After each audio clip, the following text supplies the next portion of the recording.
but we should get here quickly. Right, so to make the point, to continue to make the point, yeah, we have the biggest cut in absolute poverty.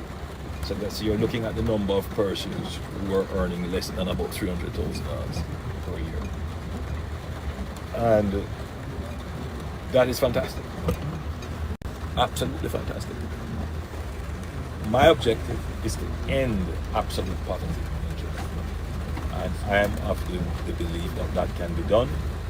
There are those who will scoff at it and say, "Oh, another pipe dream, this, that, and that." Just like we said, you know, make Jamaica be the country where you can sleep with your windows and doors open, and we are on our way there in dealing with murders and major crimes. Yeah, I truly believe we can end absolute poverty. Now, of course, once you increase the wage level, not just the minimum wage, but the wage level in the country, then you have relative poverty. So you look at the distribution of income in the society and what you're trying to do without destroying the incentive to innovate and take risk and be disruptive. But you're in terms of technology, what and creating value.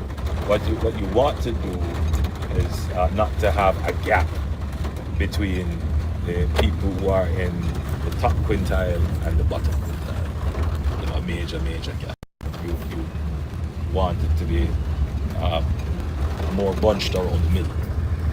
In other words, that's how you create a genuine and true middle class, by pulling everyone into the middle class as much as you can. So yeah, I hope you understand what poverty is. So we're not saying that you're not persons who don't have proper housing, don't have access to proper toilet and so forth. Have access to, but from the statistical measurement, the level of income and consumption, the level of income and consumption of Jamaicans has. Okay. Alright, guys, so we will try to give periodic updates whilst we are driving. We know you like being here with us as much as we like being with you, so we'll keep the live going and we'll engage in discussion from time to time as we make our way to Clarendon.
as it is his fiduciary responsibility and authority so to do. And in keeping with what you have said, that team have delivered in the last 9 years. I am trusting, and I believe the Jamaican people must trust that very same judgment, which is a more experienced, having gone through the last 9 years, to put the team together again. I will not second guess him. That's not my duty. That's not my role. But if he did it before, I'm sure he can do it again. And I think that's probably the simplest way to respond to that. And we ask the Jamaican people to do likewise. If they believe we have done well, despite the circumstances. And it's an important point you raise about COVID. There was a time when every single Jamaican felt that COVID would take them out. There was a time when every single member on the planet, even if you didn't believe in it, felt that COVID would be a problem. And, you know, I hear some of the rhetoric on the other side, including the spokesperson on health, speaking, and you should check his track record around COVID. There was a time when I believe, and I hope I'm not mistaken, I don't want any more lawsuits, though I'm here to defend them. You know, there was talk of these alternative medicines, putting salt in a mask to prevent the virus, then sometime some implicit insinuation around vaccines and the efficacy and the use of vaccines. We have been guided despite all the noise, and everybody's entitled to an opinion, especially in today's world. Everybody's a journalist. We have been, or a wannabe journalist, sorry. That's a better phrase. A wannabe journalist. Like I say, every lawyer is not a lawyer, is not a lawyer. Every journalist is not a journalist, is not a journalist. But we have stuck to the science of medicine in the case of health, and we have stuck to the principles of good sound management at the economic state, at the social level, economic level. We may have different views, we argue those views, and we come out as one. This is a team, a united team, led by a leader with a vision and a hard worker who is committed. I think that's the ingredients of a good government, and that's why we have the results to show, while the others flip-flop and seems very uncertain as to where they're going. And that's why we think it would be a mistake for them to come close to Jamaica House. They still need to spend some time determining what exactly they want, but they mustn't do it on the time of the Jamaican people or at the expense of the Jamaican people. Thank you very much. I'm going to hand back to Chairman. I have to go to my constituency. My team members are very able. Thank you, Campaign Chairman. In case you're just tuned into the live stream, welcome. You are watching a live media conference of the Labour Party. Than 48 hours to go before the polls open on general election day on Wednesday. We now have a few closing comments from Kamina Johnson-Smith. Thank you so much, Chairman. And just to, again, in the context that we now contemplate a general election, I wanted to just focus as we bring this press conference to a close on your vote. I wanted to say to Jamaica, I wanted to say to Jamaicans that your vote matters. I've had some great conversations with some first-time voters, some who are excited about the fact that this is the first time they're going to vote, and some who are still sort of saying, should I? And I found that I've had great conversations also with some persons who maybe voted years ago and just haven't voted again since, and they're thinking about it this time because they feel that something is different. So I wanted to just take the last few minutes of this press conference to say to those people and to those who may not fall in those exact categories that your vote matters. Your vote is personal, your vote is private. We respect very deeply the care and the concern that you're taking to think about this. We note the size that pollsters identify as the quote-unquote undecided or uncommitted. And we want to say that we respect the care that you're taking to think about this. We want you to also consider that while your vote is personal, and yes, again, it's private, no one knows how you vote, your ballot is secret, that it also affects persons beyond yourself. So while in our manifesto we have the confidence to say to you, choose what works for you, because we know there are things that only work for you or that you are only concerned with, we ask you to also think about the wider Jamaica. Because your vote may determine whether we go for a student loan bureau that uplifts every young person with an opportunity to go further in life, or it could be just an environment where a family has to choose one to go forward. We think our model that chooses more is better. Everything that offers more widely is better. We think that more growth is better. More water is better. More roads is better. And we think that the only thing that more of is not better is taxes. So we want to continue with more years of no new taxes. We want to continue to keep things so balanced and well calibrated in your favor that we grow together, that we build together. And so while you might not see something specific yet about any commitment, any proposal, if you haven't yet seen something where you identify yourself, although I would be surprised if that were the case, I want you to think more widely about your country, the path we're on, the path we've been on, and think that you maybe should this time vote for the Jamaica Labour Party. Choose Jamaica and choose the Jamaica Labour Party. We have delivered for you, and we are committed to delivering more. Thank you very much for the time, Chair, and thank you very much to the media who has been here to carry our message throughout. We respect you, we respect the Fourth Estate, we big and build you up, and we bless you up. And thank you again for making sure that the people of Jamaica and the people overseas who are following us, that they continue to get the facts and get the information they need. And again, if you're still not decided, JamaicaLabourParty.com has all the information you will need, because it has our achievements, it has the record achievements, it has the achievements by ministry, it has our 100 highlights, it has I Choose the Next Chapter, and it has our education manifesto. It's a manifesto, I just like to call it that. So we invite you to read, ask your questions of Bella, and engage with us as we seek to have you join us in the next chapter.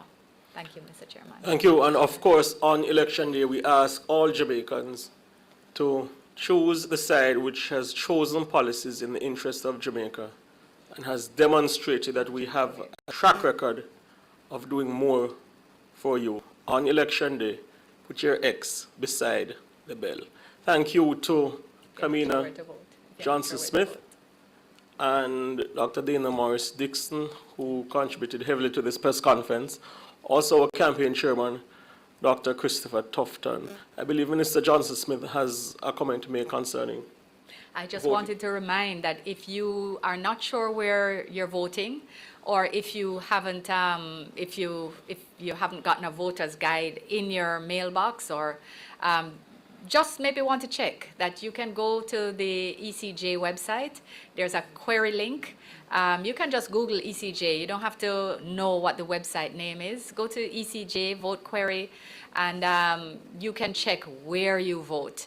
That's a super helpful opportunity to be able to make sure that you go to the right place. Sometimes these things change, and it's not any chicanery or anything to feel nervous about. Sometimes there's just an administrative calibration. So check the ECJ website and make sure you know where to vote. Remember, your vote is private, your vote is sacred. Nobody has the right to ask you how you voted. Have a peaceful day, have a prosperous day, and we hope that you will choose Jamaica. Thank you to all stakeholders who have made this media conference a success, and thank you to the people of Jamaica. Have a very pleasant afternoon. The following is a paid announcement by Jamaica Labour Party. We are doing more for you, putting more money in the pocket of every Jamaican. We have given more to pensioners, more to path beneficiaries, and more to public service. When we increased you, they were concerned. They were not concerned about Mark's $25 million salary. Choose the party that chooses you. Choose the Jamaica Labour Party. Put your X beside the bell.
These kids.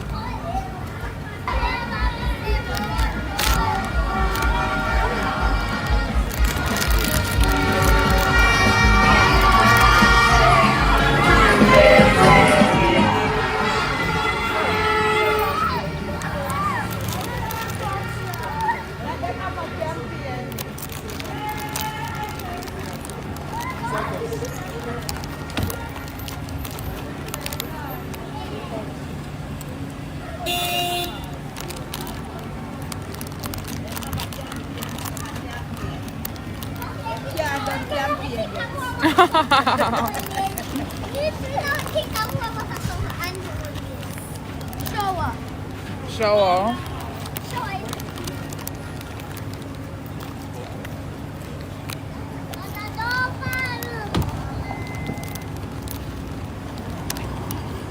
Guys, we just made a quick stop in the PM's constituency.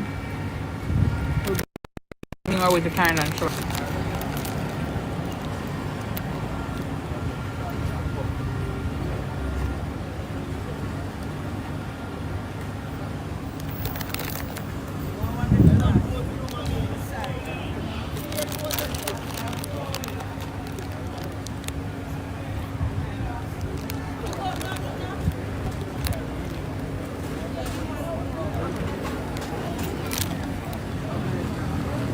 We are at the Olympic Garden Civic Center.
Me send the king off. From road work to walk, but now ease up prosperity around. No one place stand up. And join our place and support. Everything good, yeah, the money just a flow. Get how you look, bring this in nice food. Believe that you send people and not poor. The living of the living and progressing of the show. Everyone have to fix up, only have to blow. Only want to do, we want to time blow. I'm still going to yeah. There, wait.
Bless up.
The leader of the great Jamaican Labour Party, the most honorable Dr. Holness, Capital. I'm for the most I boss, I represent for the most honorable brown guy. You can't catch a speeder. Be leader, yeah. One make them vex. We not wife, one prosperity. Try violate, but I ring with them. But the fucking the name to them. Government badness and jewelness. Government badness and jewelness. Government badness and jewelness. Government badness and jewelness. Government badness and jewelness. Government badness and jewelness. September the 3rd, make sure we know what's possible. Respect. Respect.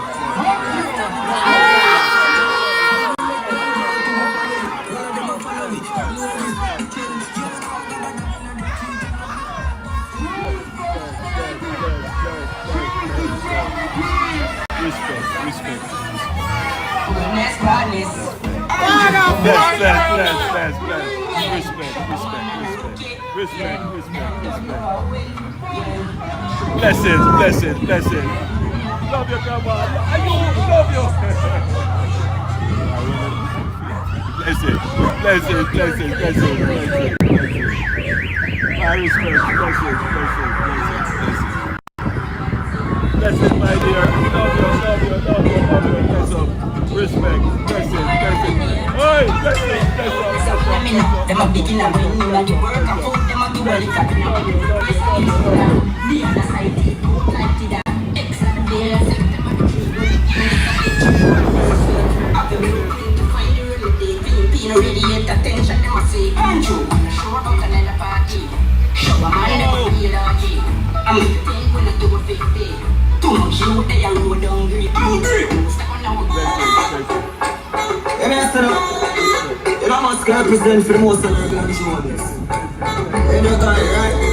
I jewelness, Mr. Them Yama, you take the top, you want me to be the best stand up. Yeah, we don't bring it to your face, straight to the top. And I limit, burn it and share with the end. Not we a minute, you want to like us, and we are the flop. Them a limit, anything we say we are the dog. We did it, to the country we are. Blessings.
Alright guys, just letting you know that, no, not yet. We're going to be doing a Zoom interview, so this is what we're doing right now. The radio. Can you record it there? Alright, let's go then. Yeah, it's a perfect.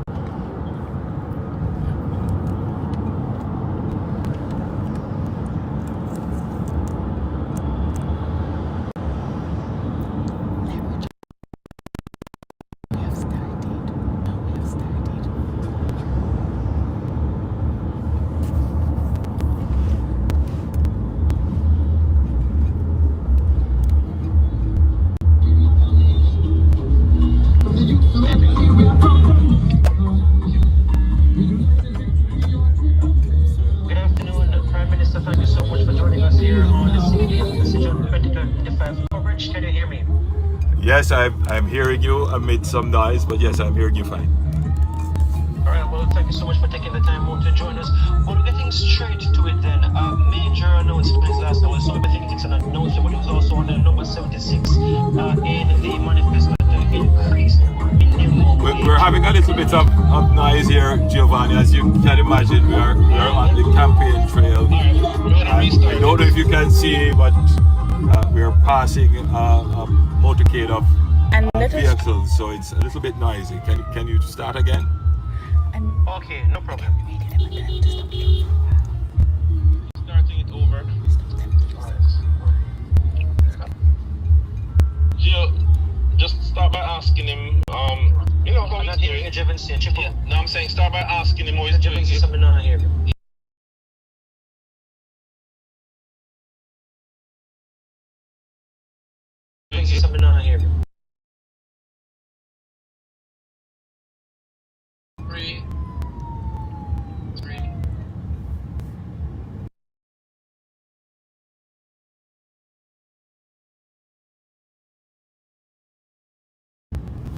Thank you so much and welcome to CVM's coverage of Decision 2025. We're joined now by Prime Minister Dr. Andrew Holness, who is actually on the road on the campaign trail. Prime Minister, firstly, how is it going and where are you right now? Well, right now I'm on the East-West Highway heading into Clarendon, and it's going very well. We just completed a tour of my wife's constituency, East Rural St. Andrew, which went exceedingly well. And so now we are heading into North Central Clarendon to join Nesta Morgan. We will do a drive-through there, and we will go to a few other places.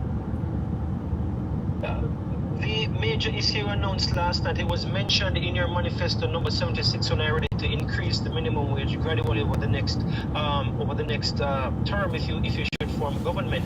You mentioned that the next budget it will be moved to 18,500 and then to 32,000 over the next few years. Yes. In terms of consultation for this movement of the minimum wage, we have been getting reactions already from some stakeholders saying, they weren't consulted. Was the Minimum Wage Commission consulted before this announcement was made? We have always made our position absolutely clear. We will the minimum wage as the economy grows and expand. The Jamaica Labour Party has a policy for work, a policy for fair compensation for work, which is why we undertook the compensation review. But more than that, we have a policy towards productivity, and the increase in the minimum wage is a strategy for increasing productivity. You will know that we have, since we have been the government, increased the minimum wage several times. In fact, we have almost tripled the minimum wage, and we have always indicated that we will increase the minimum wage. Yesterday was the first time that we indicated that what our intention is to move to a better system of determining what the wage average minimum should be, which is a living wage. And I believe most Jamaicans would appreciate this. In other words, your wages, what you earn, should reflect what it actually costs you to live. It should reflect at least the minimum needed for some dignity of existence. And what we have done, since we have been in government now, for 2 terms, is to increase the minimum wage such that it has had such a massive impact on the reduction of absolute poverty in Jamaica. There are those who I'm certain who would be concerned that it may have an impact on their cost of doing business, the cost of living for their household. But the truth is that since we have increased the minimum wage, almost triple it, there has not really been any impact so much on the cost of living or the cost of doing business. And that is because... Just to follow up with that, Prime Minister, when we think about households, people who have domestic helpers, for example, who won't necessarily be getting the similar kind of increase in their salaries, what about the concerns about the fallout that may cause, that may lead to some persons losing jobs, though? No, so let's be clear that we studied this very carefully. There is no... Because, you know, Jamaica is in a different place today, and I want all Jamaicans to appreciate that. We are at full employment, almost. But more than that, we are at a point where we need to attract more labor into the labor. For 50,000 Jamaicans who are unemployed, the majority of whom are unemployed, not because there are no jobs, they are unemployed because they are not skilled. There has to be a recalibration of the incentive to work to bring more Jamaicans into the labor force. Under our administration, 85,000 Jamaicans joined the labor force. And why you think that is? It's because we have increased the incentive to work. So yes, there are those who will have those concerns, but you have to look at the bigger picture of where our economy is going. We need more labor in order to continue the expansion of the labor force. That's just the reality. And the more people who join the labor force, it is the more tax revenues that the government gets, and therefore the government can do more things for the country. Spark program, the solidarity program, water, roads, hospitals. So it's a big plan that we have always had. We are now articulating it more and explaining it to the country. But from our performance before, from our history before, you will see increasing the minimum wage. It's nothing new. It's a part of what we have always done. And very importantly, it's important to reduce income inequality. Now notice our plans. We looked at pensioners as well. And the pensioners really needed a break. They really needed that break that we have given them. So if you are over 65 and you are earning $6 million or less, you will pay no income tax. Now that really does give that critical support that they have not had. And what is not said is that because we have done this massive compensation review where allowances have been rolled into salaries, it now means that people who are now working will have a better pension when they retire. So all in all, our policy of work and fair work and dignified standards of living and the decent work agenda, the Jamaica Labour Party has done the most for that. One of the things people want to hear immediately, because we're hearing minimum wage be doubled from 16 to 31, think, okay, it's going to happen by the time you win, and I'm sure that's not the case, as you mentioned. Absolutely not the case. Next budget. But Giovanni, 18,500 by the next budget. In terms of moving to 32, what's the timeline we're looking at? Giovanni, before I answer your question, in 2016, would you ever conceive that the minimum wage would be $16,000? The answer is obviously no. But it happened, and it happened seamlessly because it was done in sync with the growth of the economy, and therefore there was no dislocation. We will continue to do this. So we signal what the new increase in the minimum wage will be at our next budget. And after that, we will make another signal and another signal. And the intention, yes, is to move towards doubling the minimum wage. Okay. The timeline for that, from your perspective, just for clarity, what's the timeline? Our timeline at the present is to have that done within the term, possibly at the end. But, you know, it all depends on the expansion of the economy. And how fast the economy expands. But I wanted to point one thing out as well. Now, the adjustment in the minimum wage, like the adjustment in all salaries, are usually focused on the inflationary impact. What is clear over the last 5 years is that this administration has been able to keep inflation stable and low, except for the period of COVID, which was beyond our control. But generally, we have managed to keep inflation within the target range of 4 to 6%. In fact, the last outturn I saw, we were below the target range. So what you will see happen is a genuine, real increase in wages as productivity increases faster than inflation. All right. Prime Minister, major issue coming out of the leadership debate. You said that being born in Jamaica isn't what necessarily makes you Jamaican. There's been widespread backlash online about... I don't know about any widespread backlash, Giovanni. Everybody understands what I meant and what I said. There are many Jamaicans, Giovanni. What did you mean by that? Oh, I thought it was clear. There are many Jamaicans who are overseas who chose Jamaica. They weren't born here. They have Jamaican parents, they have Jamaican connections, and they come to Jamaica to get their Jamaican passport. They chose to have Jamaican citizenship. Are you saying they are Jamaicans? You know, look, we are all people who can reason, and we must be very careful when there are those who want to make political fodder, and we encourage it. Is it that you misspoke?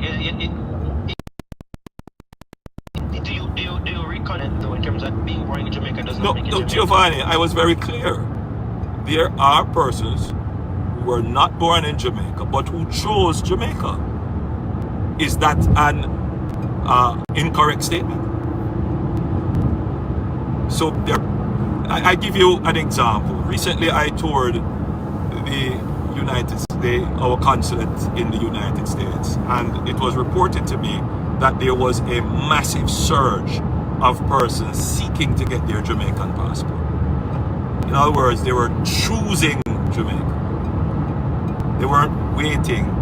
They wanted to get their Jamaican passport, and they wanted their children to have Jamaican passports. Those are Jamaicans too.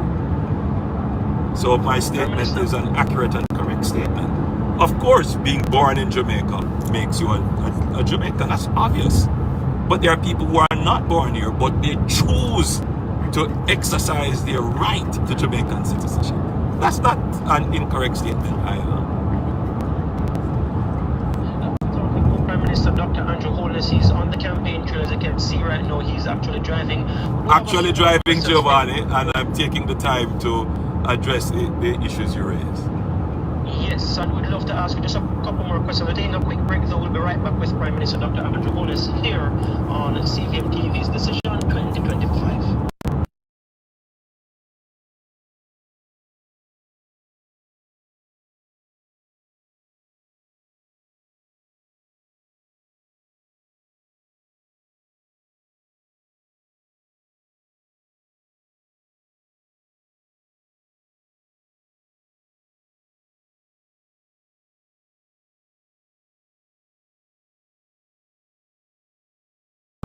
President's tariffs that he has been implementing. Local businesses have said that they've been hurt by...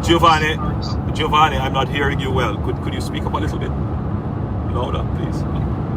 Are you hearing me now, Prime Minister? Just a little better. Go ahead. Okay.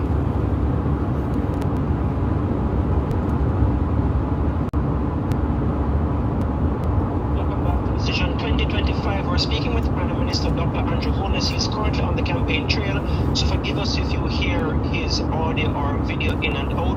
We just got the interview and we decided that we have to run with it given these circumstances. You mentioned Jamaicans in the United States and other parts of the world right now going to the consulate to try and get their passport to return to Jamaica next. So choosing Jamaica Prime Minister. But as I mentioned, the United States, a lot of local business. Oh, Giovanni, I lost you right there. The reception just went.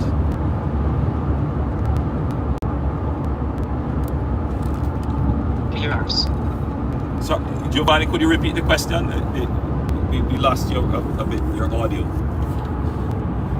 So I'm saying, so a lot of businesses, local businesses, are already complaining that they're already seeing an impact with President Trump's tariffs.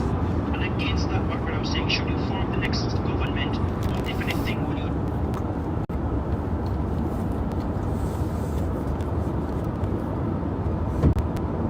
I'm not sure if you can hear me, Giovanni. I am going to interpret your question about what we would do because of any potential fallout from the tariff adjustments that are taking place globally. First of all, Jamaica maintains through CARICOM a very well established negotiation mechanism, and that has worked very well. And we continue to negotiate with the U.S. Trade Representative. And I believe we have been fairly successful in that, in getting certain measures and certain actions to be revised or delayed. And where there are matters pending, we continue to engage. So the Jamaican public can be assured that our government is very much keyed in, and we have always maintained that Jamaica must have a place at the negotiating table, and that's why we have managed to do fairly well in this very disruptive and global environment that we are experiencing. Prime Minister, a question I wanted to put to you at the debate, what time did it permit you? She complains about the struggles to find good schooling. Yeah,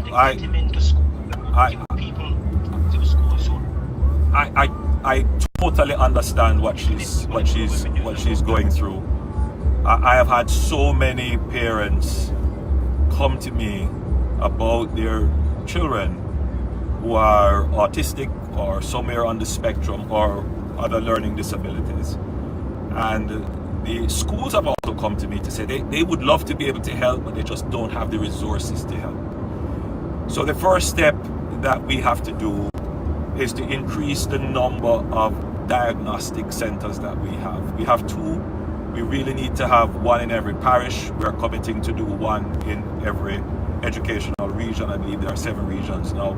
So we'll expand to 7. And the reason why we're starting with the diagnostic is that we really need to understand how to curate care for the child, because it's not a one-size-fits-all kind of and care for the child. So diagnostic is absolutely important. Secondly, we will continue to support and indeed increase the support for shadows, and we have also continue to maintain the payment of fees for children who actually get accepted into schools. The second step is to actually build specific schools for such children and to increase the intake for schools that have the capacity. Now, those are things that we will have to discuss further with the technical experts, because there are divergent views as to whether or not we should treat these children separately or have them integrated into the schools. I personally feel the integration is what we should go to, but then that's not always possible, particularly if there are physical disabilities and severe learning disabilities. So the diagnostic, I think, is step number 1, and that will help a number of parents. And then the support to the household for parents who are not able to work because they have to stay and care for their children. So those children, we have said, will have them placed on the PATH program with full support and subsidy. The number 79 in the manifesto advancing reparatory justice, the last line speaks about the protection of children's rights, Rastafari, children's rights in school. Today is the first day of back to school. We've seen over the years, for more than we'd like to, students, Rastafari, students with dreadlocks being sent home because of the hairstyles.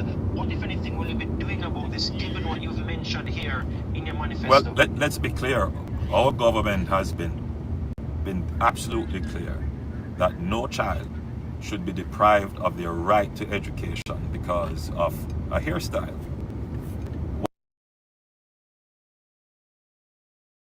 What we have insisted upon is proper grooming and not to deprive a child by virtue of how they choose to wear their hair. So certainly if there are concerns about the school rules about grooming and personal hygiene and so forth, that, you know, those are standard things which are established in the school rules. But if you go outside of that, then in my opinion, it amounts to a kind of discrimination. So we will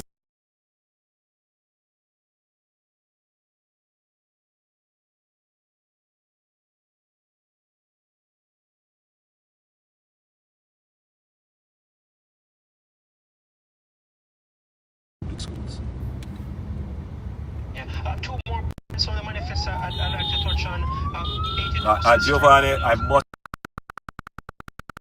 must cut you away and so forth. We are almost at our destination, and it's going to become very noisy and difficult. But let's see how far we can go. Well, since you're close out of time, I should ask you. Can't let you go without asking you.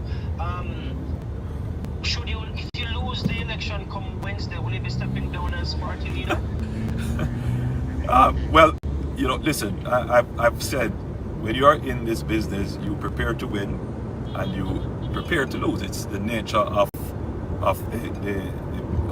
politics.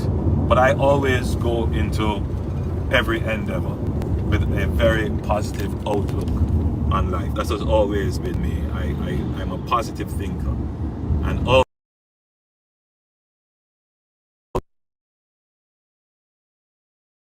all the science, all the research that we have done, but more importantly, all the work that we have done points to a victory for the Jamaica Labour Party.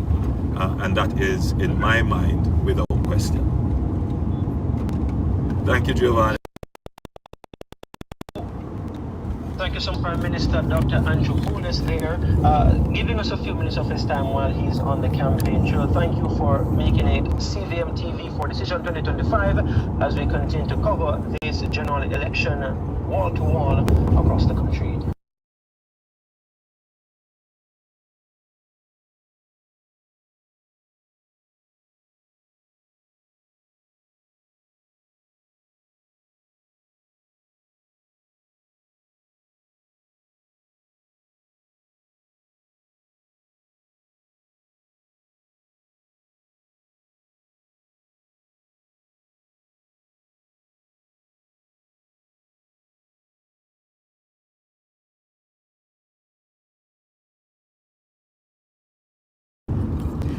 Thank you, Ricardo. I'm gonna hire you to the team.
That's a no, we can't stop.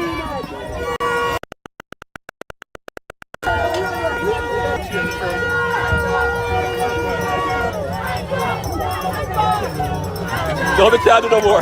We can't do no more.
Oh,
What PM, what Jamaica ever party?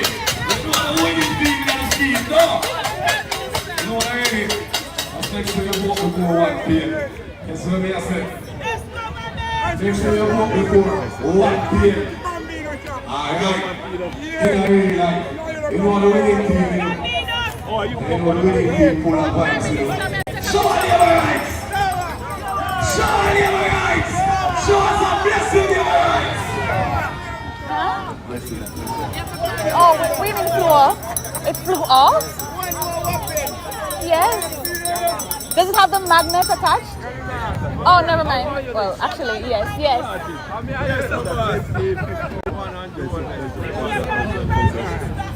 Bless up. My respect.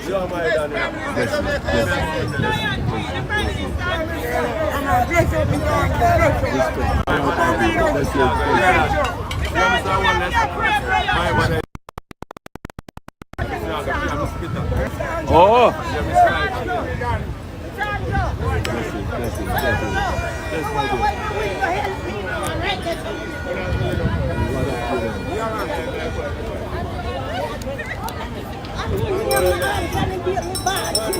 Merle Lawrence, Rockwell,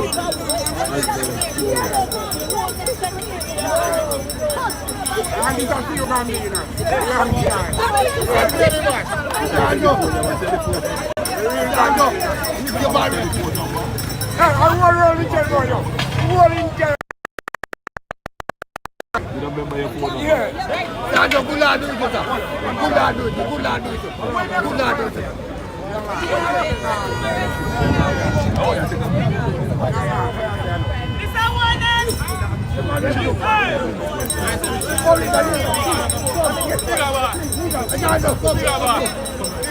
It flew off.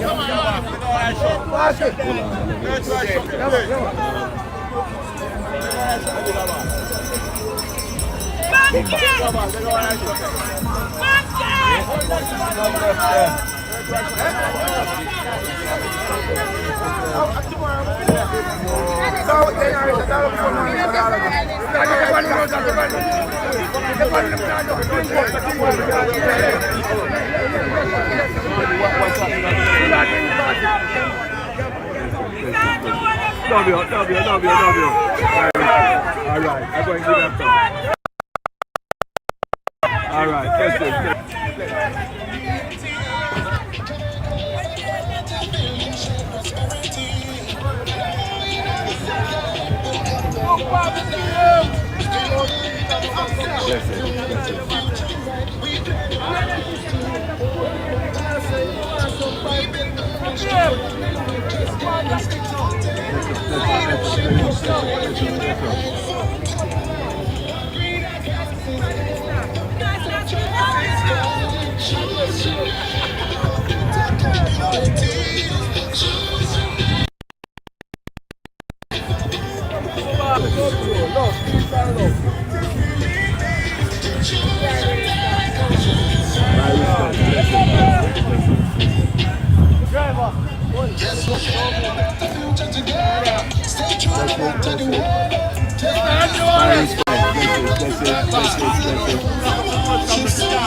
We're finished. Apologize. Apologize.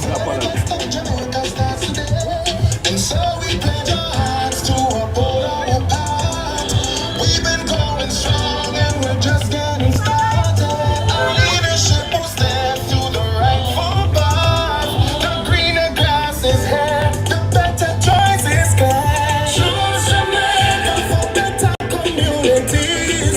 Choose Jamaica for all. Choose Jamaica, this is what it really means. To choose Jamaica, choose JME. Yes, we will see the fruit of the labor. We are getting down not no later. He is a leader, real and competent, and you always deserve your confidence. Yes, we will see the fruit of the labor. We are getting down not no later. Prosperity for you and me. Choose Jamaica, choose JME. For better communities. Choose Jamaica for all prosperity. Choose Jamaica, this is what really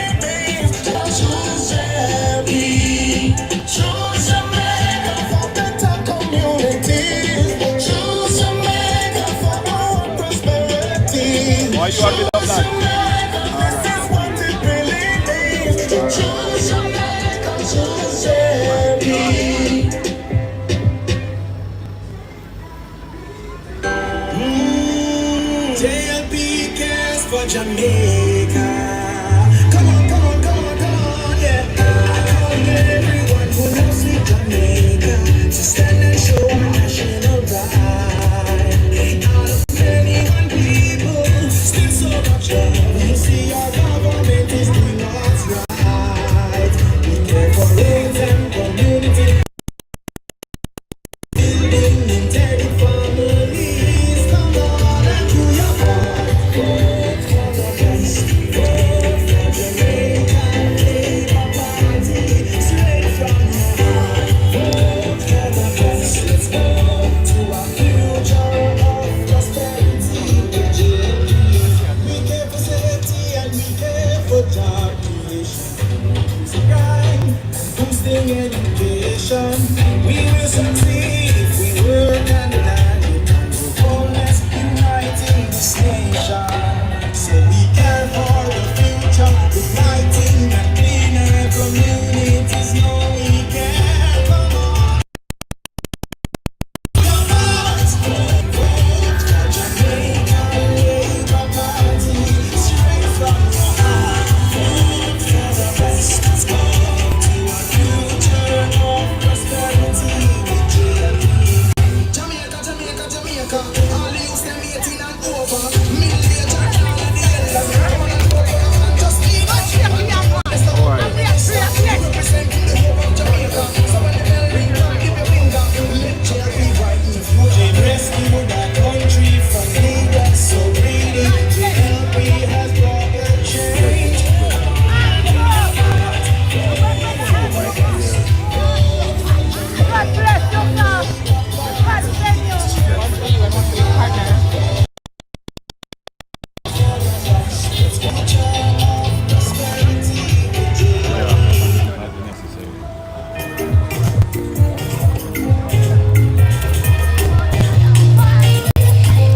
Look at Jamaica. Our beauty spreads across every single acre. As a people, we are so loving the nation. We have so much of which to be proud. We love our nation. From the youth to elderly, we are proud Jamaicans. We unite in victory or tribulation. So when I say there's no stopping us now, no stopping us now. 'Cause we are the leaders.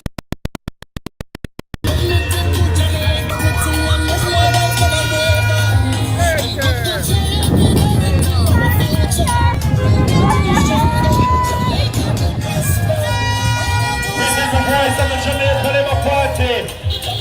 Inside their community this evening, passing through. It's the Prime Minister of Jamaica, Dr. Honorable Jamaica Holness. Member of Parliament for West End Kingston, the Honorable Desmond Mackenzie.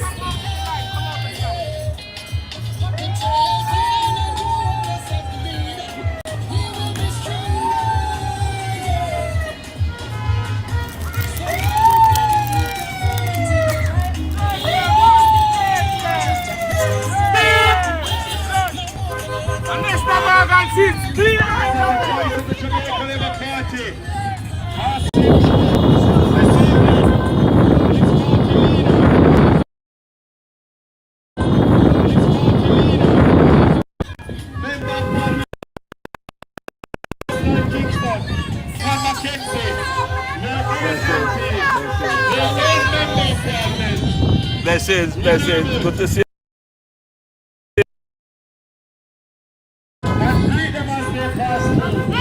Aye.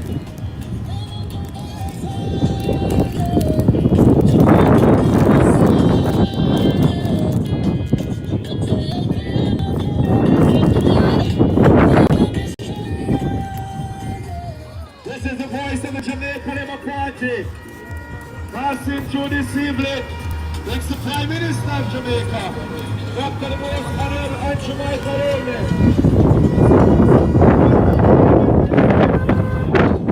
It's a very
presently in North Central Clarendon with the MP candidate Robert Nesta Morgan.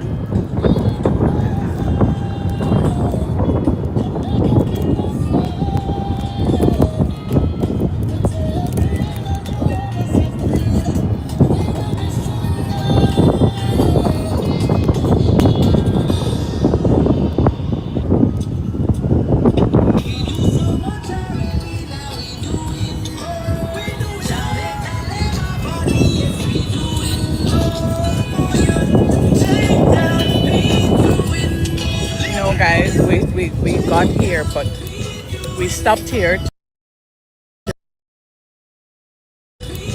We stopped here to begin the. Yes, folks, the MP in Morgan. There he is.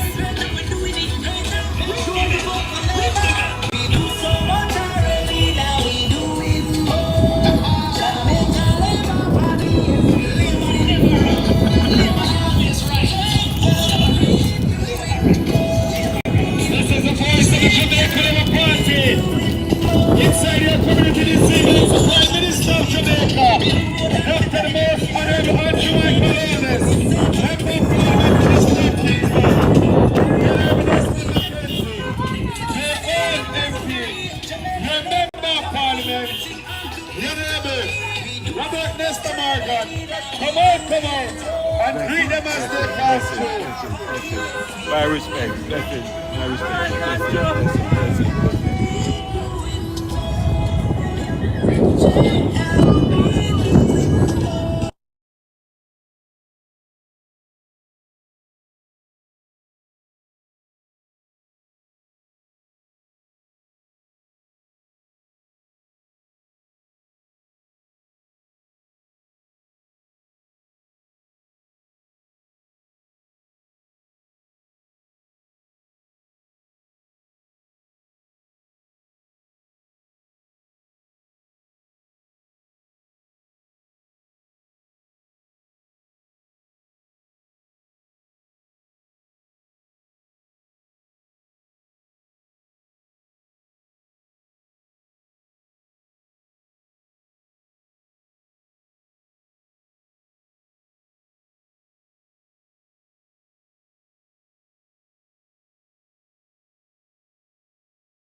Member of Parliament is also here. The Honorable Robert Nesta Morgan. We are else in Clarendon, we are tour.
Guys, when I'm muted, trust and believe that I know it is for a reason, okay?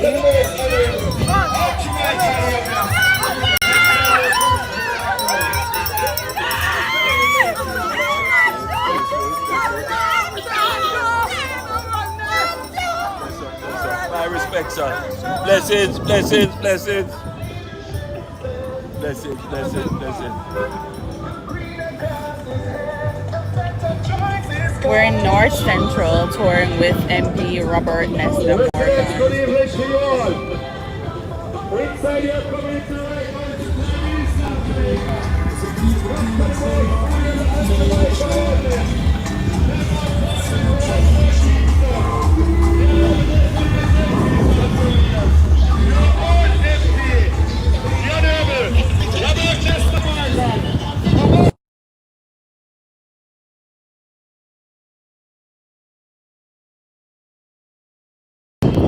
Yes, guys, we will be in Delroy Williams.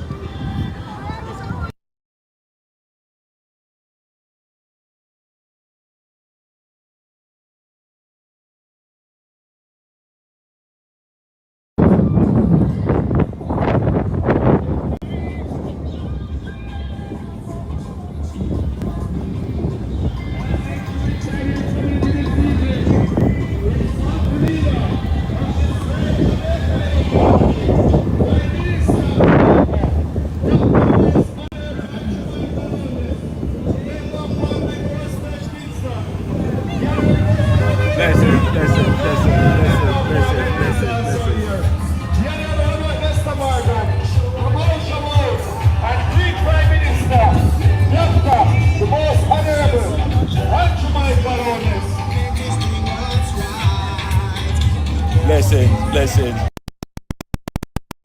Blessings, blessings.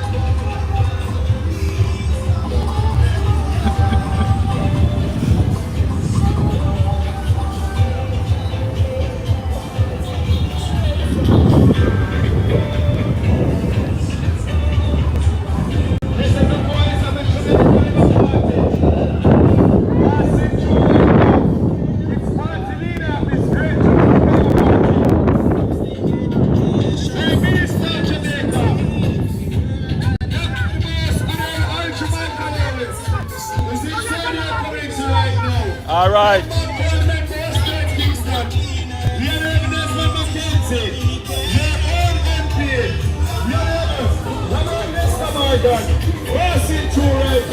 Inside your community this evening.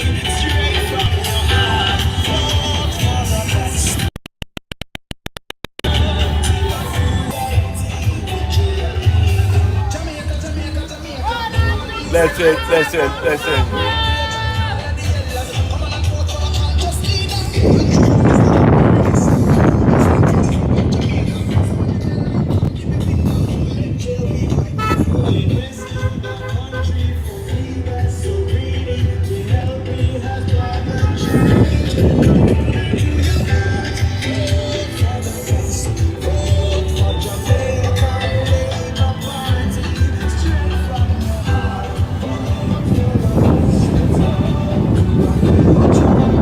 Inside your community this evening.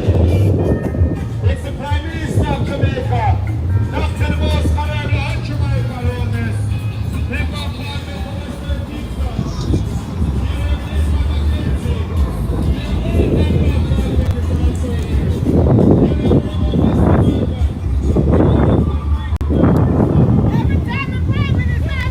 Blessings, blessings. My respect. Blessings, blessings.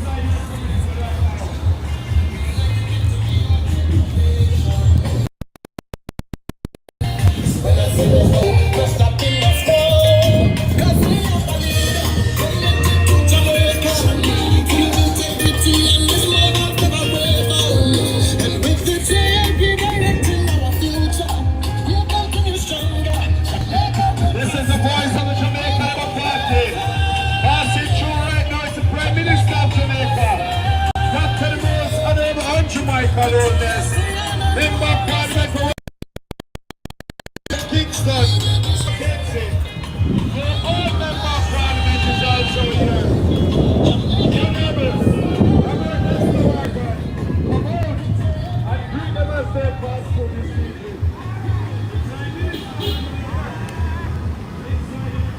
Blessings, blessings, blessings, blessings, blessings, blessings, blessings. How are you, my dear? See right here, so. See there. Nesta. Nesta.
my pleasure to welcome the best Prime Minister Jamaica ever had since 1962.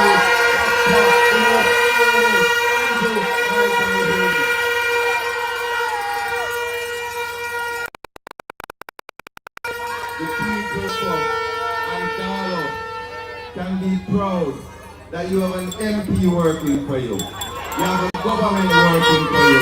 You have a Prime Minister working for you. And when you put all of that together, we are doing more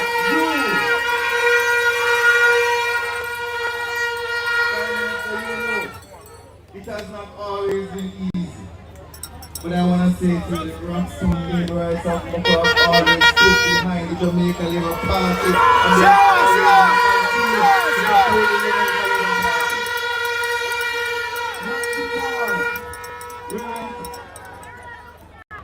Not because we're entitled to their support, Prime Minister, but because we continue to humbly toil as their servants and give them the benefits that the government has bestowed for them. He said to the left, we must finish renovating the Darlow Health Center. Renovating the Darlow Health Center. If you look further down the road,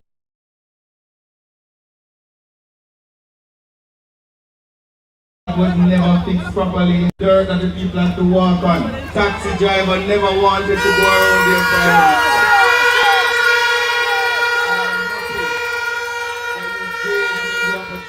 To be able to do things like that, to impact people's lives, to make their lives better. Our job as politicians is only to make people's lives better, Prime Minister, and I'm happy to say that the people of Moko's lives are better because of your leadership and the Jamaican Labour Party.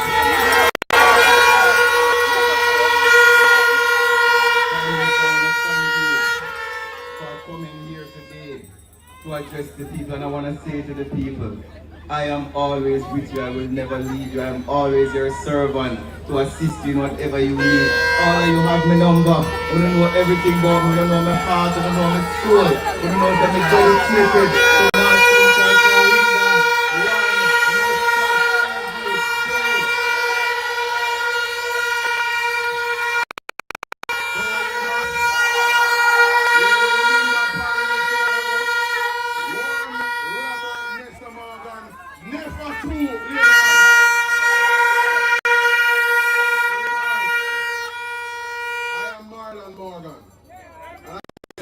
your Holness and hard-working MP is Robert Nestor Morgan, my brother from another mother.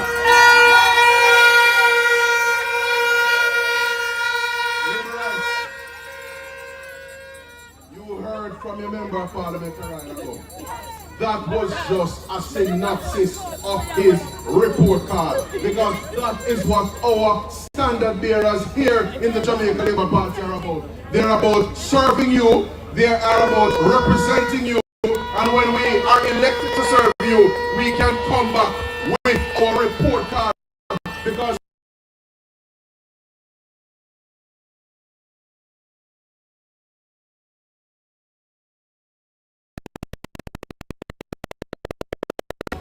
will make 18 years since the great comeback in Jamaica commenced. In September, Jamaica said tata to them one over there, so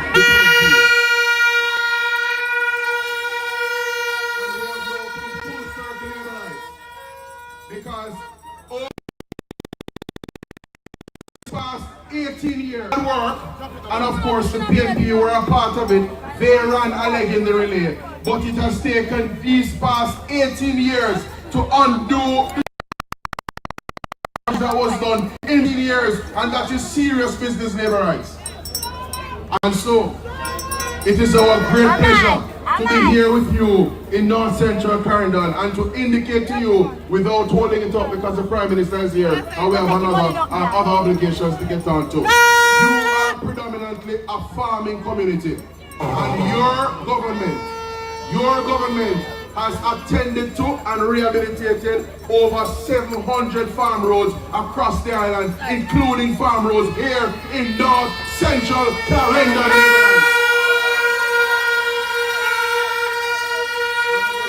One more thing before I hand the microphone to your member of parliament who is chairing this quick spot meeting.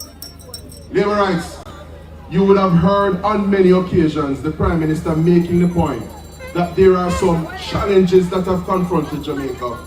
Many persons would have considered those challenges difficult to overcome and difficult to address. But your hard-working and diligent Jamaica Labour Party government has been doing precisely that.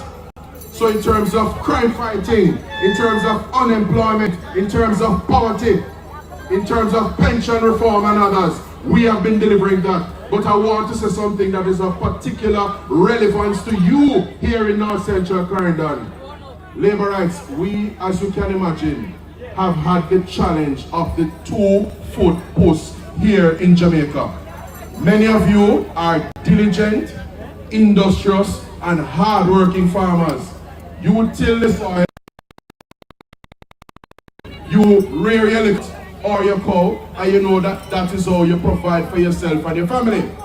But from time to time, you will have some people coming to reap what they did not sow. And that is why we are delighted as a government to not only have amended the Pre-Dialasting Act basically to make it tougher in terms of penalties for the 2-foot post them, but we are ensuring labour rights that we provide support to the constabulary by way of a special division to treat specifically with the issue of farm theft. For many years this has been a vexing issue. Others, labour rights, have only talked about it, but this Andrew Michael Holness led government is doing something about it. And so you will have a number of what is called agricultural wardens deployed across Jamaica in service to you, because Andrew Holness is a farmer, a man who delivers, a man who can stand in front of you like your member of parliament and indicate his report card. And so, labour rights, we urge you, we are winding down now, we're not too far now. On Wednesday, September 3, make sure you come out with your good neighbor and put your X beside the name of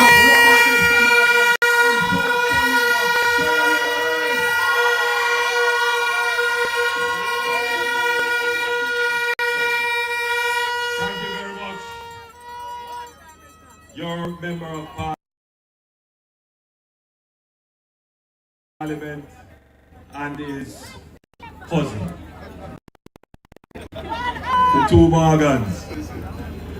But today I'm distinctly pleased to be in Moko, because some time ago one of our family members, you know, you know what happened. And it created a little problem. And I addressed you at a constituency conference maybe 2 years ago. And I said, sort it out. And I'm pleased to see that it looked like it has been sorted out. Because I am seeing here the full strength of Moko coming out to support. The full strength of Moko coming out to support your member of parliament to be the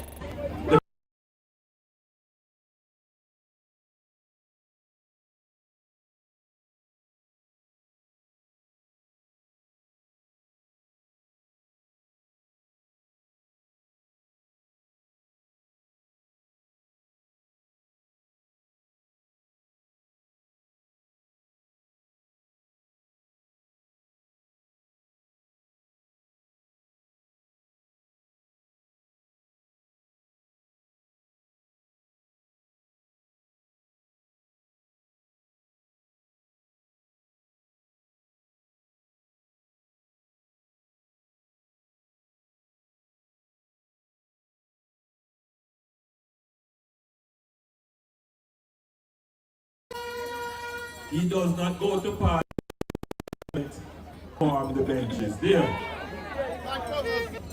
he is like a constant pest in my ears. Asking Prime Minister the water down a Rock River before he became Minister with responsibility for works. Almost every day he would call me or write to me about a road. Now he never call me because he's a minister now, so he can sort out the thing.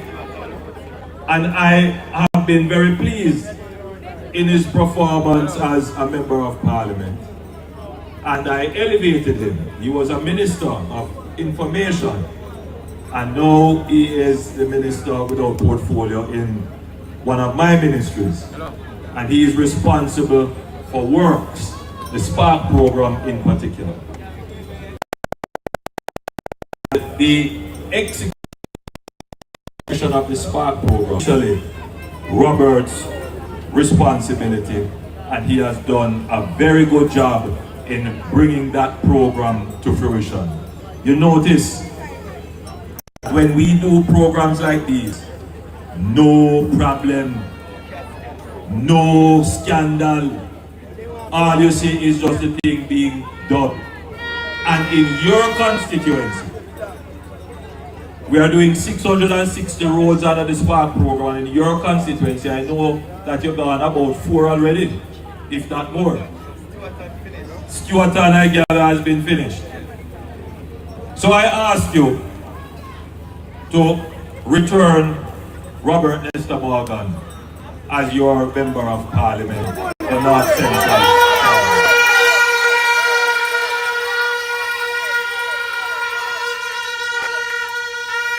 And I want to thank the people of Buck for your loyal support. I understand the politics here. The politics here is deep, personal, is like family connection. I understand that. I do deeply understand, and more than that, I respect it. But I ask you to give Robert, a good man, a hard-working man, to give him the support.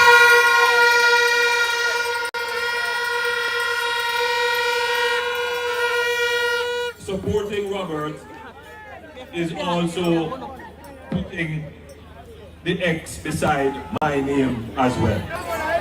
So it's not just his name on the ballot, my name is on the ballot, the Jamaica Labour Party is on the ballot. Allow me to take a few minutes to address a few national issues. Last night you would have heard me make an announcement. It's really 2 announcements in one. One is that Jamaica is going to move towards what is called a living wage. And secondly, we're going to increase the minimum wage from 16,000 that it is now to, what was it, 18,500 in our next budget. Now, for some people, it sounds like a big thing. And others may be a little bit concerned. Why? How me I go pay me helper? How me I go pay me gardener? But helpers and gardeners are very happy. Yes, sir. Bartenders and people who work close to the minimum wage level, they are very happy. People who work as cashiers and merchandisers and security guards, they are very happy. But let me say this to you. Our government has never, my government, that I administer on your behalf, we have never done anything that amounts to an unfair redistribution in the society. We don't believe in taking from one set and giving it to the next set. Redistribution is a PNP thing. What we believe in is growing the pie so that everybody get a bigger slice. In 2016, when we took over the government, the minimum wage was 6,200. And I want you to think back to 2016. And if you were in 2016 today, would you believe if I told you then that the minimum wage would be 6? If I told you then that the minimum wage would be 6?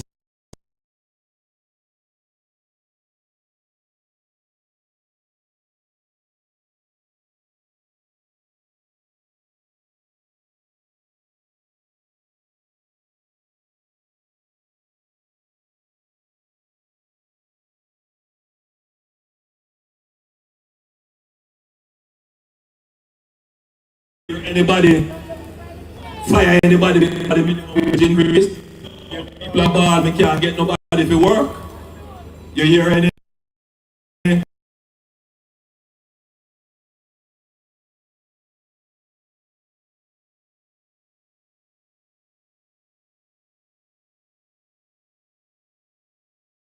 Minimum wage are opening to happen. The problem in Jamaica today is that the economy is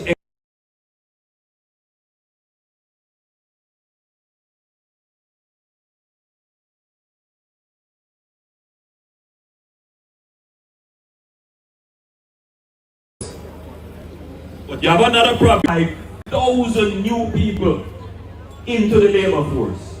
And you know how that happened? Because we have gradually increased. It makes sense for me to work. Think about it. If you are at home taking care of your baby and buy lunch, you don't have nothing.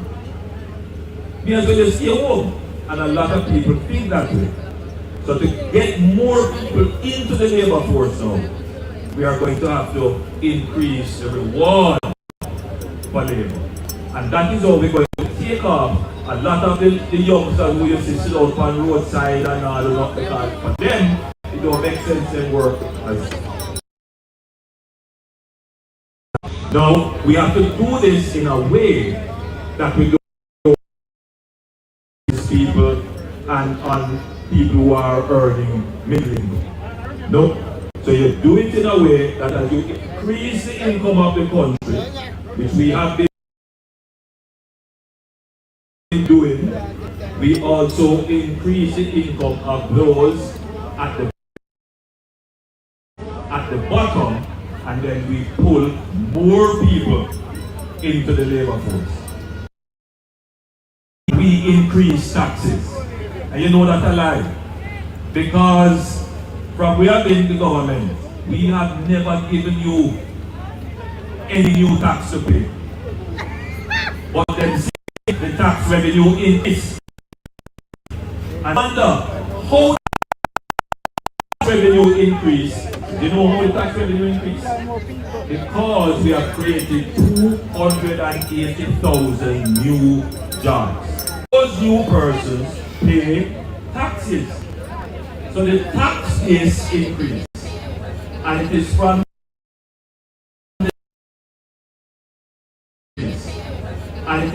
the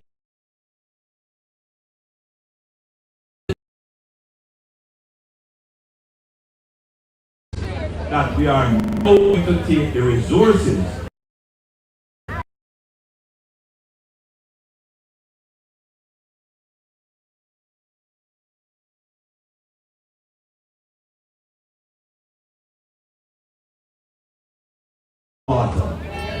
I know in particular.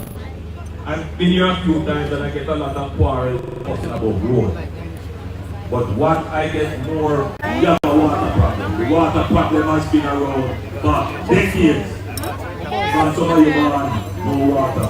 We only have like 24 hours. And then the question, why has been a Labour Party here, how come we don't have no water? But I'm here to say that, yes, rain falls from the sky.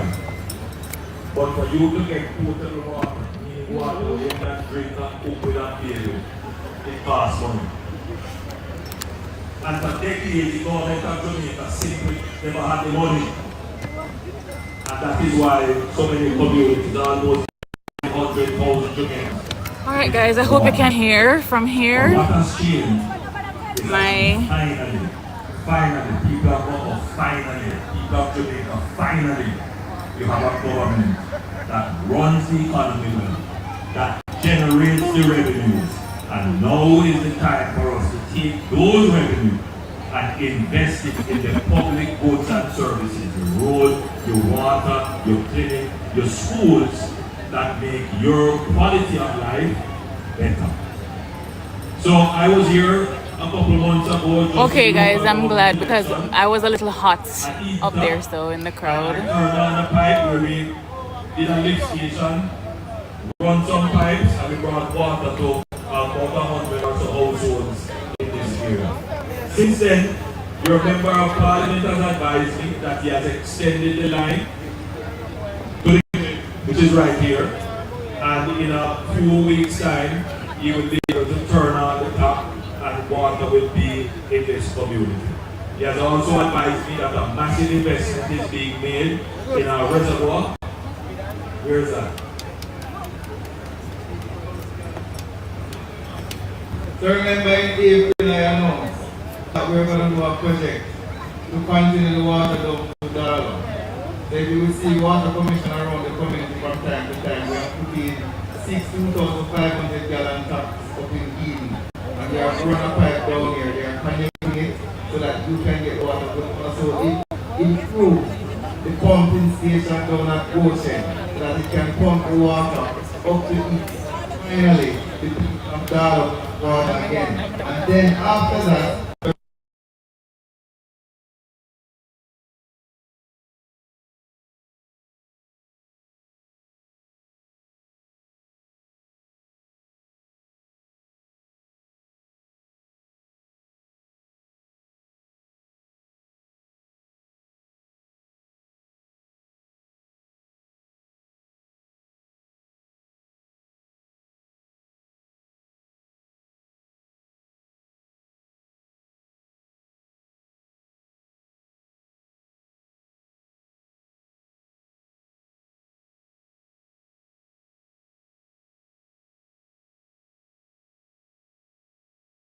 to your needs, nobody's paying any attention to your road and your water.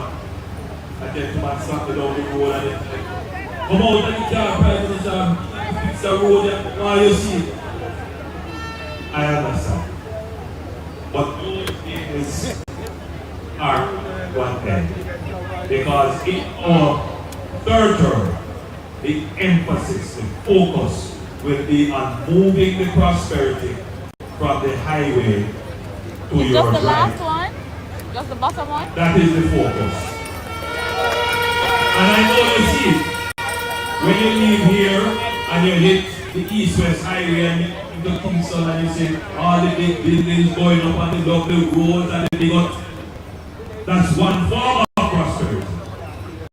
Now we have to bring the prosperity into your community, into your doorstep.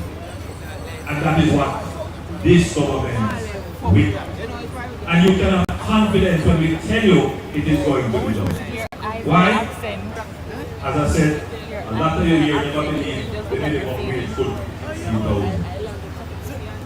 None of you here believe that we could have put the murder rate in half. None of you believe that. In 2016, if I stood up here and I told you, we're going to cut the murder rate in half, how many of you don't believe? See, the murder cut. So when I tell you, I might have had a we're conversation going to come and fix your road, to say maybe and we're people going to have us provide you with water. It might sound like a big thing, but it's all Like I doable said last night. based upon how this administration. So that's what I'm saying. That should have been your frame of mind. So people are not up. Bear with me. Re-elect your member of parliament in the third term. In the third term. Those of you who are pensioners, I see a few senior people here.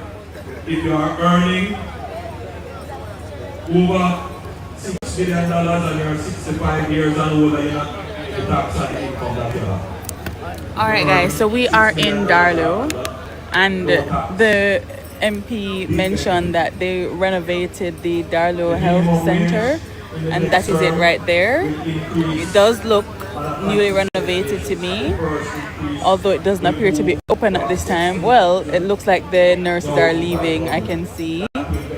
But imagine living in a community where if something is wrong with you, you can just run to the nearest health center. I think that is what we aspire to do. But anyways, keep listening to the Prime Minister. Concern to you. We are going to repair all of them. But better than that, we are going to put them on a maintenance schedule. So when a crack happens, or a little break happens, before it turns into a pathway and a landslide, we maintain it up. Your whole last long. And as I have always said, I want every Jamaican to go in their bathroom, turn on the tap, and shower. God bless you. Love you.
You get armband already.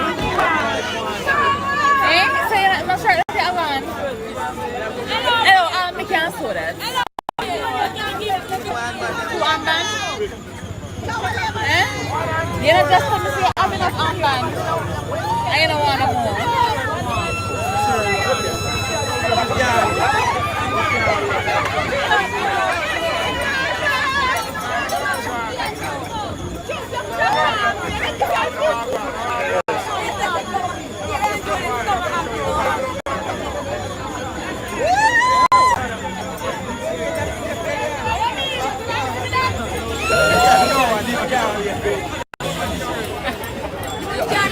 No more, I don't have any more. True, that is medium, but look there. I shot at the Avan. Eh? No more. Huh? Armband? Yes, sir? Did somebody say we're not going to Buckford Park again? Okay. We don't have any shirts. They are no more candy. No more shirts. No more shirts.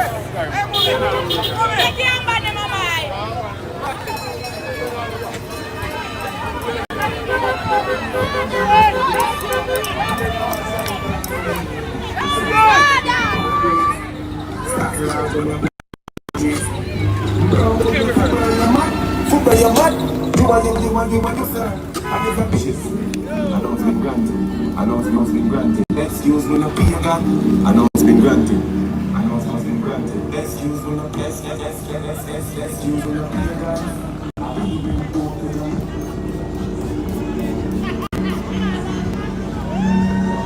Now this is a future for our country. But many wishes are not been granted. Environmental development, sustainability, activism, security. Excuse me, not be a gun.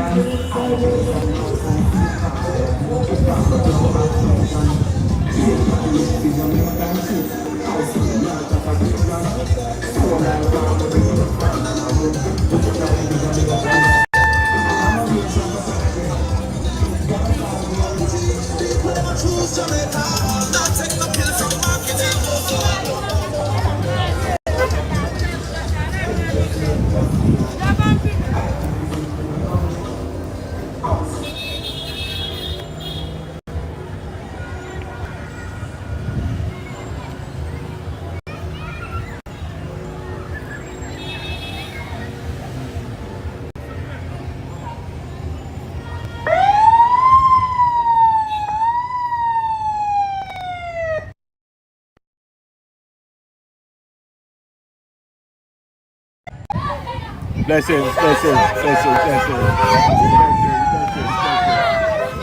My respect, sir. Blessings.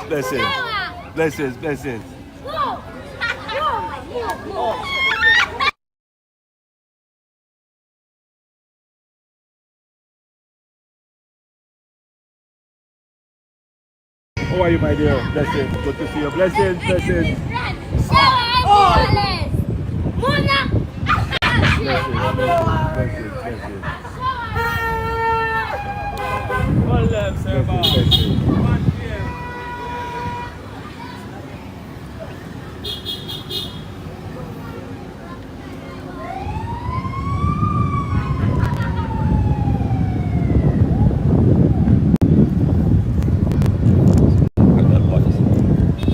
What we mean when we say we set up local water system, we just pass it, but that's what you call a micro dam. So it has a catchment area. So when rain falls, blessings, it channels the water into a reservoir. Blessings. Respect. Bless up. Now many of those local systems are clearly not not of sufficient capacity to supply communities like these, and many of them are dependent on gravity fields. So we can build more of these, but we have to improve the technology. And for rural communities that are not connected to the utility, solutions like those become an option which we will have to use. Alright guys, I trust you heard that the Prime Minister was explaining how they are innovating to bring water to communities, for example, through the construction of micro dams, and he was pointing to one a while ago as a solution to the water challenges in rural communities.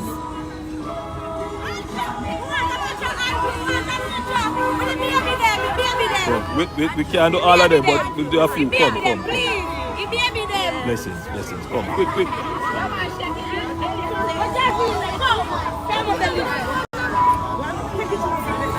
Big man.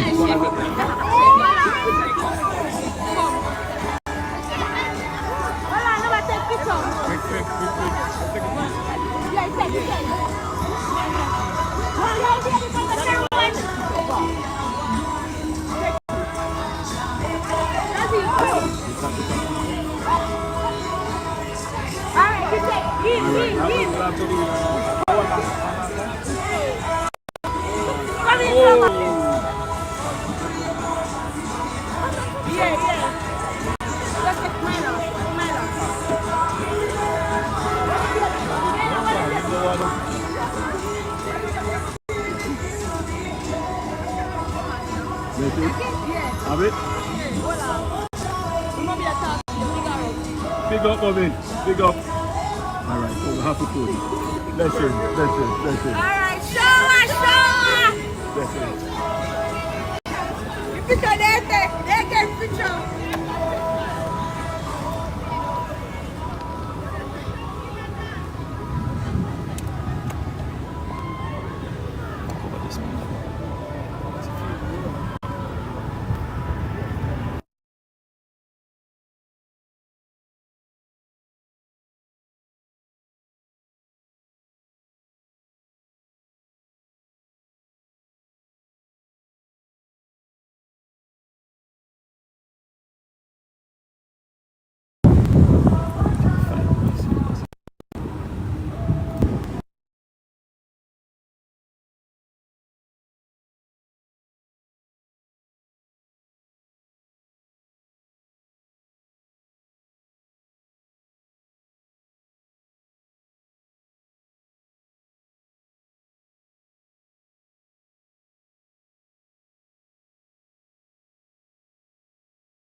Blessings.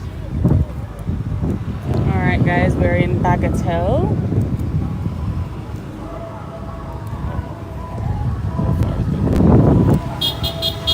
Blessings.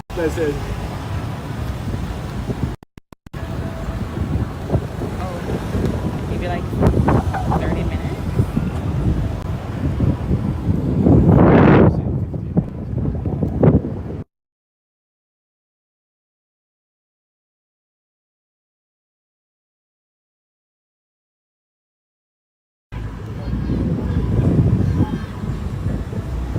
Guys, one of the signature characteristics of Moko is that it has mostly red dirt, if not all red dirt. That was one of the things I remembered about Moko growing up.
Bless up.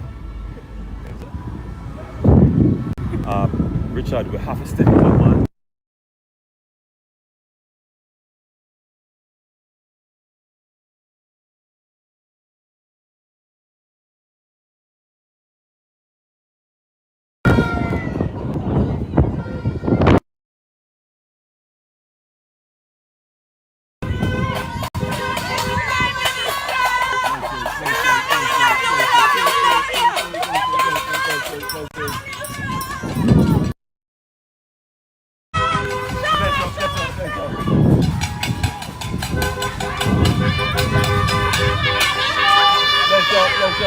Bless up. Respect. Hello, my dear.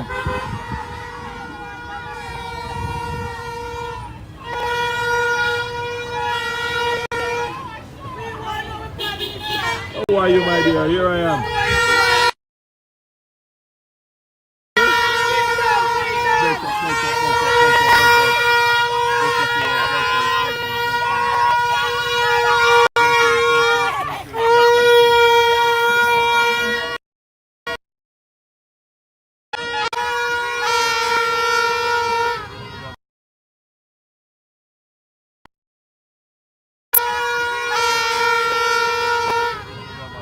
Blessings.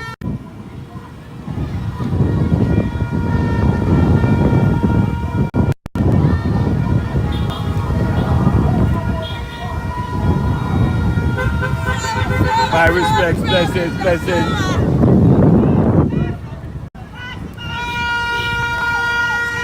Blessings. My respect. Blessings, my dear, blessings. Love you. My respect, blessings. All right, bless up, bless up, bless up, bless up.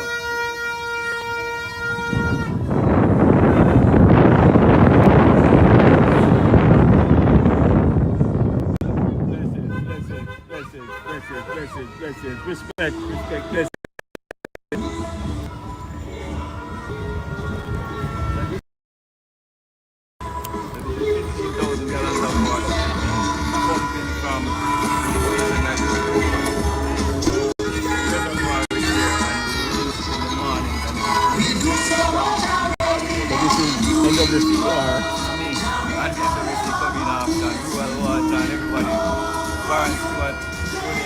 But the water is NWC. NWC water. Right, so that's utility. Right. And then we got the tank going into some big some.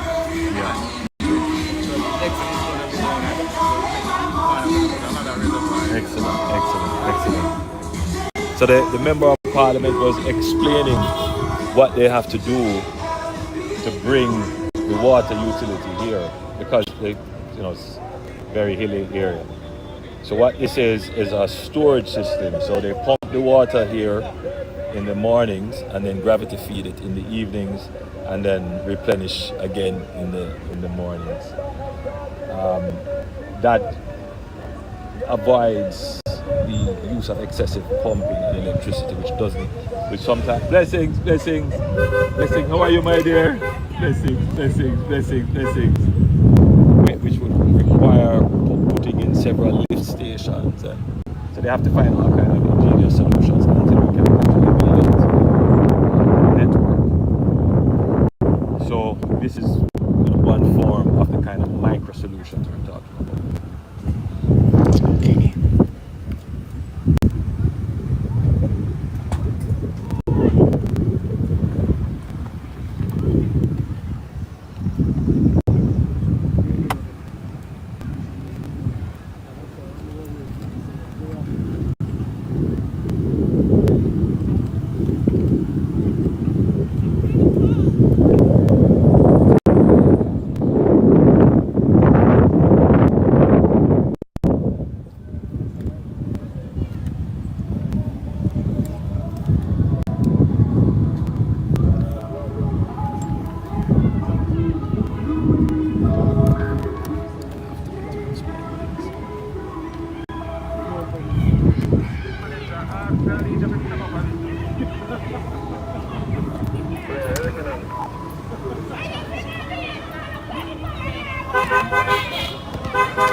Blessings. Big up.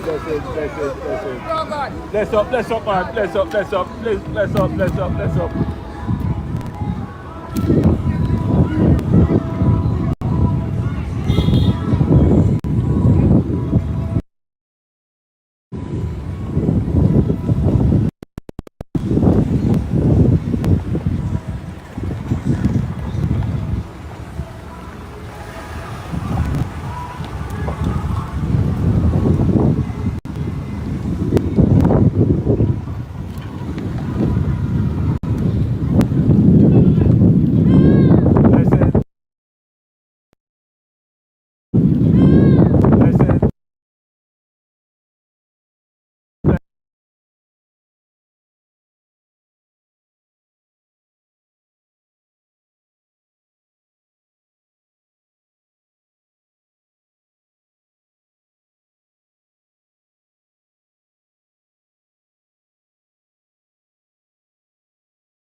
Respect.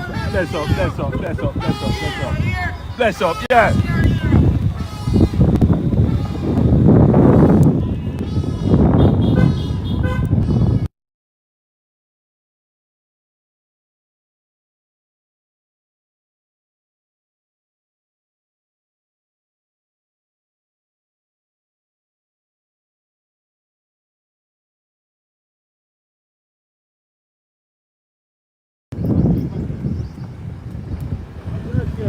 Yeah, I see it.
Community tank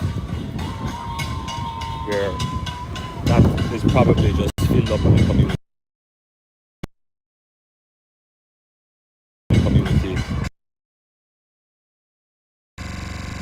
with more sustainable solutions. But because of just the resources to bring water to these areas. Blessings, blessings.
Blessings, blessings, blessings.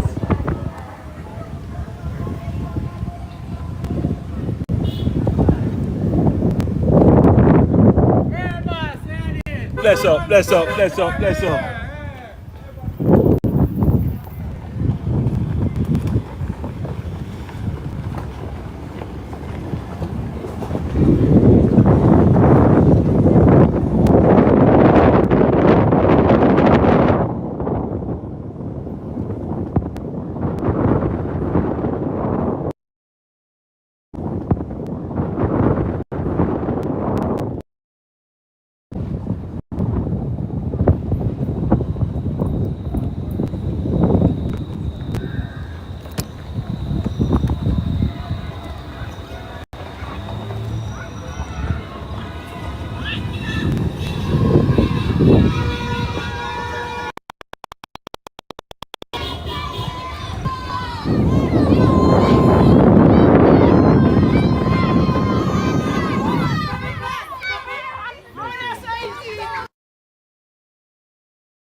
How are you, my dear?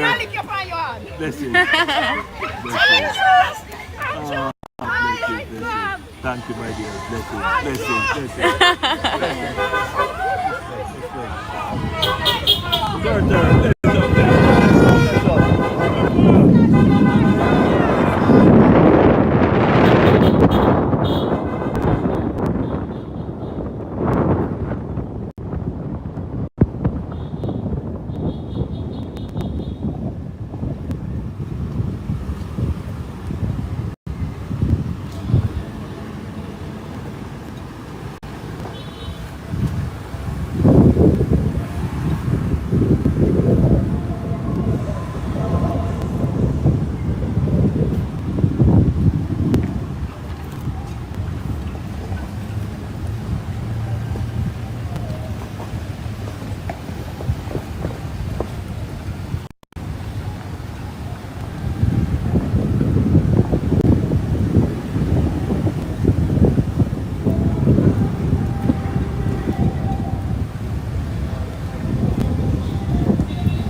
My dear, blessings. My respects, my dear, blessings.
community right now. Also with us this evening, let's make our Parliament Minister Dixon, the Honourable Desmond Mackenzie, your own MP, the Honourable Robert Lester Morgan, from out. This evening I bring the Prime Minister of Jamaica, Dr. the Most Honourable, Dr. Michael Holness, your own MP.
blessings, blessings, blessings, blessings.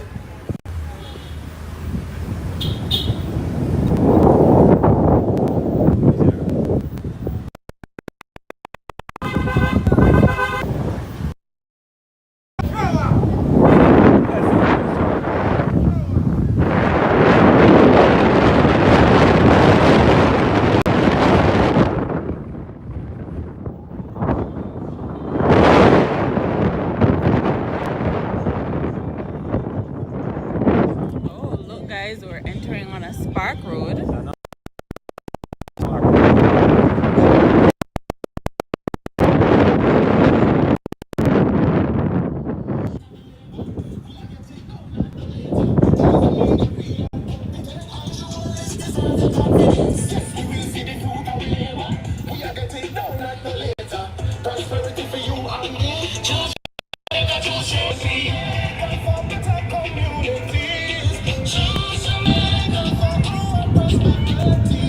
Passing through right now to Prime Minister of Jamaica, Dr. the Most Honorable Andrew Michael Holness, Member of Parliament for Western Kingston.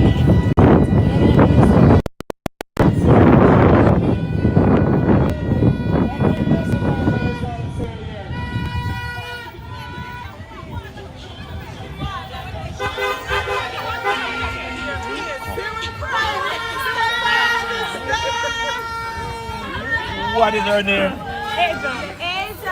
Hi, Asia. Hello. Hi. That's their High five. mother and great-granddaughter. Really? I am his granddaughter. Big up April from England. Help her up. Big up all the foreigner them. All right.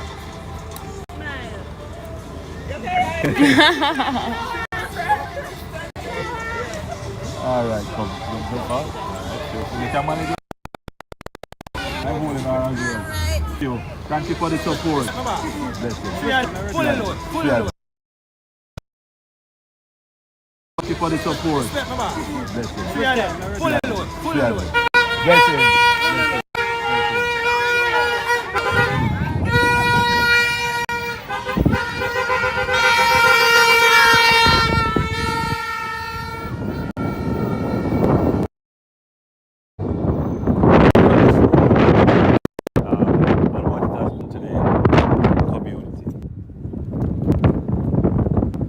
I mean, it makes the community look, just so much better.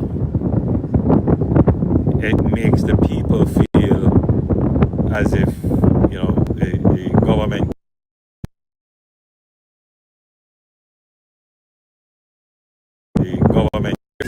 blessings to all the roads that have been neglected for decades.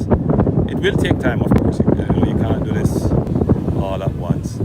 But what I am proud of is that we have put in place the system, because before there was no system to do this to local and parochial roads. Blessings, blessings. Oh Lord, oh Lord. Hold on.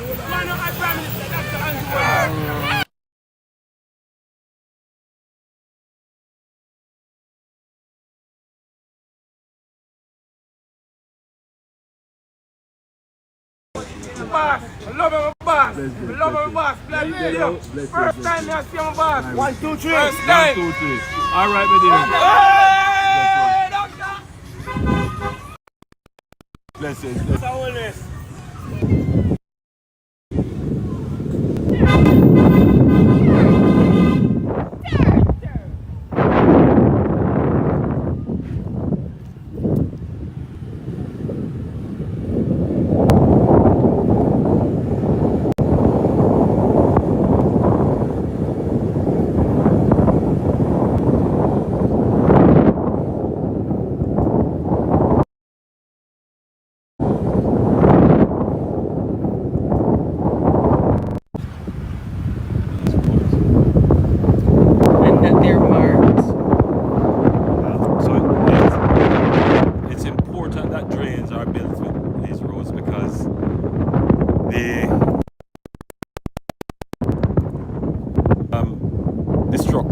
Element for roads would be the water.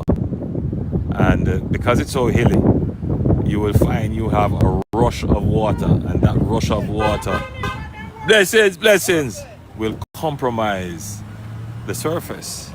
And so it's important that the road has what they call a camber, which is a curvature to it, and in this case a tilt to a particular side, and that water is channeled off the road and into a drain, which then takes the water away from the road. And just having the drain, blessings, will preserve the life of the road for many, many more years.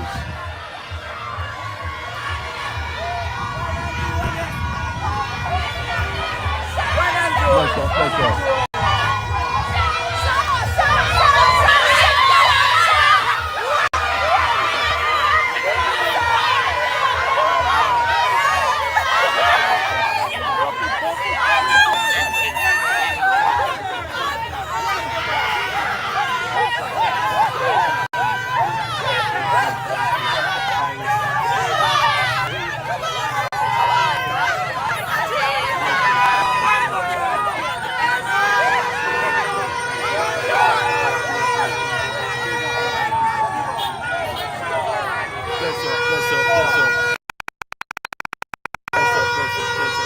Blessings, my dear, blessings.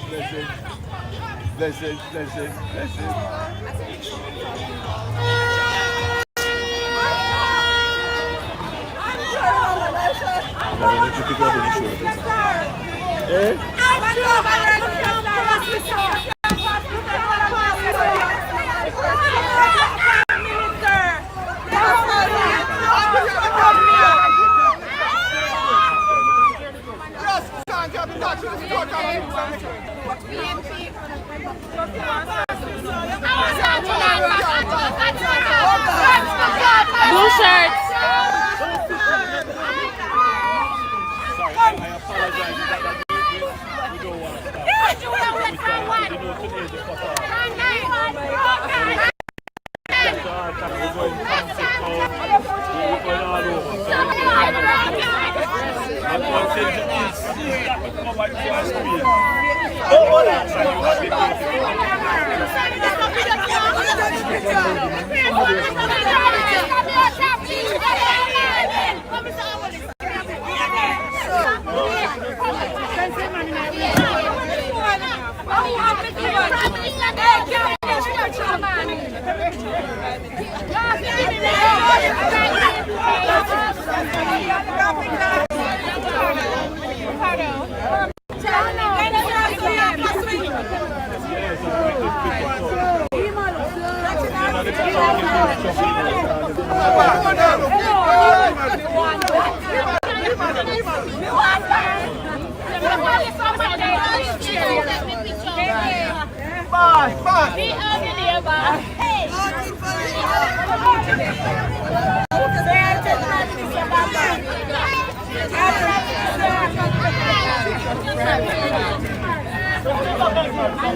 Hurry up!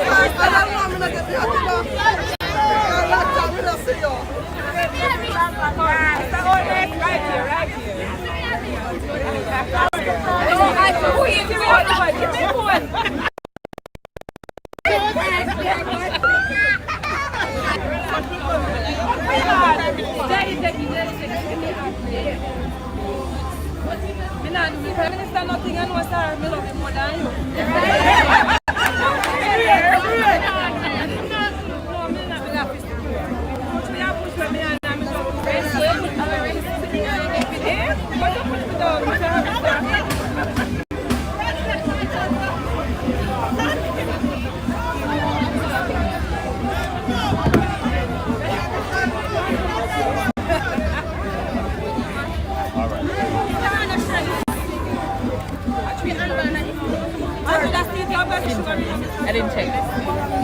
I think the person in the wheelchair here, he's trying to separate information.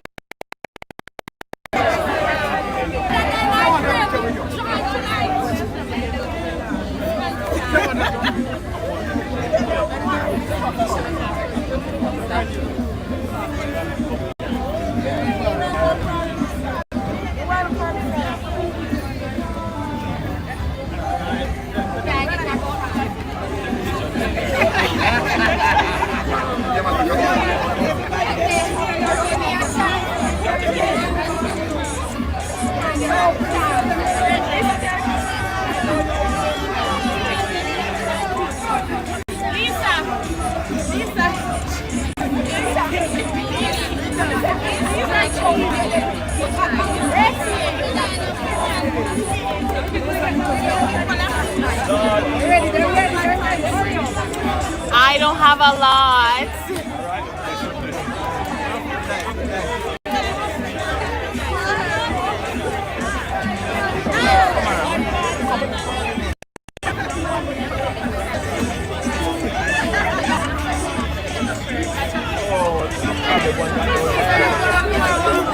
One left. Literally one. Literally the last one.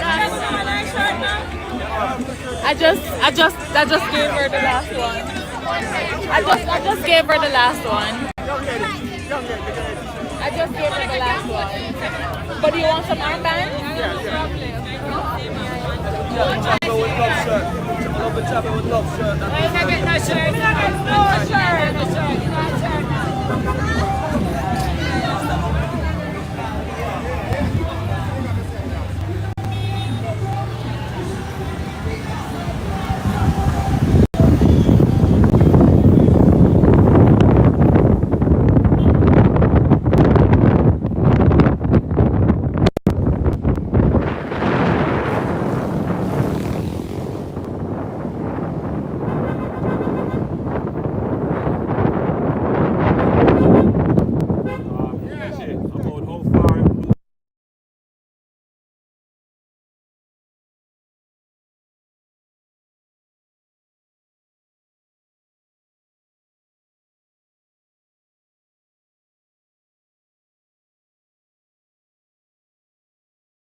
Which you're not coming through. How far to Beckwood?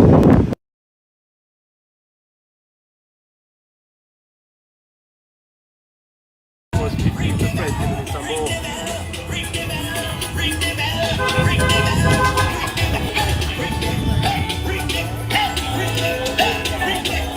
That's it.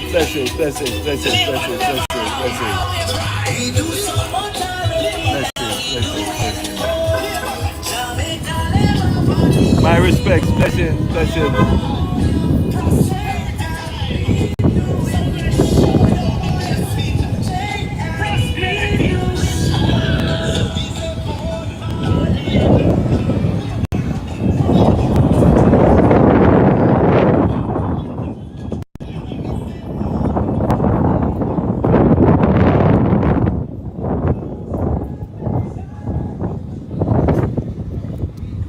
We are in fact heading to Beckford Crawl, and we are in North Central Clarendon. It is the Robert and Mr. Morgan.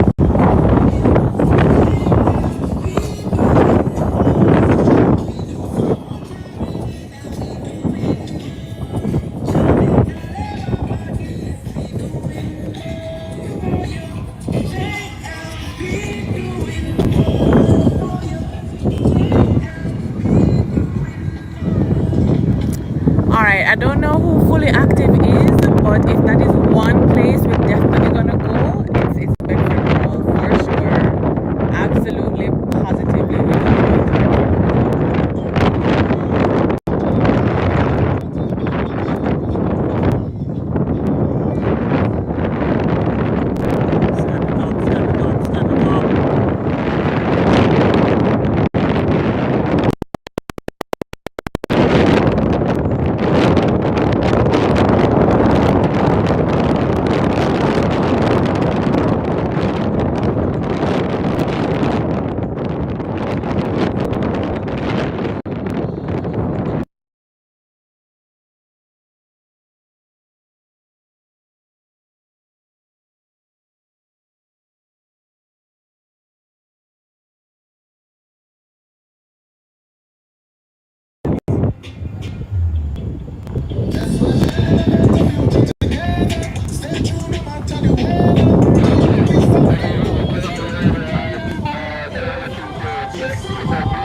No, guys, we are touring Clarendon only today. No other parish today.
My respects, gentlemen. Blessings, blessings.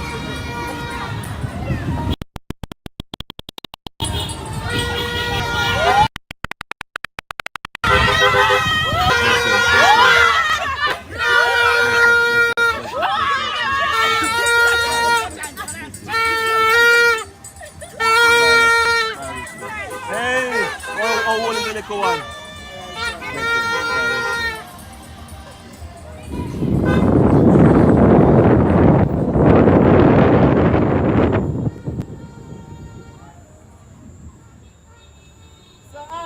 Bless up, bless up, bless up, bless up, bless up, bless up.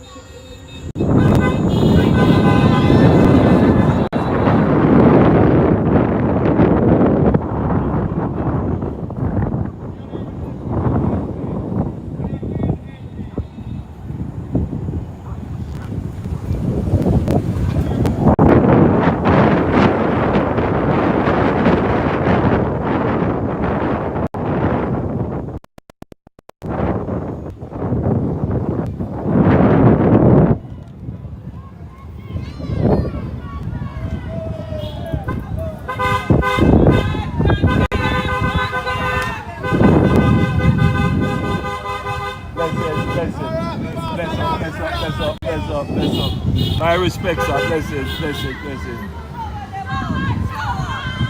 Blessings, my dear. Respect, respect. Blessings, blessings. My respects, blessings, blessings.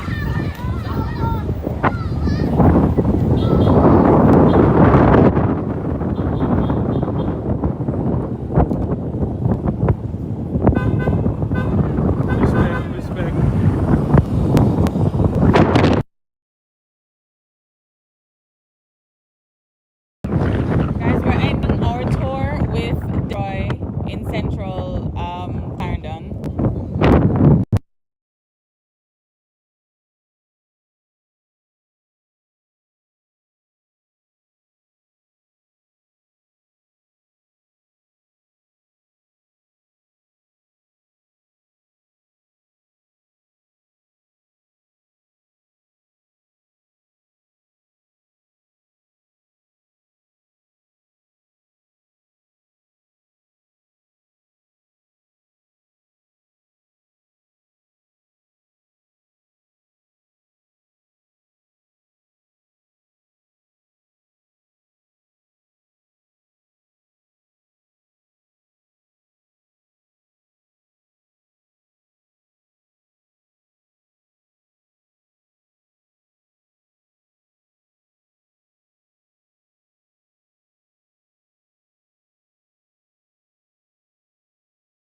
take us out to Lennon High School.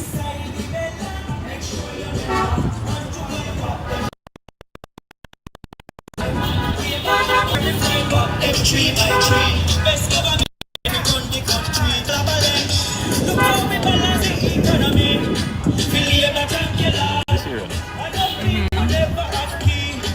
Blessings, good to see you. Blessings, blessings.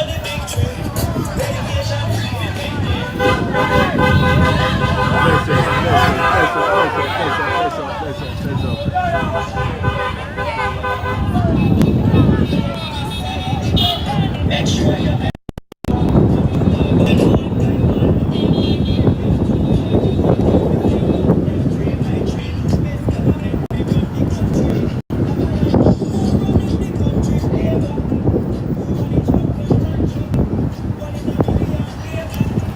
And guys, this is Lennon High School.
right, dear. Blessings. All right.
Heading up into Thompson and then through Blackwoods down to Beckford Hall.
Yeah, man, I can look at it.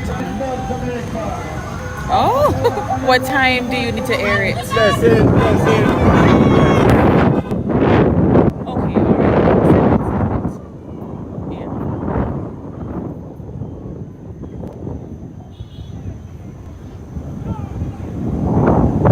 Bless it. Bless up. Bless up. Bless up. Bless up. Bless up. My respects. Bless it. Bless it. Bless it. Bless it. Bless it.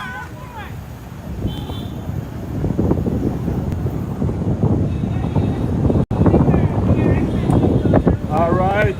Bless it. Bless it. My respects. Bless it.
Bless it. Bless it. Bless it. All right, guys. So if you're familiar with this area, you know that we could either go that way to the Thompson Town Square or go down this road, which they call School Road, past the Thompson Town High School, which is like a shortcut to get you to Blackwoods and then down into Bedford Pearl.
Blessings, blessings, blessings.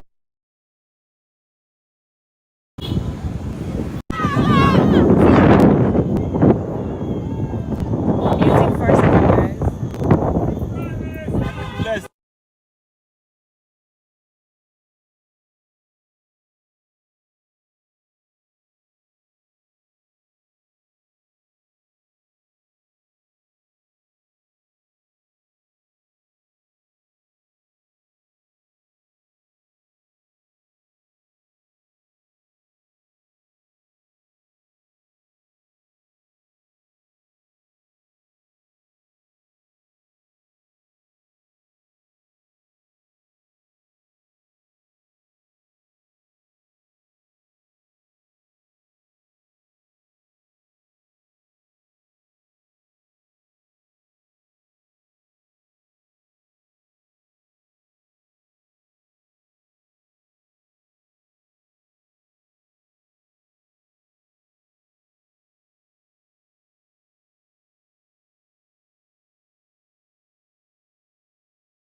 Units are safer.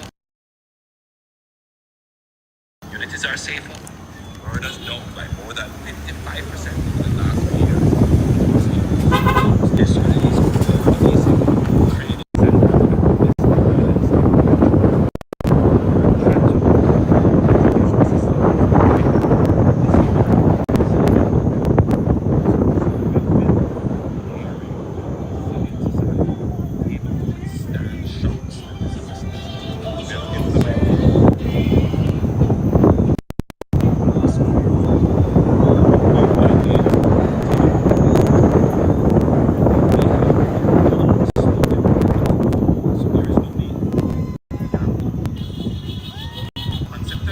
Blessings, blessings, blessings, blessings.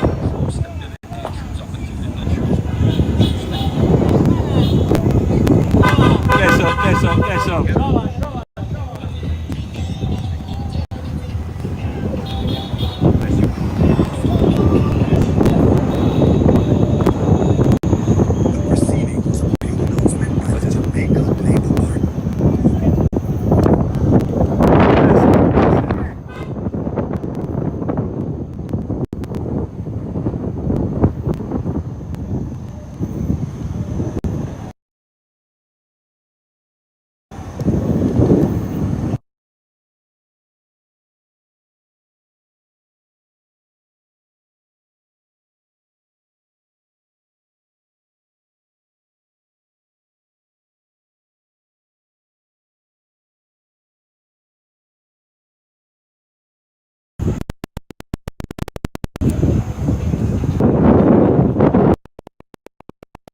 Okay, I sent you a voice today.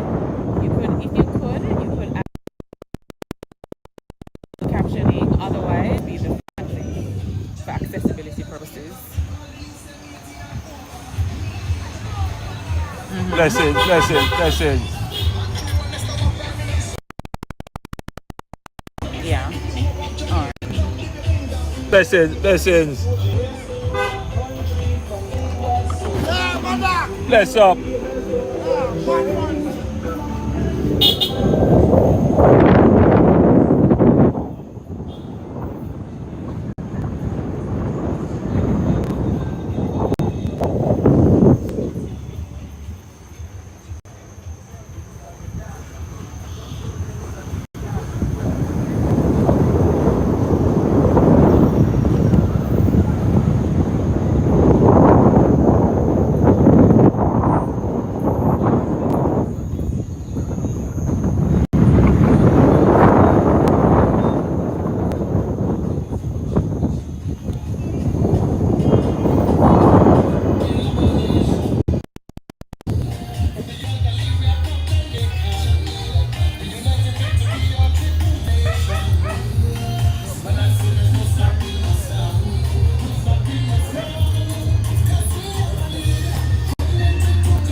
century right now is the Prime Minister of Jamaica. Dr. Um, Jamaica.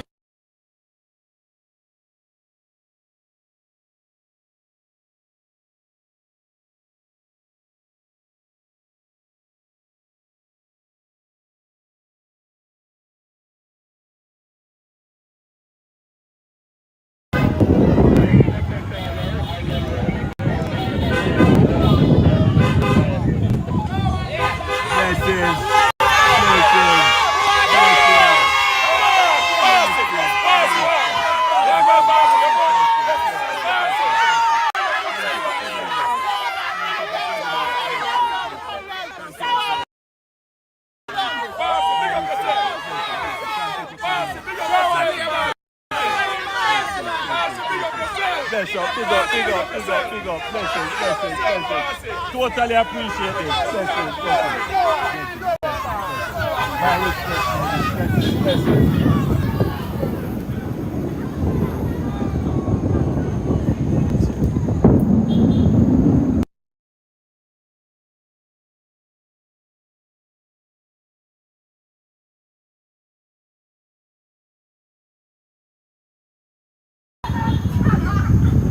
Blessed, sir. Blessed, blessed, blessed, blessed.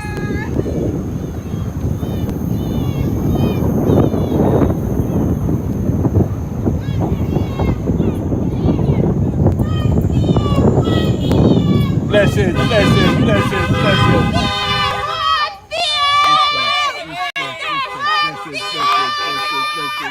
Hold on, hold on, hold on, hold on. The grandma come here. Hold on, the big one grandma hand it a bit. Grandma, your fist. Yes, 11687. Give me a shot. Yes, 11687. Yes, 11687. Give me a shot. All right. Yes, 11687. All right.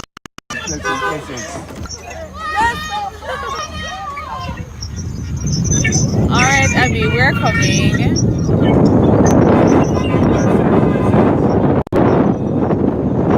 You're in the square. Okay, all right, coming.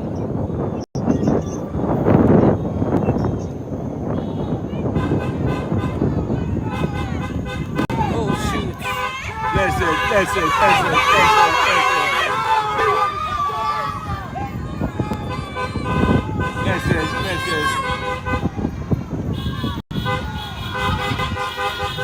Oh Lord, blessings. Oh my God!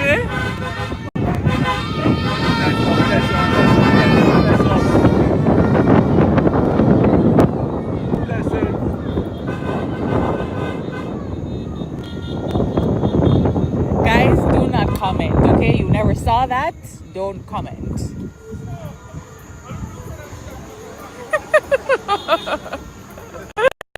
Oh my days.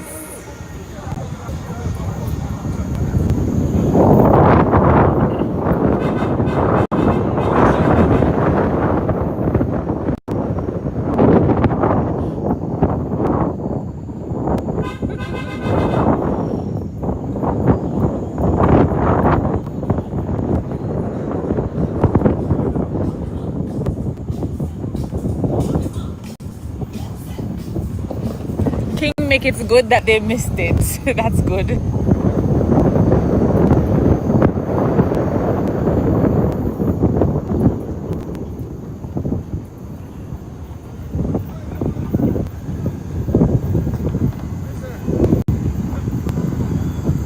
Respect, sir.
Alright guys, this area is called Sweeney's Top.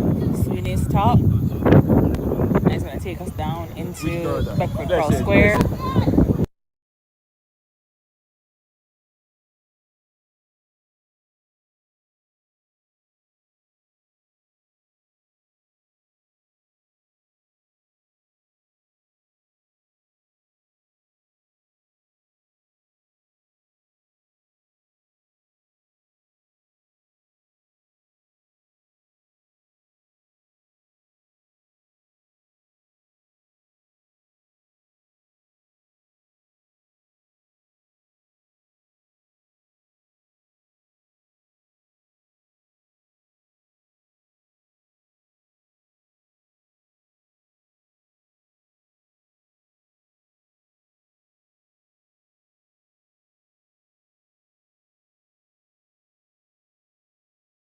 Look at my little town. Oh my god.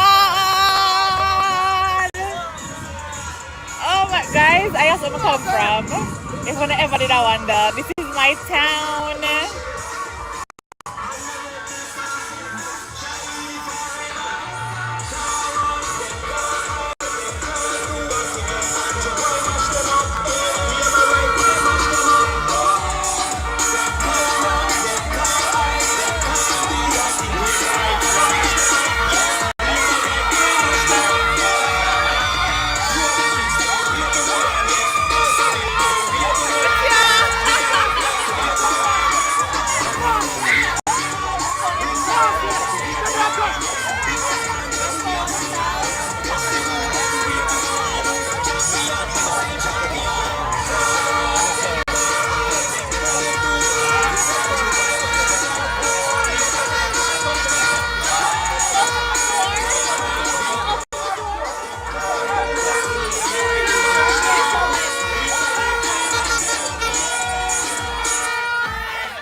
Check,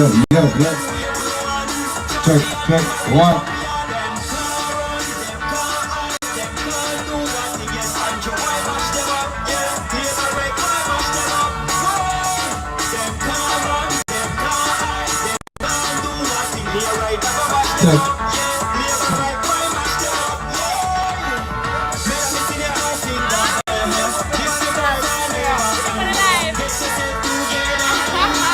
Check.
So much respect for us that he took the time to come and greet us here in Beckford, Crawley and Blackwood.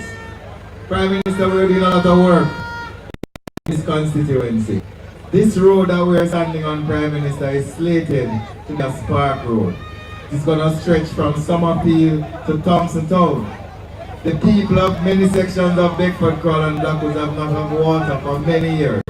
And under the Spark program, a pipe will be run from all the way in Thompson Town to Summerfield. So finally, the people of Beckford, Rose Hill, Summerfield, all of the road communities along this road will have water. Prime Minister, we're fixing the roads, we're fixing the communities, but we're also helping community members. Everyone knows here the contribution that the government has made to the education of their children when they come to the office and they ask for the back to school grants, and we turn no one away. Everyone has been assisted. So Prime Minister, I want to thank you for coming here. The people are happy to see you. It's late, we have to go up the road, but Marlon, they bring my cousin from St. Elizabeth. They come from Manchester roots. If it's from St. Elizabeth root, every Marlon. Thank you, MP. Labour rights of Beckford Crawl. We love how you stand up tall. And you know, the prosperity now stall. In fact, we bring it come right on the foot with the Prime Minister. Labour rights, as we made our way from Moko to this, the Chapelton Division, Beckford Crawl to be exact, we recognize the importance. Our journey underscores the importance of a rural school bus system. As I passed the Lennon High School, my mind was taken back, Labour rights, to the tragedy that struck in December of last year. You'll recall that incident with a robot taxi operator and basically school children whose life came to an untimely end. And the government drew a line in the sand and said they will not allow another September morning to catch us not having a dedicated school bus system for our children. And we are proud that come next Monday, Labour rights, the wonderful school bus system will roll out as undertaken by the government. And let me be clear, we're not holding it up, it's just a quick whistle stop.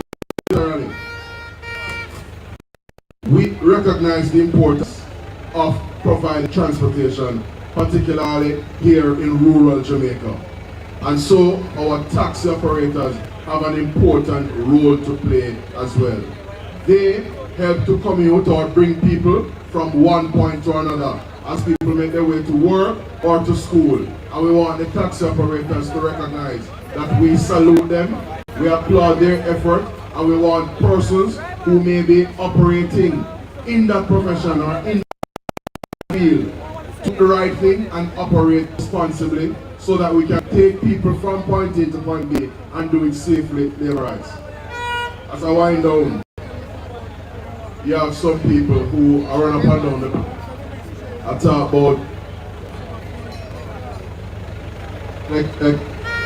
first.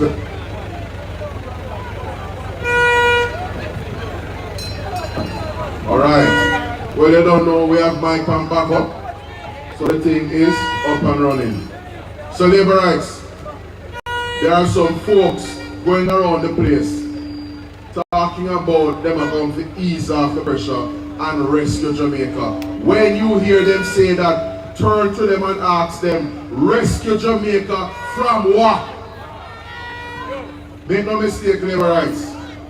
These past 18 years have been used to fix Jamaica from the previous 18 and a half years of destruction.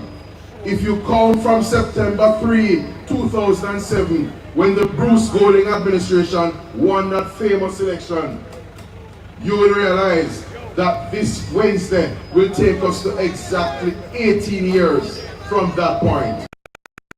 So it has taken Jamaica 18 years to correct and fix the problems from the previous 18 and a half years. And Jamaica is at an inflection point now. We are at a point now where, having done some very heavy lifting and some important work these past 2 terms, you have to hold on to your member of parliament here in North Central Clarendon, hold on to the Jamaica Labour Party, and ensure that in a 3rd term we achieve and attain the aspirations that all of us have for this great country of ours. Alright, so as I said, labor rights, this is a quick stop. We implore you to come out on Wednesday and put your X beside the bell and ensure that Robert Nesta Morgan is returned as your hard-working member of parliament here in North Central Clarendon Labour Rights. One love, Labour Rights.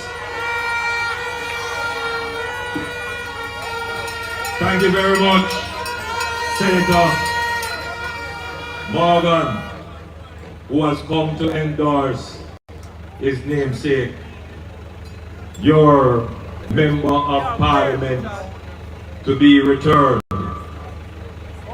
Robert Nesta Morgan. Now,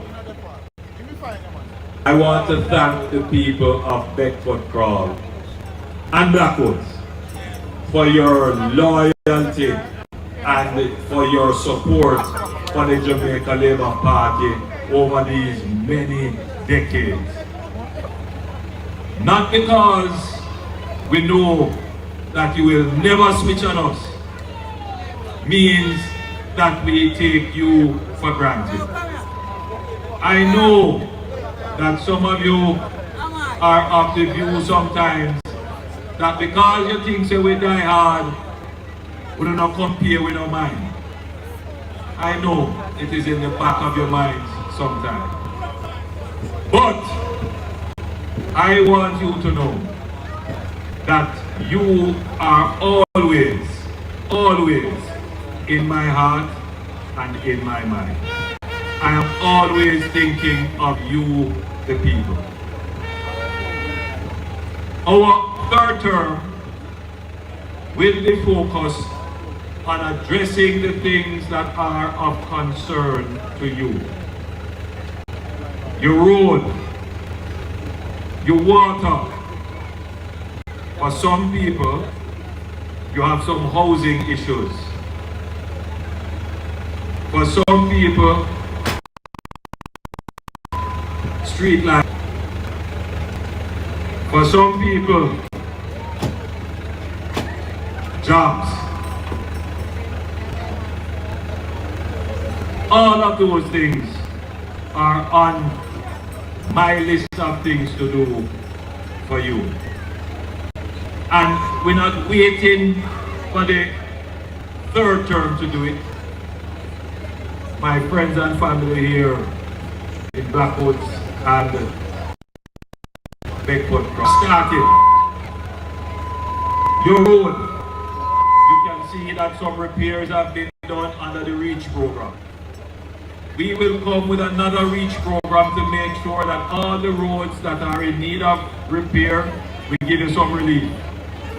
But we will have a spark number 2, which will focus on another 660 roads across Jamaica, and I'm sure your constituency will get a lot of those roads.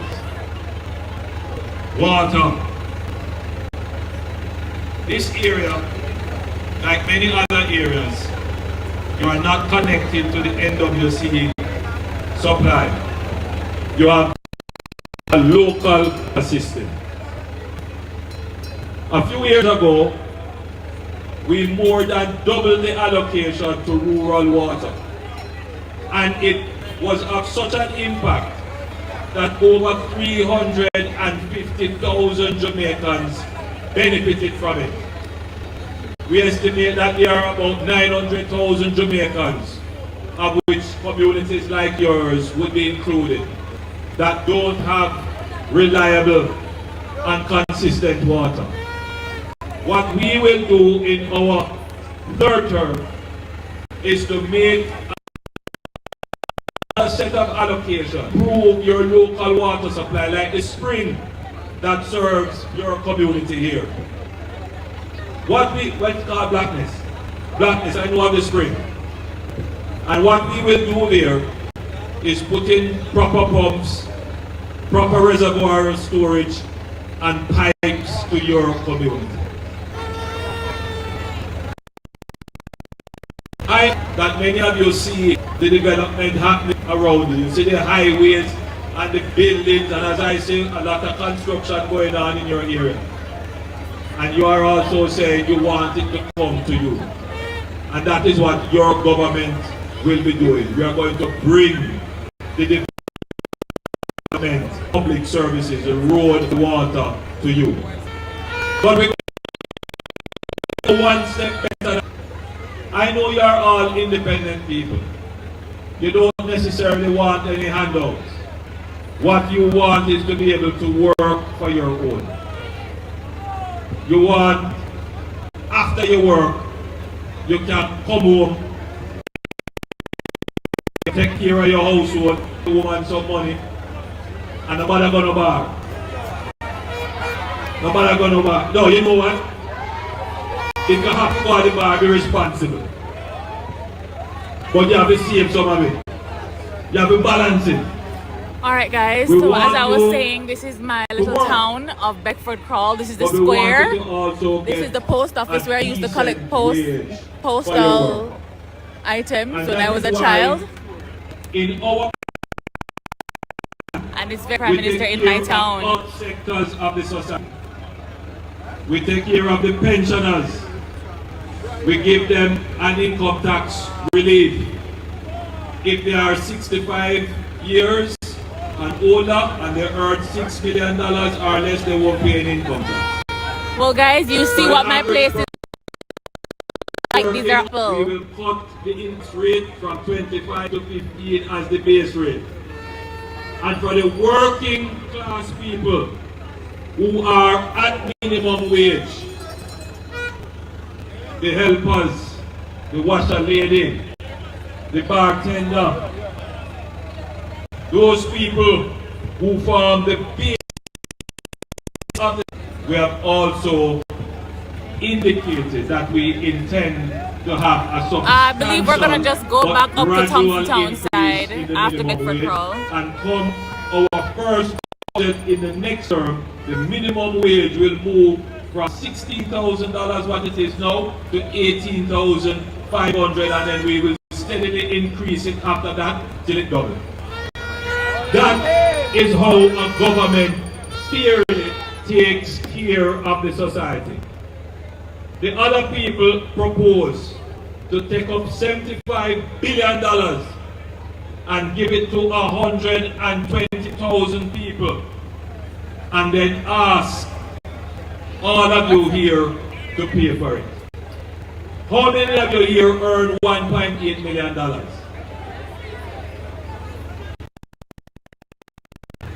Well then that, because the PMP plan said, if you earn $1.8 million or more, a tax break.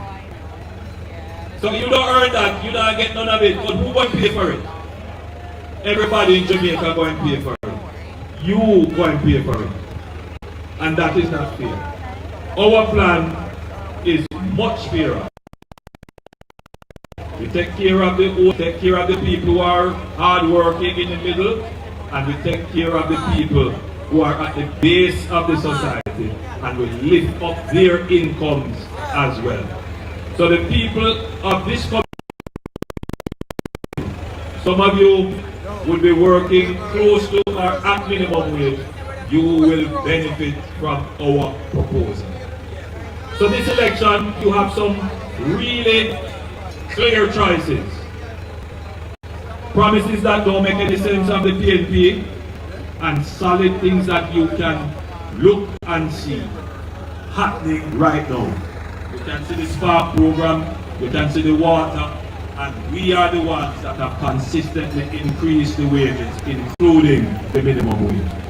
So the people of Crawl, I ask you, Beckford Crawl, I ask you,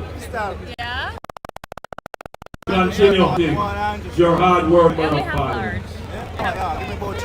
Robert Nestamon. And I ask you to continue the progress with the Jamaica Labour Party as we move this country from poverty to prosperity. God bless you. Love you.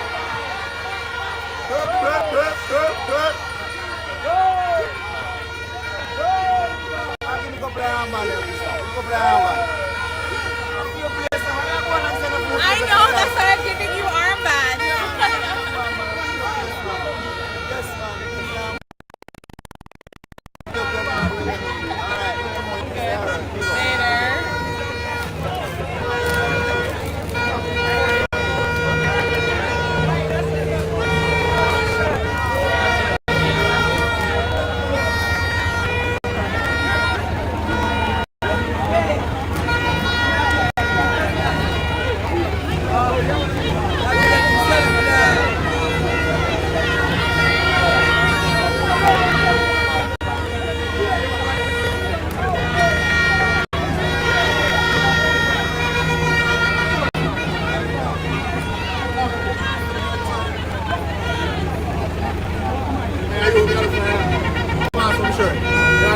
I just gave him like a stinger.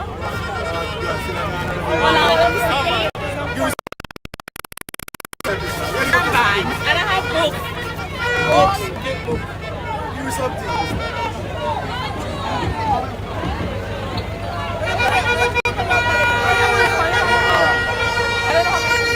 No, that's the last bit of shirt, but I have armbands.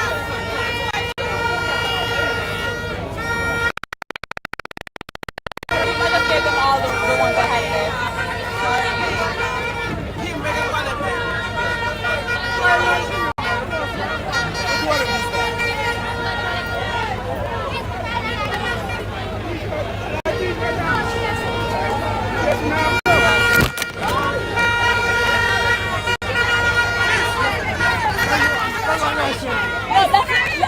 No, that's the last one. That's them done. I swear they're done.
Well, PM, I must thank him into Leopard Crawl.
We're on our way back. That's it. You hear me? You hear me, Shin?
All right.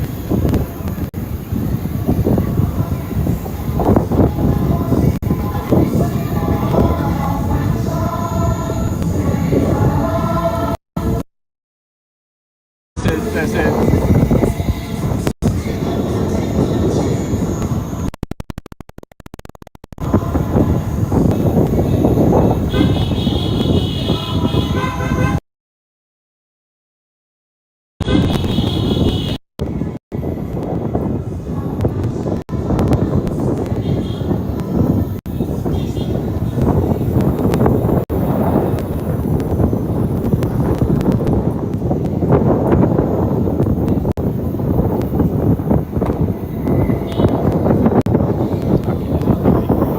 That's it.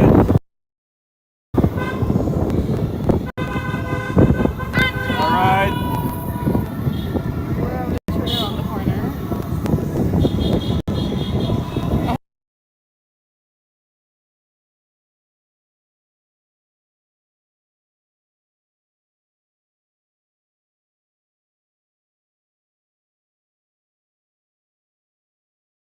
That's it. That's it. That's it.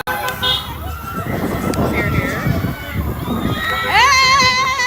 That's it. That's it.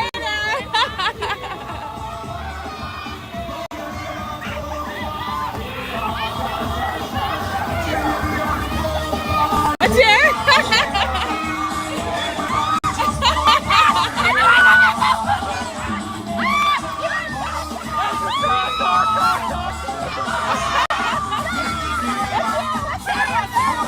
Yes, it's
Blessings, blessings.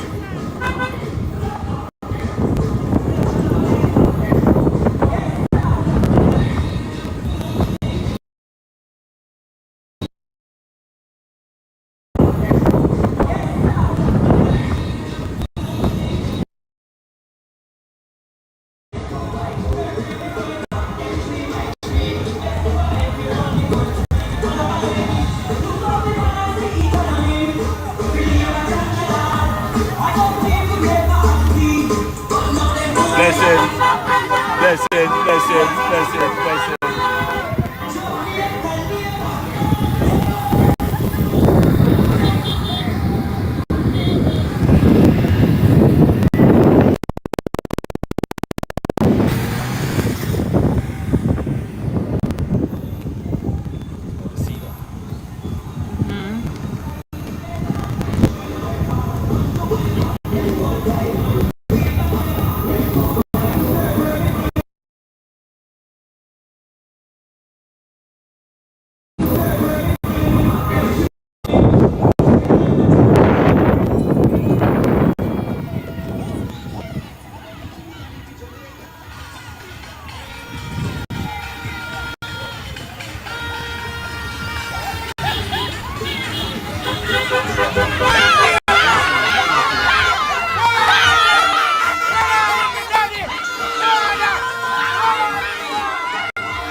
Blessings, blessings.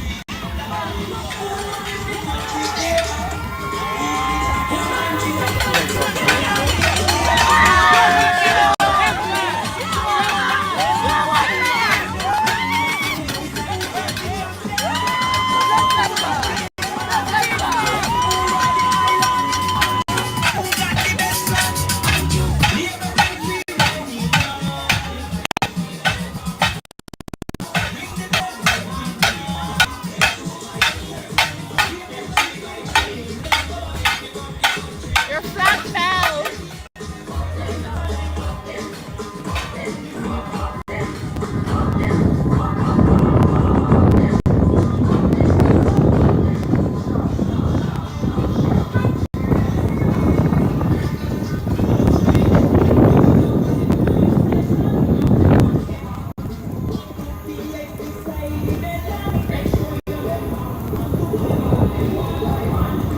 We're in Blackwoods heading back up to Thompson.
Guys, this is definitely a strong area that supports the Jamaica Labour Party.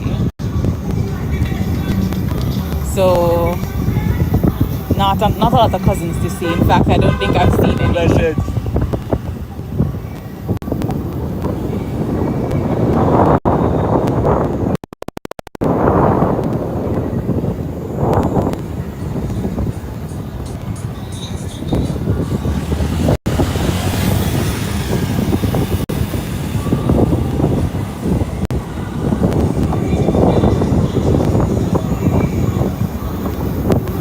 Yes, we are going to be going to Warren's constituency.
Blessed, blessed.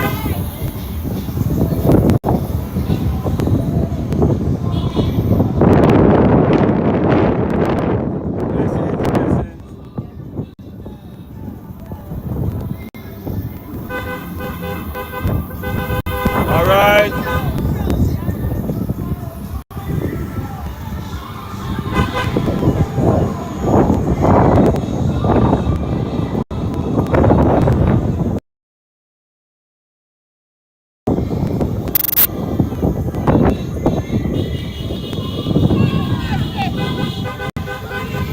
Bless up, bless up, bless up, bless up, bless up, bless up, bless up, bless up.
Oh my days. Well, you know, this is the first time it's happening on the tour that I've lost a hat. And it's not that windy.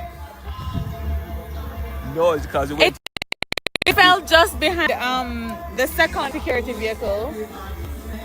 I think they retrieved it. Oh, oops. Yeah, that's part of being in a sunroof.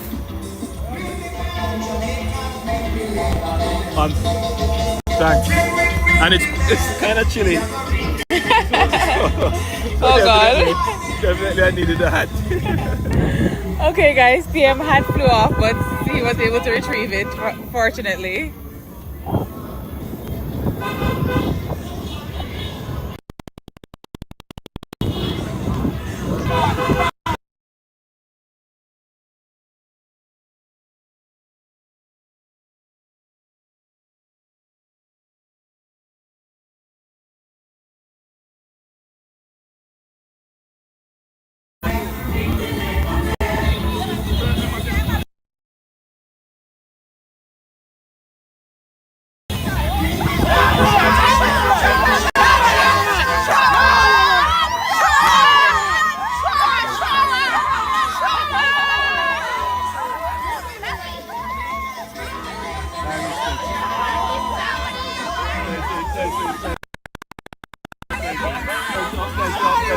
Bless up.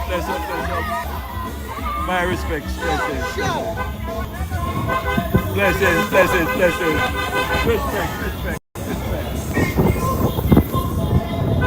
Blessings.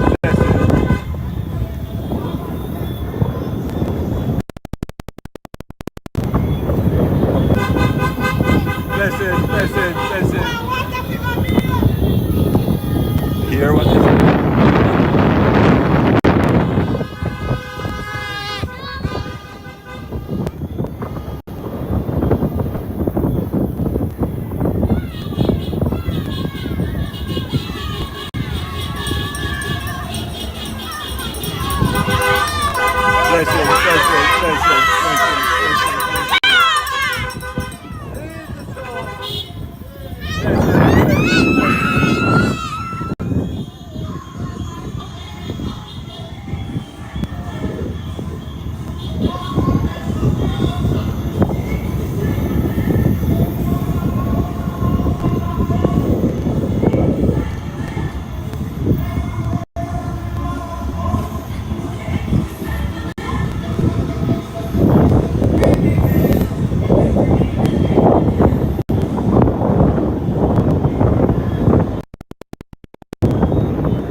Hello.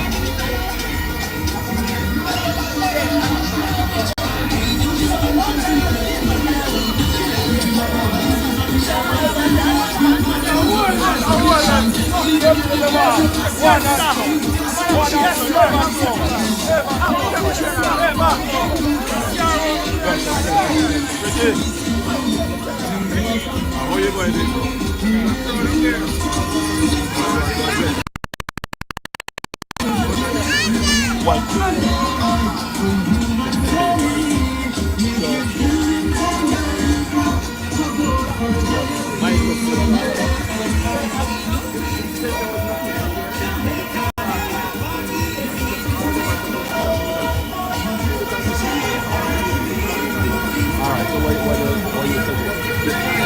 Alright guys, we're pretty much in Thompson Town now. And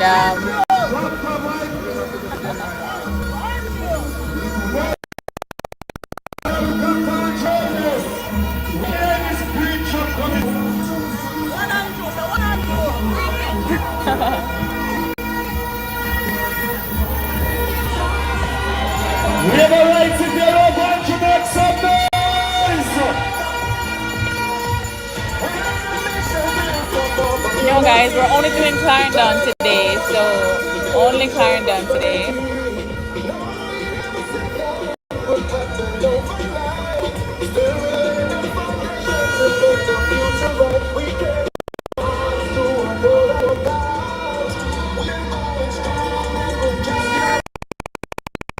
That Nasha Harris, like from UE.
He's coming back? He's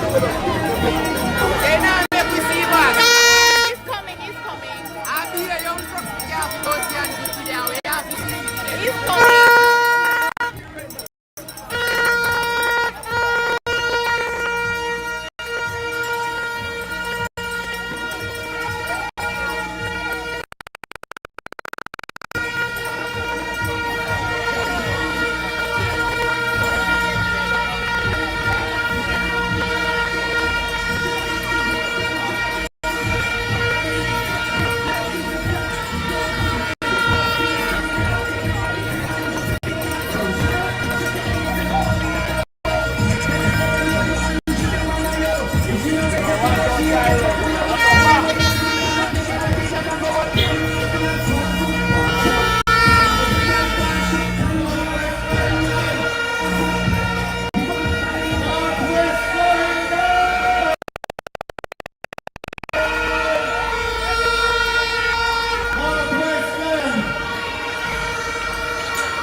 As the Prime Minister finished this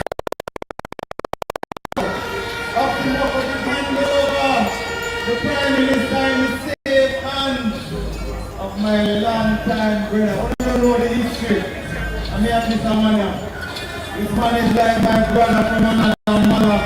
I know that he will be taking good care of Northwest Clarendon because he is a good man.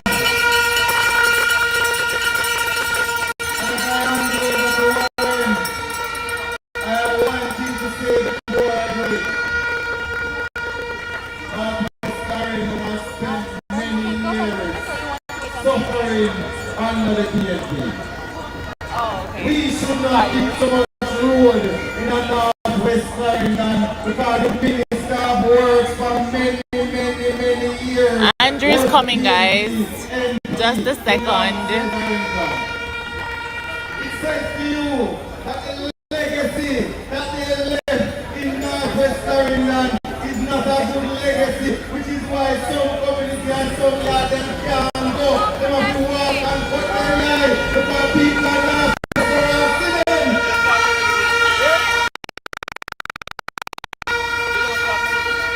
Warren has some good plans for you. I know that Warren comes from the school of the Andrew Holness generation of labor rights who believe in a performance, and more performance. So that's the Warren. That's the Warren. And that's over to you.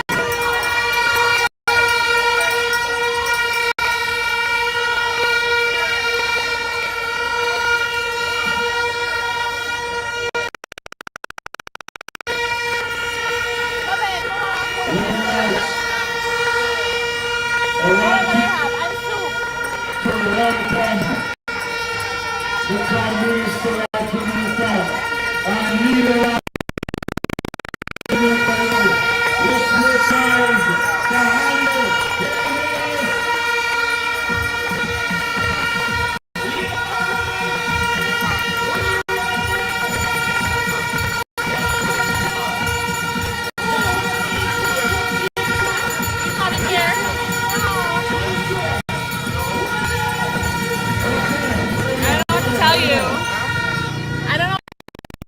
He's up there. The PO is not up there. Okay, so where is he? Okay. Alright then. Well, see if you find him. See if you find him.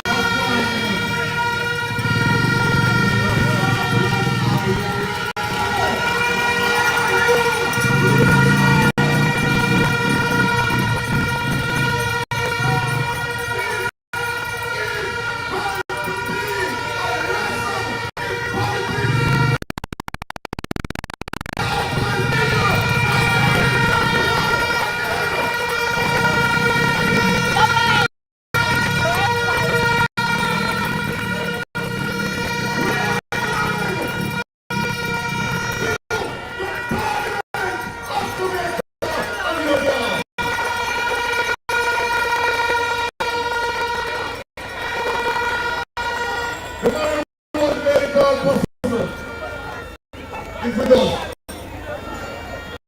We thank you from the depths of our heart. No one knew 6 months ago that we should have been in the battleground. But man who was around telling people, saying no need to get in a northwest Clarendon, and the same people leader today, because God helped him.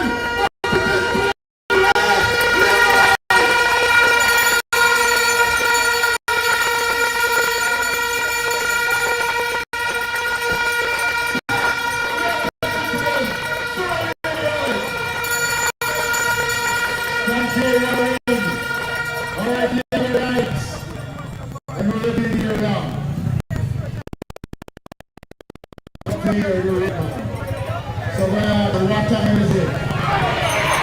What time is it? Prime Minister Randall, Prime Minister Cooper,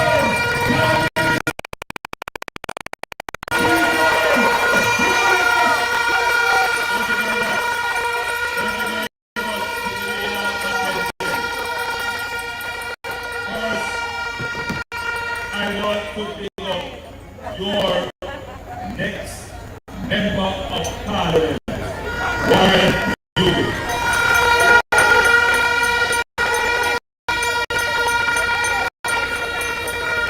Warren is a younger man than myself with tremendous potential. He is a very fine politician, but more than that, loves people. Warren, he is somebody.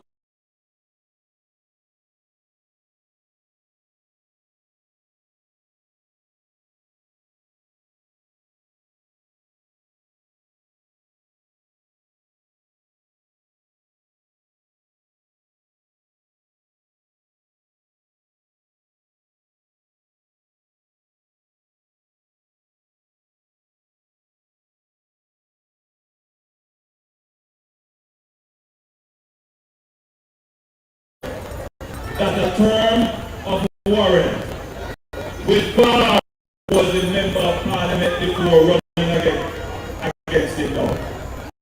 Warren is more capable and more competent. And so I ask you to give your support to Warren to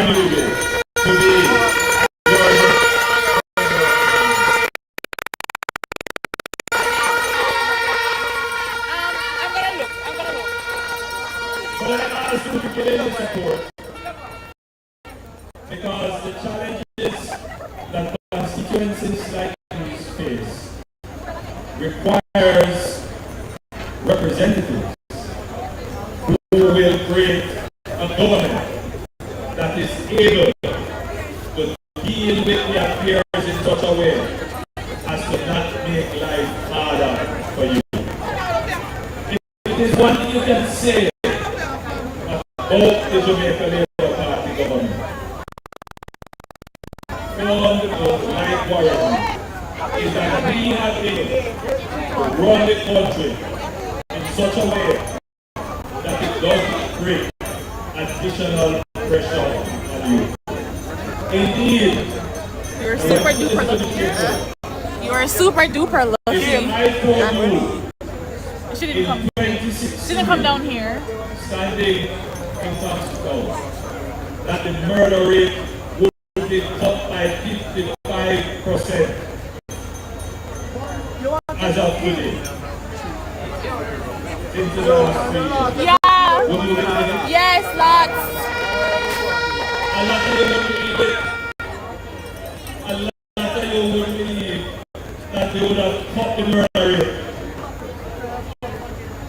If standing here I told you in 2016 that the unemployment rate at that time was 13%, meaning that if you have 100 people gathered here, 13 out of them were unemployed. So where's the baby? The unemployment rate is there's nothing no baby at all. Only 3 out of every 100 gathered. It's good. If I told you that that would be the case today, you probably wouldn't believe it. We have been the government. They're done. Unfortunately. Big problems and make real changes in your life. I am asking you to get involved to form part of the government that will continue to make the real changes. Alright guys, I'm standing here today now, knowing that for most of you, let me see what I can do about showing you. the real trade road, the real trade rural electrification, street lights and bringing electricity to your home. And surprisingly, there are still a lot of young men in particular in these areas who are not employed. These are issues that face you. Alright, see you there on the live. We have to say what to the live. Alright. Alright. Remove the prosperity from the highway that you see are building to your driveway.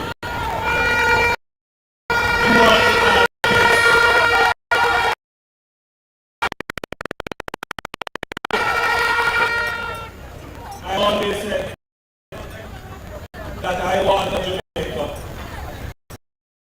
where all Jamaicans get to the basic service, things like water. Maybe 30 years ago it was okay, but nobody thinks like that anymore. Everybody, when they're feeling the mountain park, Guys, I hope I did it. and they want to be able to walk in the bathroom, turn on the pipe, and say, show up! Show up!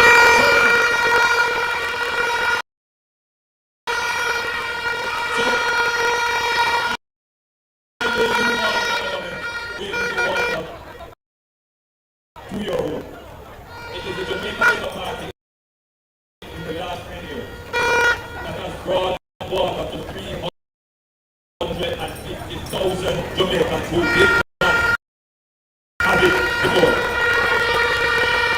We know that there are still about 1,000 Jamaicans, or if they have water, it is unreliable. We are going to correct it. And we know how to do it because we are currently doing it and it's done it before. We have one thing which nobody can dispute. And again, I say it in the way that I said it before. If I stood here in 2016, the minimum wage was $6,200. And I said to you that in my term as Prime Minister, the minimum wage will go $16,000. Would you? A lot of you believe it, somebody will take the word. Right? It's beautiful government here. Right? But a lot of people wouldn't believe. We're going to be touring Warren in this area next. Triple what it was in 2016. Our government did that, and they are going to do it again. We're going to increase the minimum wage. Who benefits from the minimum? Almost everybody.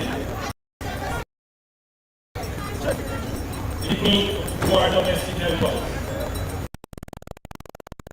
People who are the merchandisers in the shop, the cashiers, the people who form the base of the society, they will benefit from the increase.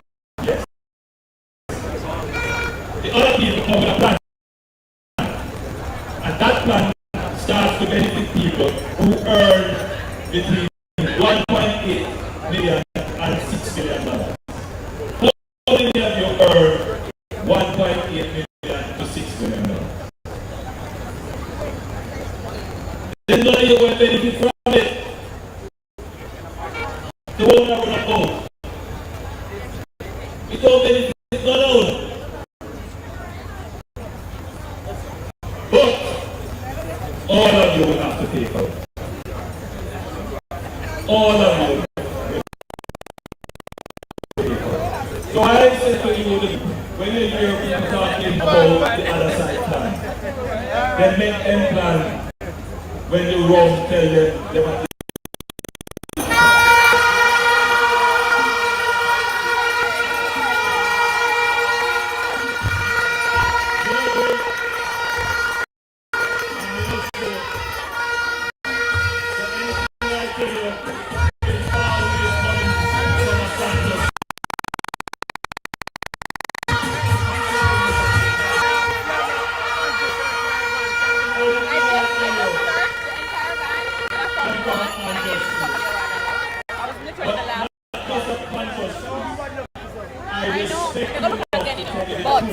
I make no promises. anything I tell you is coming from my heart. From my heart. So in your next government of the Jamaica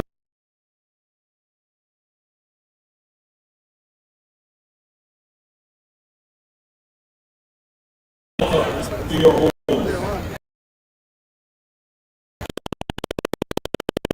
Water to your fields because you have massive irrigation from to your income so that you can have dignity in life from work. That is what you can get. I want to thank you for the introduction. I want to thank you for your loyal support to the Labour Party. And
I know, right?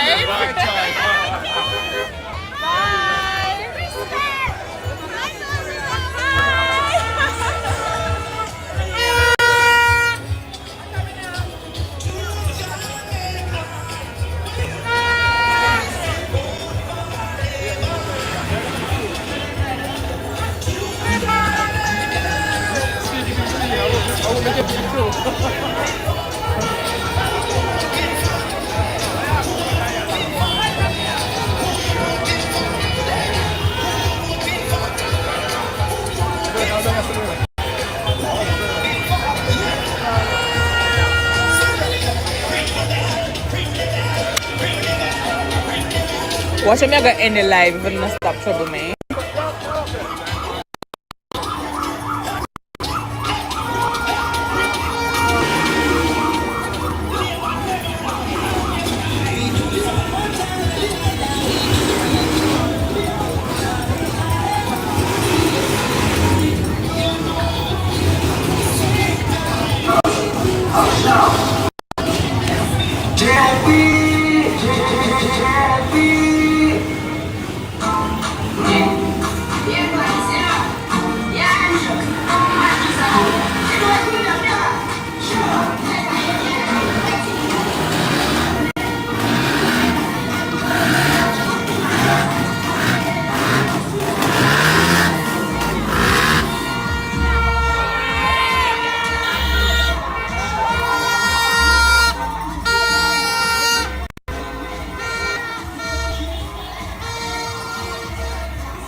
Alright guys, we're heading to Victoria now.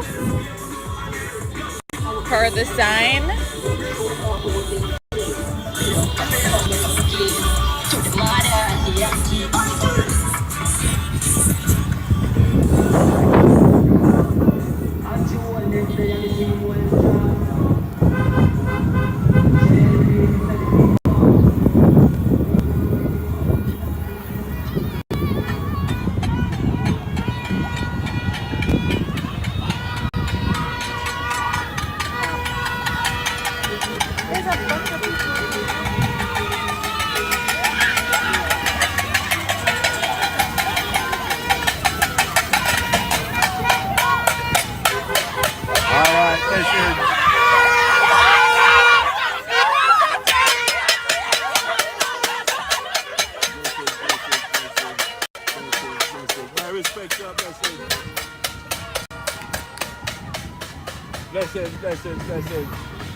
Blessing. All right. Blessing.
Constituency of northwestern Clarendon.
My respects,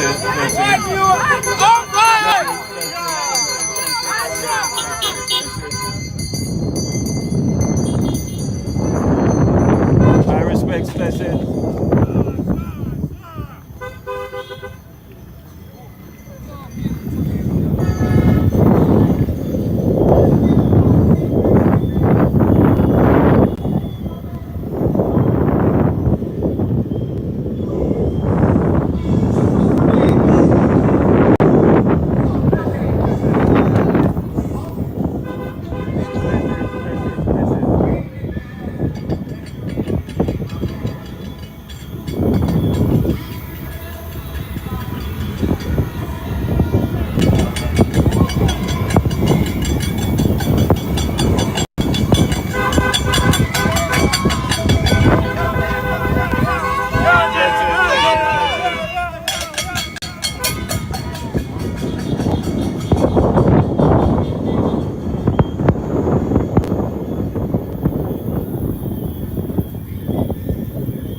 Bless it.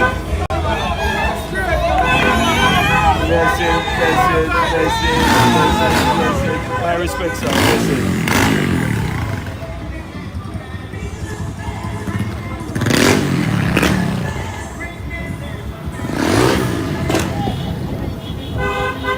Bless up, bless up, bless up.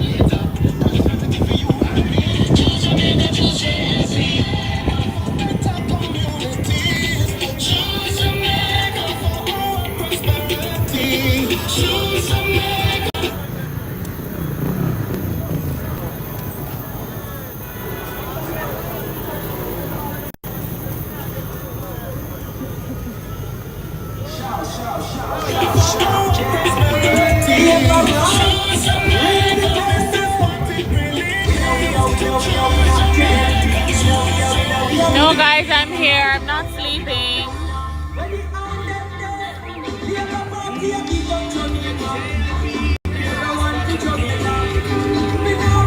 Oh, I see somebody said to be cautious coming into Victoria because you block it up. Okay, noted.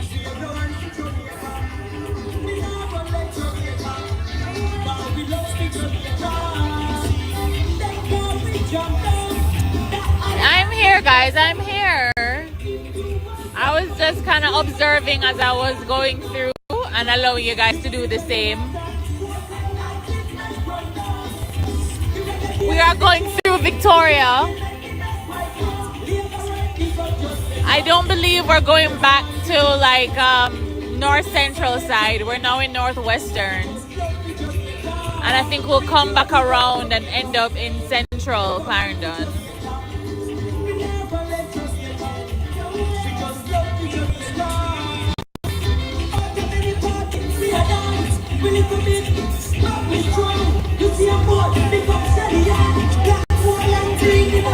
Currently in Victoria, guys.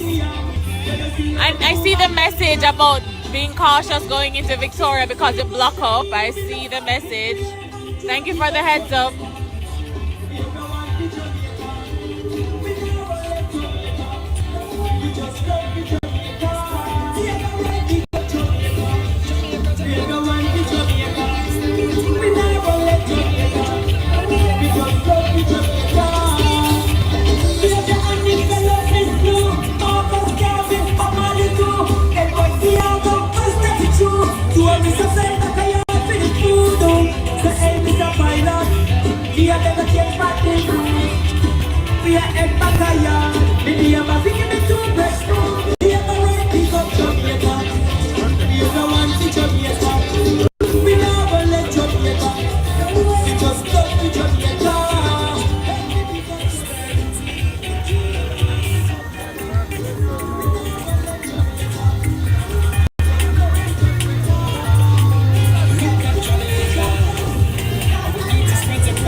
Yeah, close your eyes to me, okay?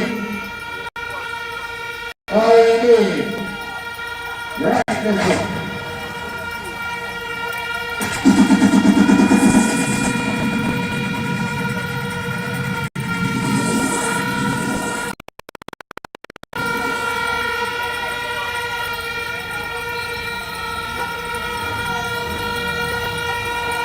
Hey, you don't stop blowing on me, you know, blowing on me. I'm a fan of someone to, you know, sit up here and see you. Yes, the guy in the wall, sir.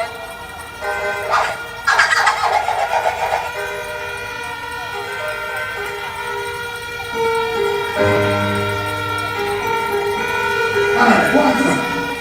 DJ, bravo. DJ, bravo. DJ, bravo.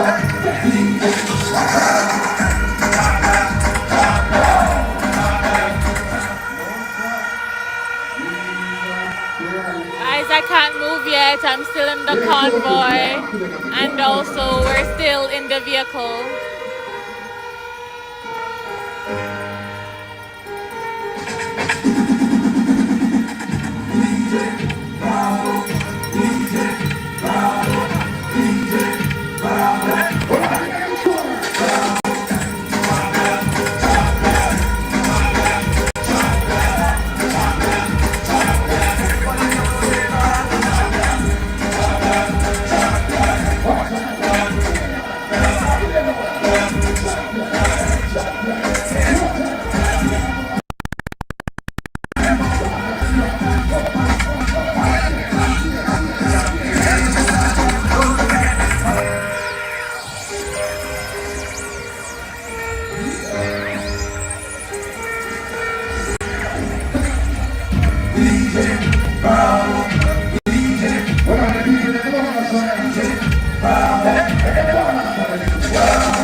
Liberals, you can't come on the road and people not coming down. Pull up the space here. Pull up the space here. Pull it on the people.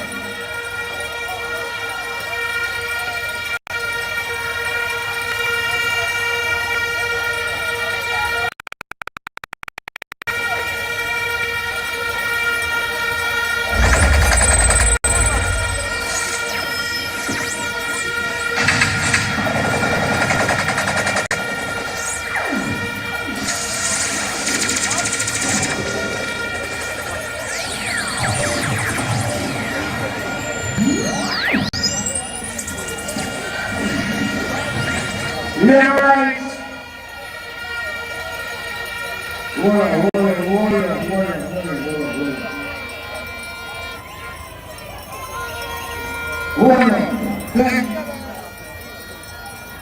Then all got PNP you are.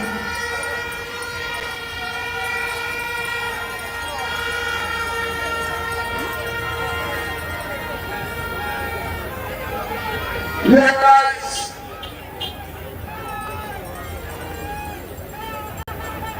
We are ready. Final stage of the day's activities in the parish of Clarendon. I want to advise you that by law we have to finish campaigning by 11:59 tonight. So we need your undivided attention. It is the last lap before Wednesday. Tomorrow, this time, you should be concluding your preparations for Wednesday. But I want to say something which is important to leaders. And I don't want to stop talking. You're like a person when they go to the polling station. And if the line is long, then say, they can't bother.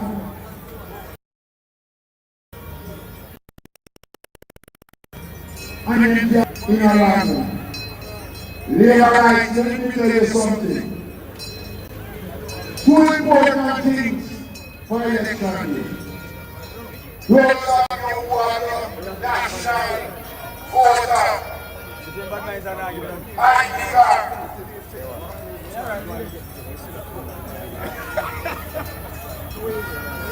You need to walk with your voter. If you don't want it, walk with some form of ID. Because they're going to put you through other subjects. They're going to put you in the black book. So it is important that if you have the ID, walk with it, because it cuts down the waiting time at the polling station.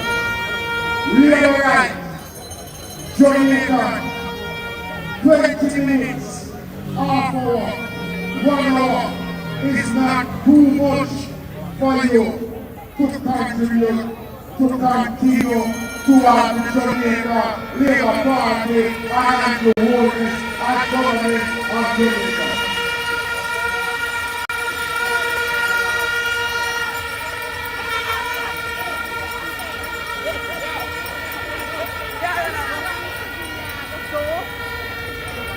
So I urge you, I beg of you, ensure that you have everything in place for election. Some of you who find nice, sir, they will come to know. Because you don't want to come to the stadium at 2 on Wednesday morning. Especially those of you who are going to be working in the polling station or in your agents or outdoor agents or runners. It is important that you are early. You are early because I want you here in this constituency to understand that if you are low, if you are low, a man who was here for over 30 years, it was Minister of responsibility for roads. And let me tell you something, this constituency has some of the worst road in the entire island of Jamaica.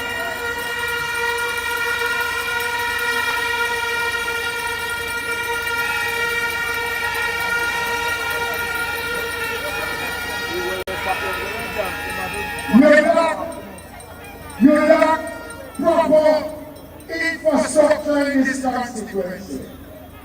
Hardly anything has been done for you.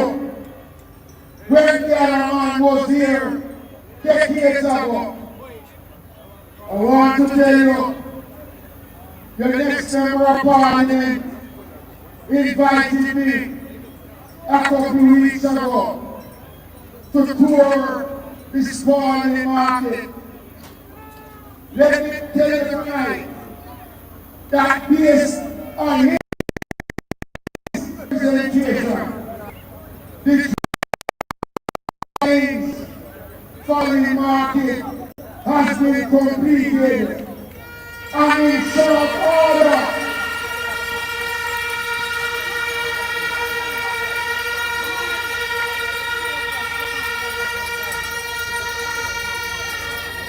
And in short order, we're going to be putting out to tender for the contract.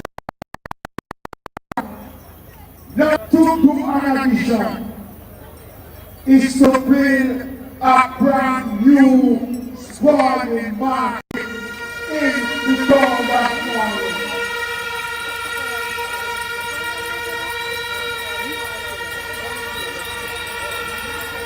So you're right, good things are happening for Jamaica. Jamaica is on the right path.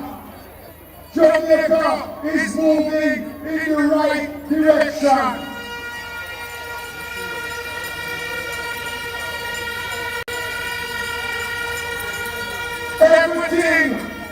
Everything about Jamaica is good. And the Holness has been good. The Jamaica Labour Party has been good.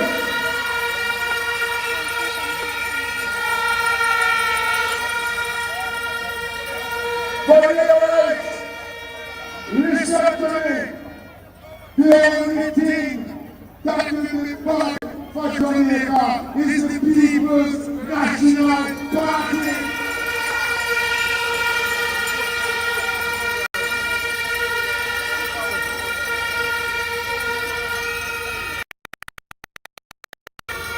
So I'm going to invite a man who has been strong, advocating, defending the position of your party.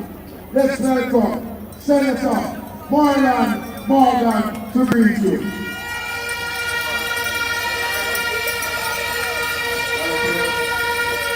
Alright guys, the Prime Minister is out. He's making his way over to the stage.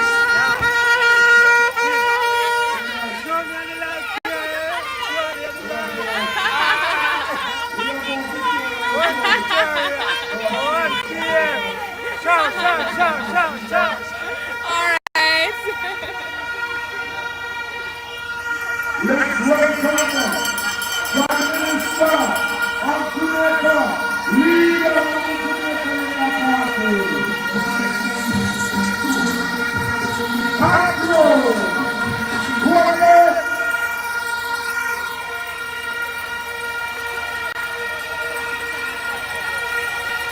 Yeah, my right. Bring it in.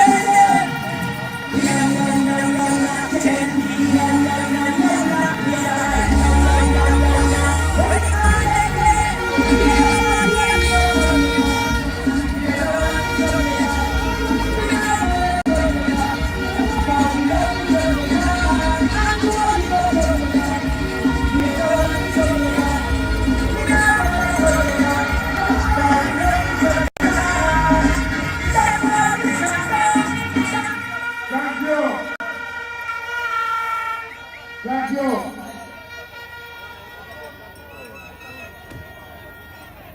Alright, so let's just go on a bit so we can step through quickly. Labor rights. Where are thank you, thank you. Alright, labor rights, listen now, listen now.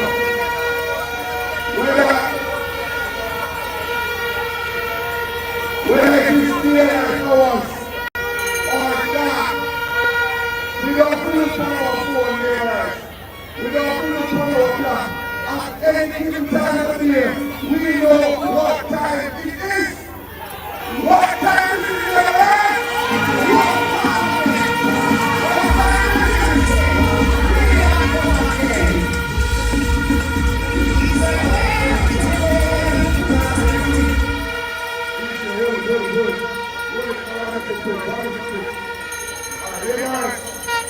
Earlier today, we started here in Clarendon in 4 parts. They are separately, so we can get through as quickly as possible. We started out in 4 parts. We made our way through southwest Clarendon and then moved into Robert Eastern North Central Clarendon.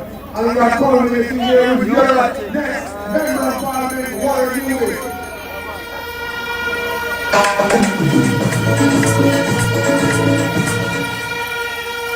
So we are here in Northwest Clarendon. And laborers, we don't know about the other people's campaign, but we know about our campaign. We know about our campaign, laborers. And our campaign, our holding for young people with us.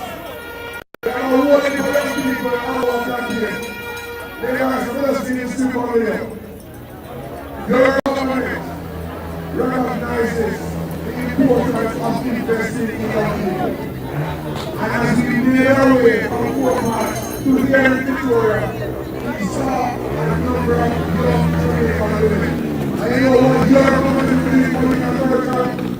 They are going to be encouraging a number of our young women to access skills training and invest in themselves so that we can bring a better life for them and a better life for the children they are.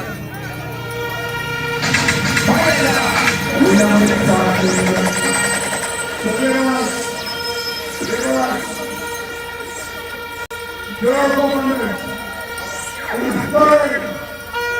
in a third term of office, your government is committed to making not just skills training free, but obviously we're also going to be providing what is called support for childcare so that our young men in Jamaica, and we have tried since 2022, can go and access skills training and you get support, monetary support for the upkeep of your child so that you can go and unlock the potential by stepping into life and those and some of the plans your government has in store for you in a short term. So later you will have heard there's conversation right now.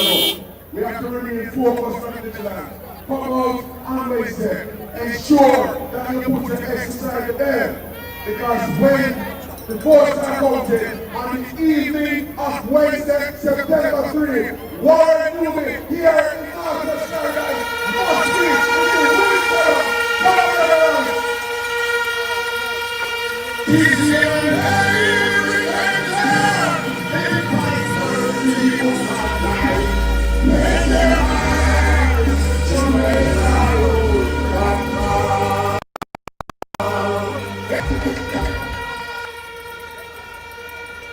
Thank you. Now, hold on. Please. We are having a little problem with us. We didn't even know your business. But hear me. We would be able to hear ourselves much better if we stop blowing the horn. Please, ring the bell instead of blowing the horn.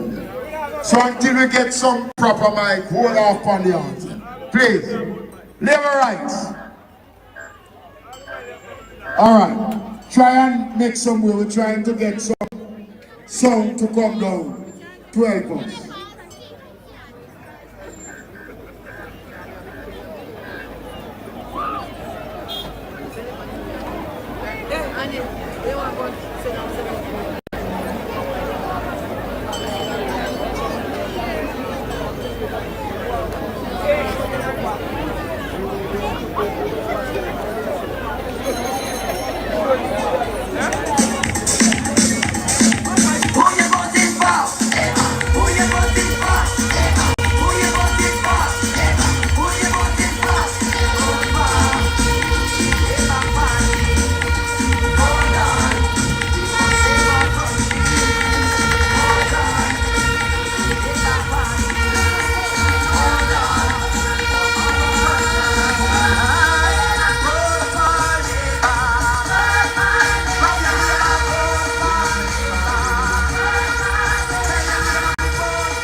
Alright, so labor rights.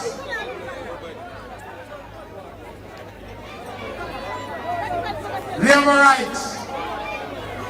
At this time, I want to invite the deputy leader of the Jamaica Labour Party for this area council, Michael Stern, to come to the microphone now. Let's have a big round for Michael Stern.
Let me say that tonight I am pleased with you all because after campaigning for weeks, the campaign ends tonight, but it looks like we're ready now. We're ready now.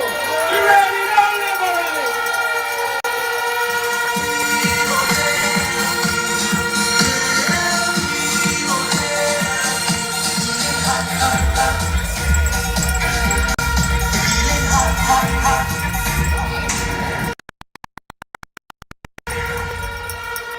Labor right is a long time we don't have a beat like this in Victoria.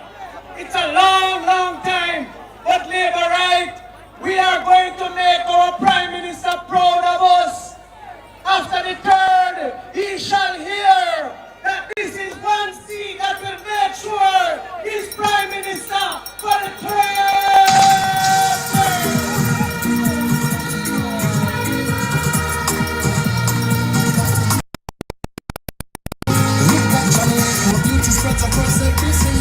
term.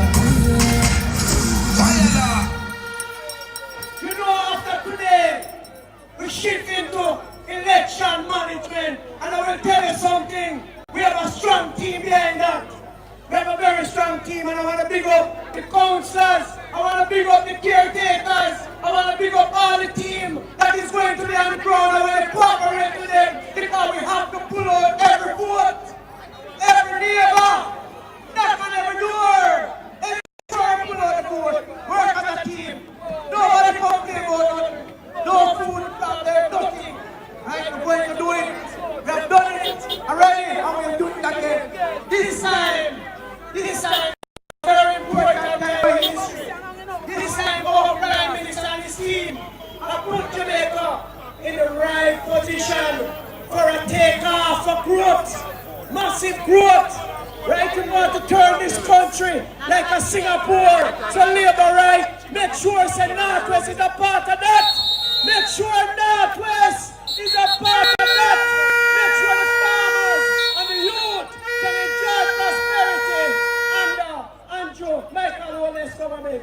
Yes, guys, I know it's a bit far, but they're trying to bring up the sound truck, so we have to be a little farther away to provide some space.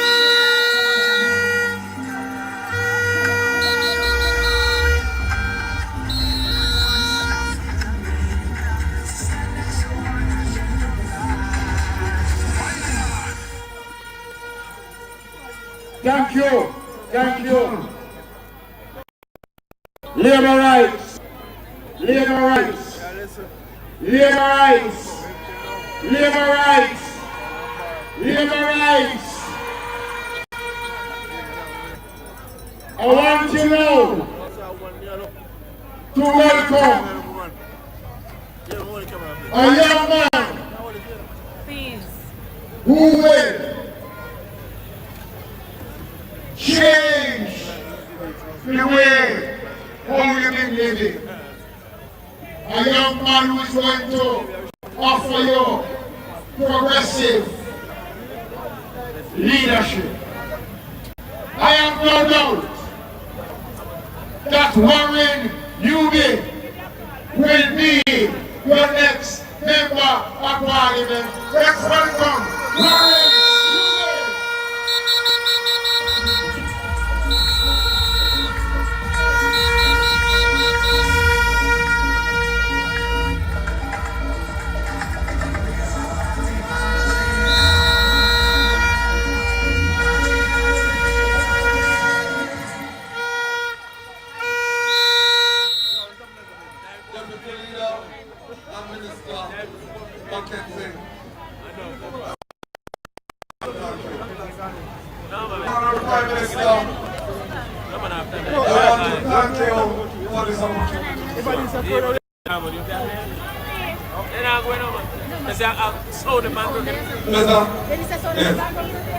I want to thank the most honorable Prime Minister for the opportunity that he has provided me to serve you here in Northwest Florida.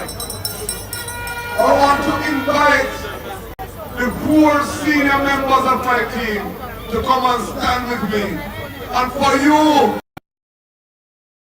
to come for what they have been doing to make this the most phenomenal campaign in the history of Northwest Florida.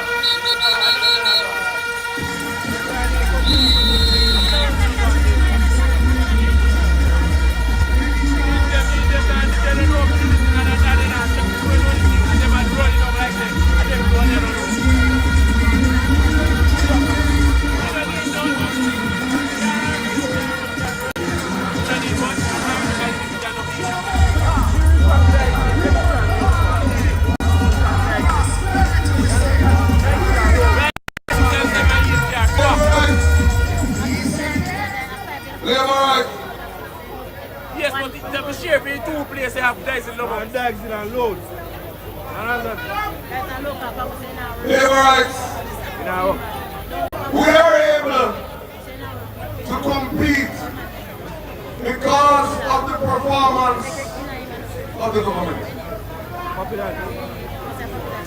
This 3rd term is secured and what has been delivered. And for that, for the last week, every meeting that we have gone to, I've played a song in the absence of the Prime Minister, but he's here with me tonight. I want to dedicate this song to you.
Seconds.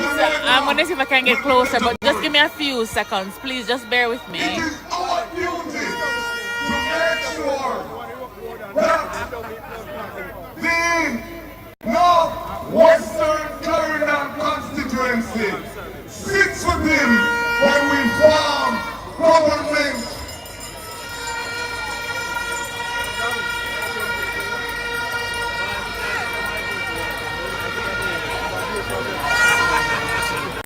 Runners, managers, get your act together. Go out there and work as hard as you have ever done. Work harder than you did in 2016. Work harder than you did in 2020. And let us claim our rightful place in the Parliament of Jamaica.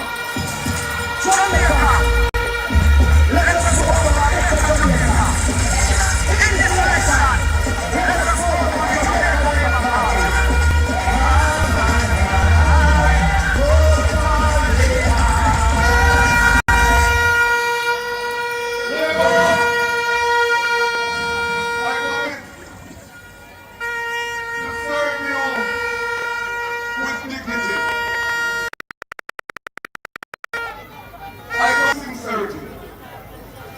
I commit to be diligent, and I commit to give you the hard work that you expect from a member of parliament.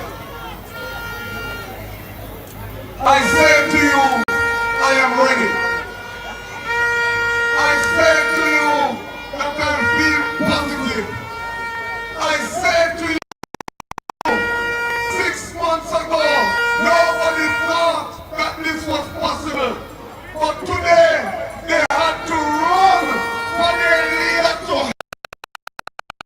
them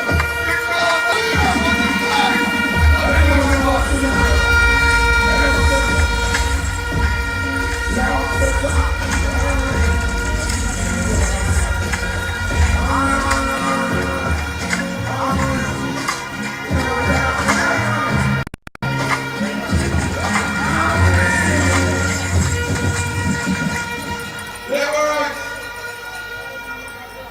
they have spent the last 3 weeks calling me names.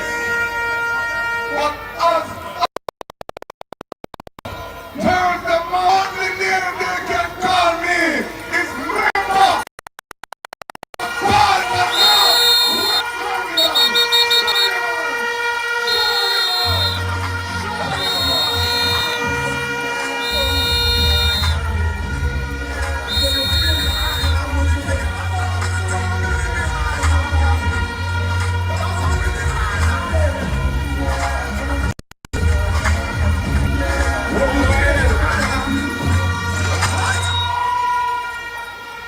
The man said, the only name that them can call him come to the morning, member of Parliament. Why?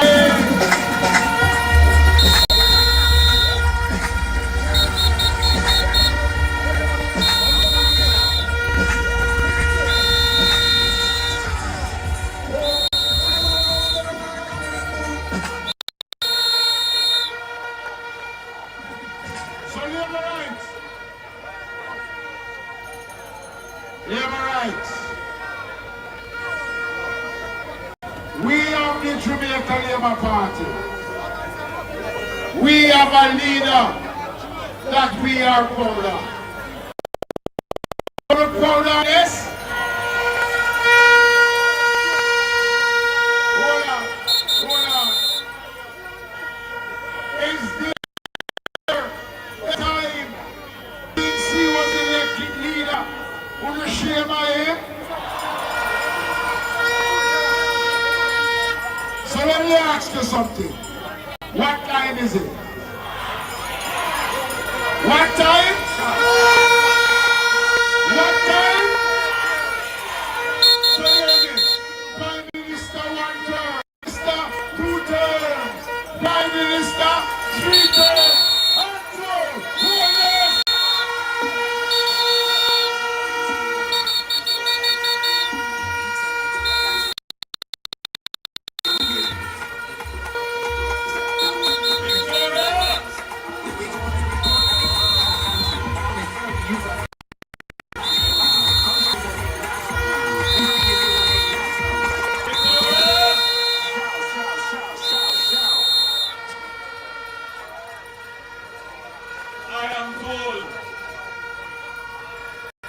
Listen to me carefully now. I can't talk too long because the way in which the sound is set up, you're not going to hear me.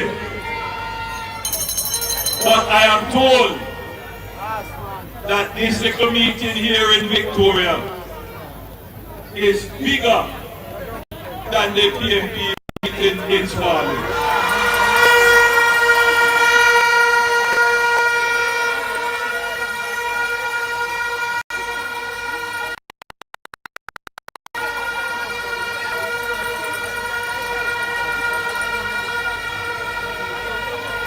Now, I passed through your community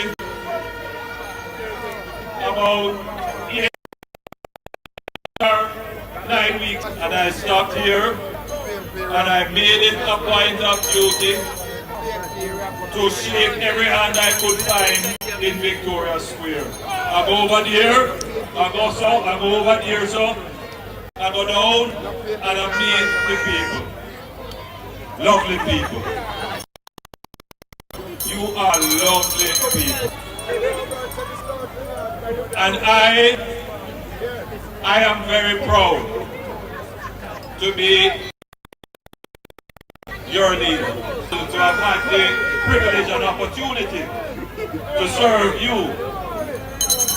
But not only are you wonderful, hospitable and kind people, you have been incredibly patient with your government.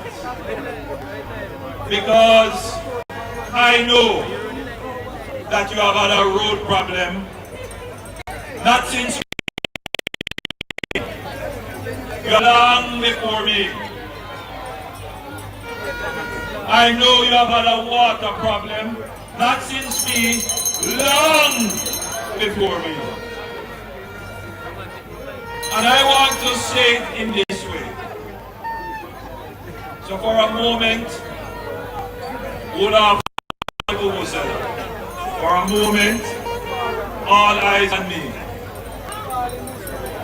Because what I'm about to say, if you internalize it, if you listen to it carefully, it will be beneficial to you going forward. Jamaica's problem is not a lack of resources. We have bauxite that we mine for how many years and get too much billions of dollars off it. We have tourism. We have some of the brightest people in the world. But you know what has been our problem? We have never had government that could manage our resources well.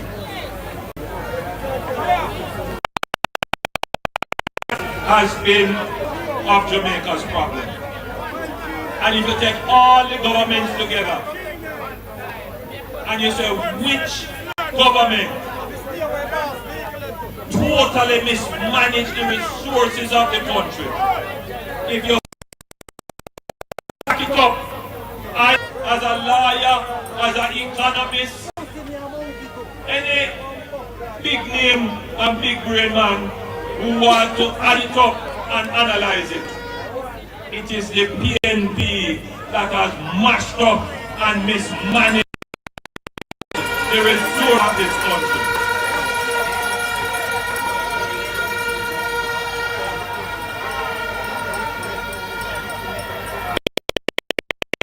In every measure, the PNP mash up Jamaica. And in every measure of Jamaica, it is that has had to build back Jamaica.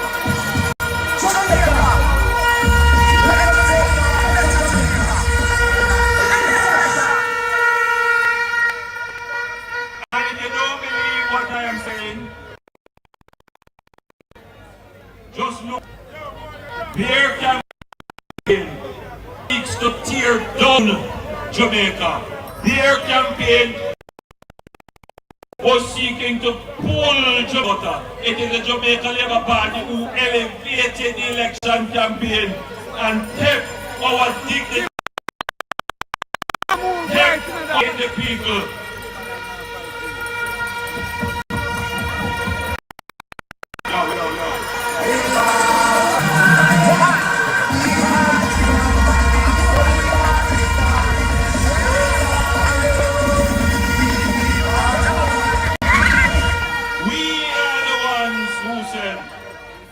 We cannot join them in destroying what we have built. No. But there is also a generational thing that we have to look at. There are some people who view Jamaica and its politics in a particular way. They believe they own Jamaica, and they believe they are entitled to govern Jamaica. If you hear how they speak, if you hear how they behave, don't come. I believe I must work for everything I have. I believe I must earn it. I believe I must merit it.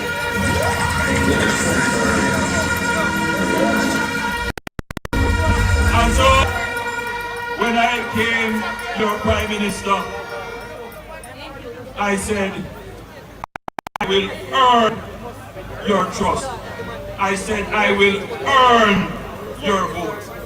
I will work hard to prove to you that I am deserving of your support. Imagine that now was 2016, and I say to you, you're going to be able to sleep with your windows and doors open, because my administration is going to cut the murder rate by 55% in 3 years. Would you have believed that that was possible? Would you have believed that that was possible? When I stand here today saying to you that in 2023 we cut the murder rate by 8%. In 2024, we cut it by 19%, and as I speak to you today, the murder rate is at 42% below what it was last year. 3 years straight.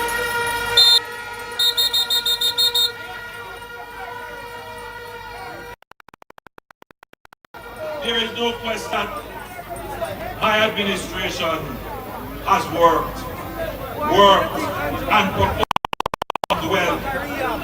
When we took over the national debt, it was at 130%. Today, the debt, and I don't want to get too much into this point, but the debt is at 68%. The leader of the opposition said, no, it's not at 68%, it's at 65%. And I said, well, thank you, sir. The hard work of the Jamaica Labour Party has even brought down more, because we have grown the economy more. But the one thing I want to tell you about, based upon the performance of this government, is how we have lifted the standard of living in the country and how we have lifted household income. If I told you 2016, the minimum wage was 6,200, that we would almost triple it to 16,000. Would you believe me? You may believe me because you're a labor writer, you trust me. But in the back of your mind, you would say, why, we don't think that's possible. But we stand up here today and can tell you that the legal minimum that you know is 16,000. because we have raised the minimum wage.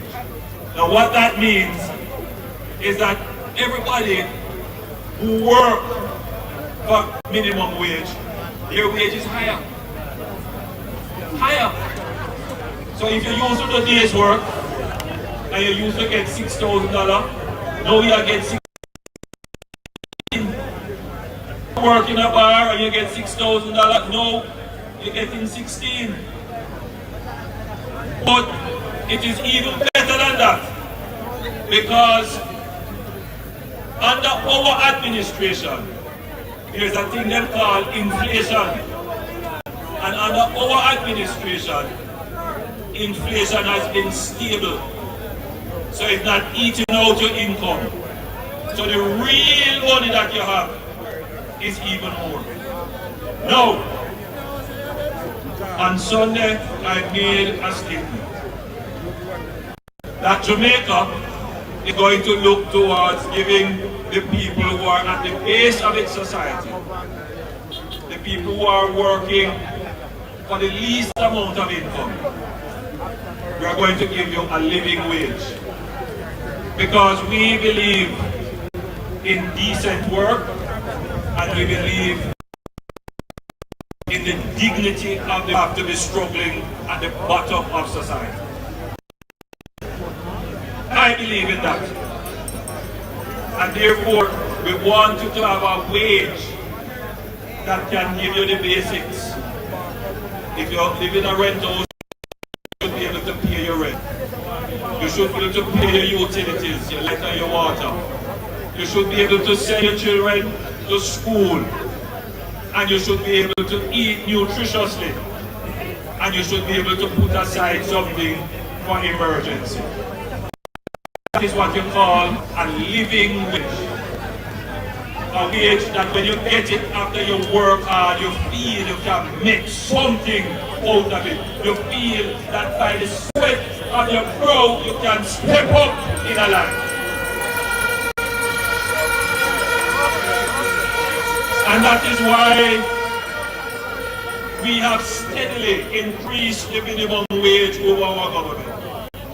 And I have indicated that in the first budget of our new term, we will move the minimum wage to $18,500. That will benefit almost 90% of them in Victoria who work. Compare that with the PAP, who said that if you earn $1.8 million per year, you will get a tax break up to $3.5 million. Now let me ask you, how many of you here earn $1.8 million per year? Show me by hand. I see one man out of about 1,000 people. So, nobody here going to benefit from that. But where do you think the money coming from to pay the people the extra pay that they would get because they're not paying tax? Where do you think that comes from? It comes from you. You are going to pay. You pay it in either two ways. The government can say, all right, to give everybody in that group who earn more than $1.8 million that break, it is going to cost $75 million. You know how much is the Spark program? The Spark program is $45 billion. And the Spark program repairing 660 roads in Jamaica. So in order they would have to cancel a program like the Spark program. And even when they do that, they still don't have enough money to meet that. So you would lose all of those road repairs. If they decide that they're not going to do that, then they're not going to cancel the Spark program. Where they can get the money from? They may have to put on a new tax. And if they put on a new tax, you go and pay. So don't follow that the foolishness then. Because a lot of people that why you're going to get it is only 140,000 people out of a labor force of 1.4 million people who would get that benefit. 9% of the people who work would get that benefit. It is a great transfer of wealth, minimum wage earners, to people who are earning 1.8 million annually. That's no fear. That's no fear. Our plan is to give a fair wage, a living wage, so that you, the average person, the people of Victoria, can see your way by working. That's what is. The other thing I want to say to you is that your roads and your water have been a challenge for a long time, as we all know. And now, in our third term, we are going to focus, as we have already started, on bringing the prosperity which many of you see when you get onto the highways and you see the lovely highways that we're building. You want that highway, that carpet, to come to your driveway, your community.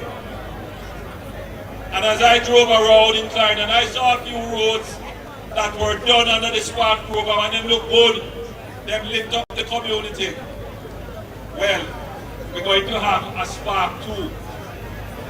So you will be your community done. But more than that, we're going to have to solve your water problem. Now, the challenge with water in these areas is that you don't have NWC water. Most of you don't have NWC pipe reaching your house. Your water comes from local water supply, from a spring and then tubing somewhere. And those, at this point, many of those can carry the capacity, the demand on it. So we are going to increase the budget for rural water.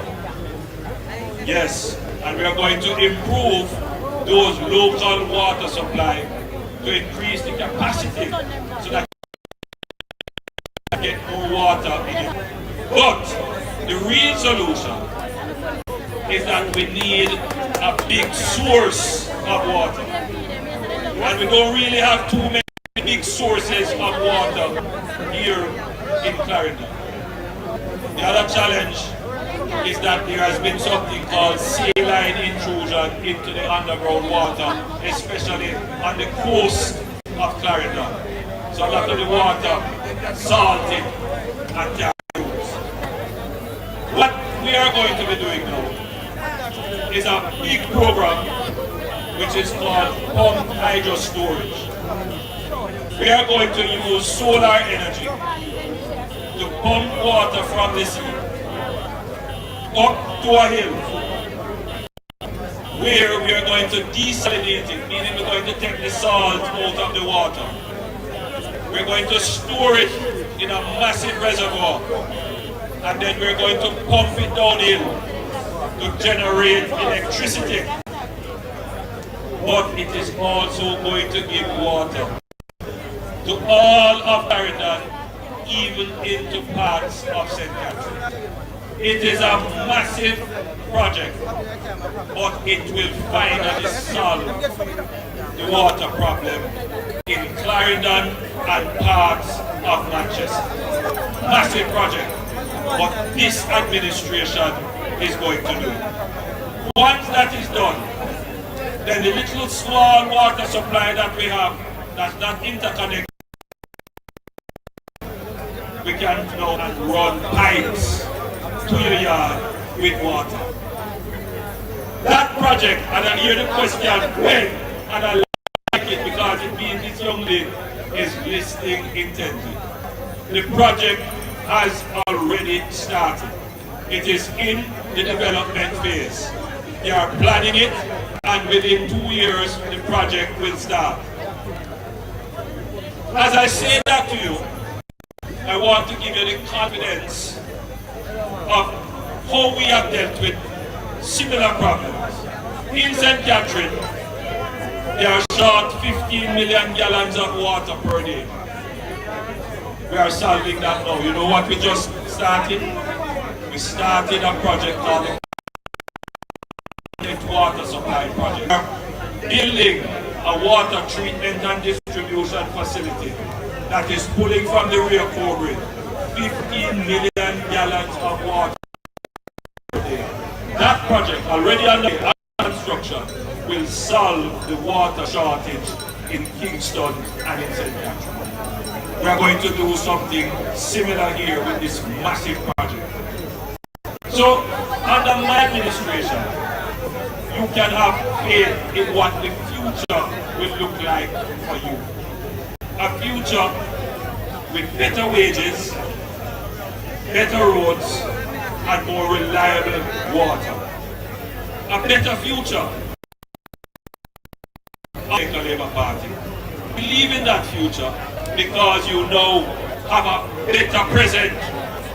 You are safer. You have a better economy. You have more jobs. Let us continue with the government that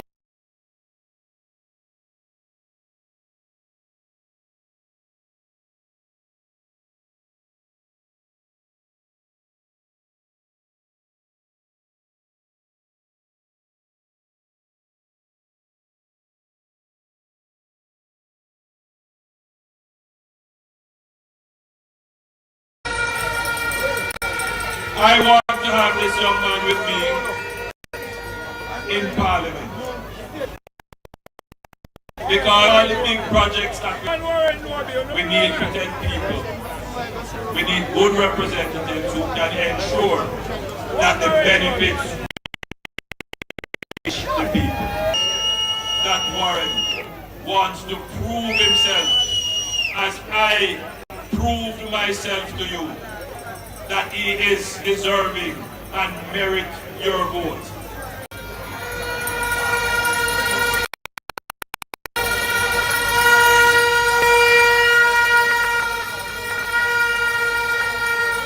So my Victoria family, people of Northwest Clarendon, the choice is clear.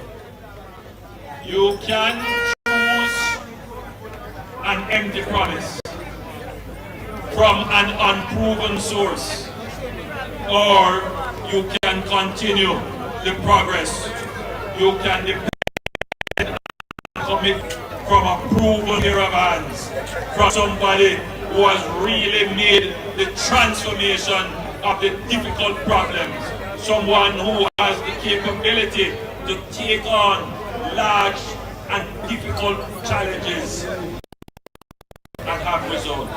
Let us together work to transform Jamaica and build the future that you want to see. A future where you can drive on carpet to your yard and go into your bathroom and turn on the pipe and say, shower, shower, shower. God bless you, man. Thank you. Thank you. We love you. And the next time we come back, we will see you in victory. Good night. I'm sure the next day the team went strong. So everything is a team on.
Try violate the line in the head.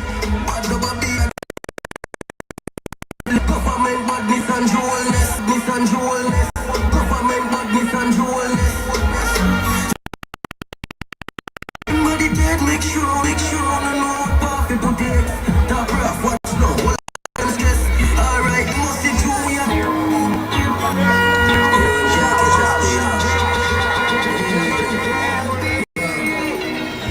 What make them vex? We no buy food, prosperity we fuck. Try violate the ring in the neck. Bad the body, and them here till them deck. Government badness and jewelness. Government badness and jewelness. Government badness and jewelness. Make them body dead, make sure I know what people take. Top rough, watch no, all of them stress. Alright, then must see through ya. Never like politics, but know that I'm a shock them head. From when me go. Yeah, from here the voice of all them that represent the Jamaica Labour Party. You must treat me as a local. Early morning when you can go straight to it. Don't touch the wood, I'm green, I like the street. Straight side from constituents of the weekends. Beat them, and nothing but to preach them. Help me, put a little to shut on them, I say you're darling. I'm about to sing it, if you're asking, campaign in a life, campaign in a morning. Them can't say we got on you, them have to see it in jail. The way that we ever hate easy, the world don't only say, and in the office when they work party, so they live in big green and glasses. And if you try to put them all on fire, even if you see try to be the way God for you, got him at the seat. They put in the latest, in the project.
Alright guys, I'm not gonna be on the roof right now because it's very cold in this area, so I'm gonna be inside for a while.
And yes, guys, we will be making our way to Maypen now.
right, guys, I am with you for a few moments. We are on our way. Maypen. We have a bit of a rough road to go through. We should be in Maypen in the next conservative, maybe 50 minutes. But what is amazing, as we have seen going through Jamaica for the last couple of days, is that no matter how late our motorcade is on the road, you know, even past midnight, people come out and they receive us with great joy and literally love and hospitality. They have come out in their numbers. They want to touch you. They want to feel you. Some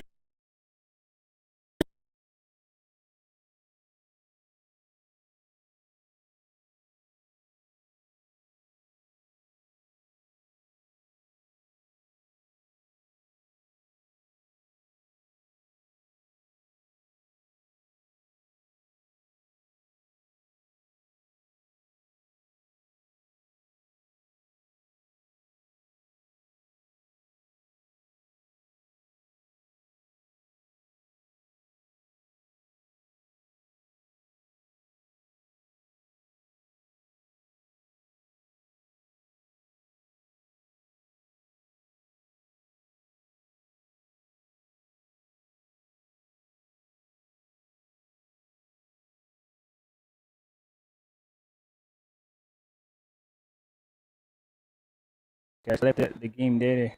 Wait, you know how to clear, right? I think I did. This the crashes folder and go I know.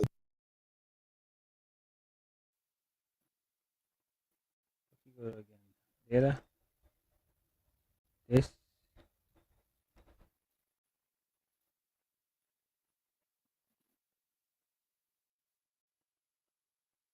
I don't remember if I deleted these. I don't remember. These are from the 30th. I think so. This. Who helped you last time? I don't remember.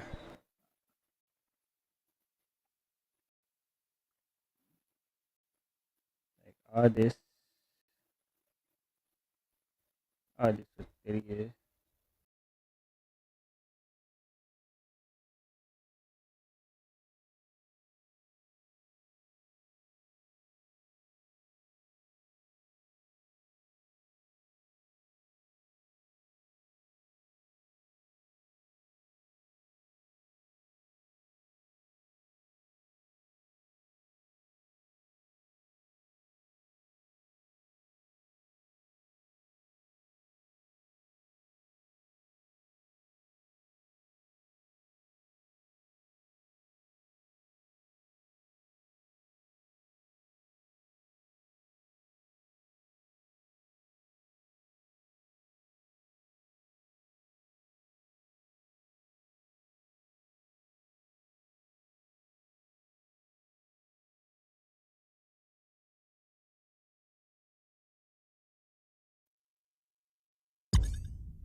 Where you at? You at the admin center?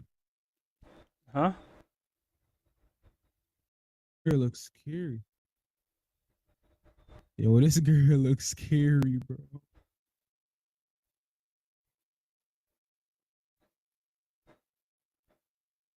You be alright, bro.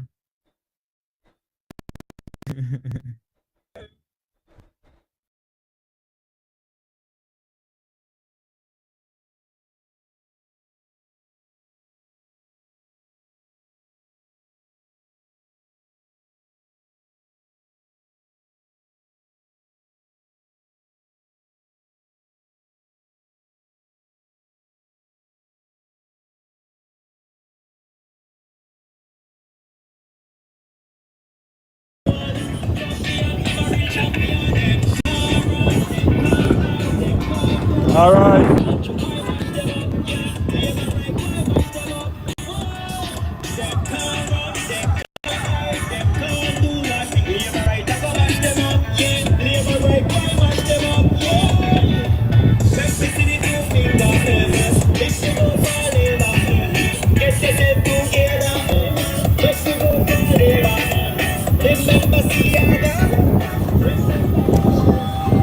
Right, so it rained a little bit earlier, so it's a little bit chilly outside here. And Kimberly, who normally moderates, she's taking a little break. So I can't answer all the questions and respond to all the comments. Kind of tricky, whilst at the same time waving to people and trying to maintain balance.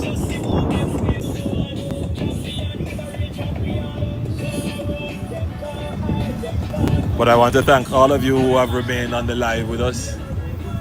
You know, blessings, blessings, blessings. It has really added another dimension to the campaign.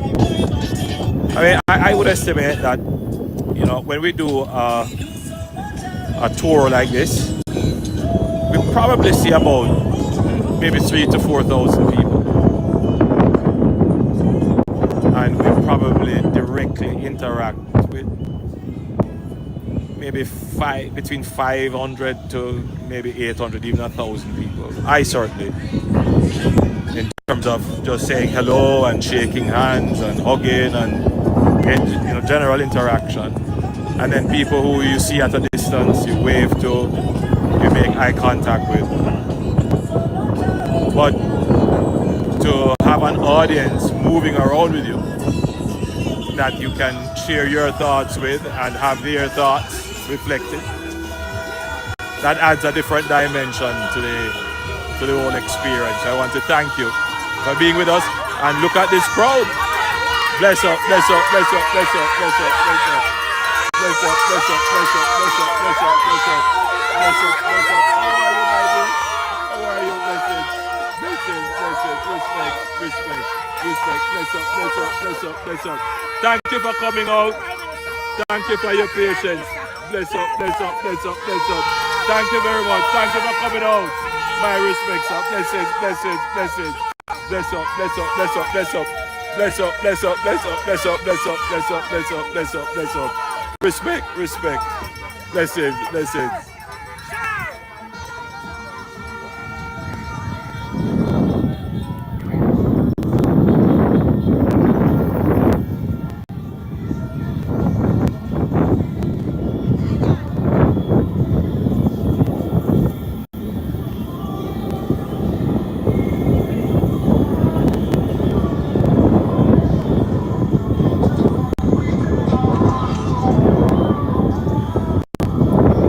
Yeah, those are, you know, the people who make it all worthwhile, and they believe strongly in their party. And you know, I just feel blessings, blessings. I just feel very humbled and privileged to be able to serve them. Blessings, blessings.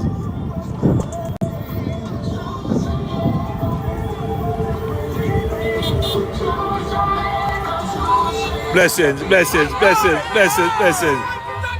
Blessings, blessings, my dear. Respect, respect, respect. So on this motorcade, we have a system for our motorcades. Desmond Mackenzie. Blessings, blessings, blessings, blessings, blessings, blessings, blessings. Desmond Mackenzie, for many years, is the official from the party that leads our official motorcades, particularly the motorcades that I am in charge of or I am on. So he is, you know, the chief party official. He interfaces with the police ground command and the local constituency management and plans the route. And so he travels at the front of the motorcade, and he travels with the party sound truck, and we have a standard as to how that is used. It plays from an approved playlist. And by the way, you know, so many songs on our hub. We have so many songs. It's amazing. Just like this song you're hearing behind you, Choose Jamaica. That's gonna be another big hit for us.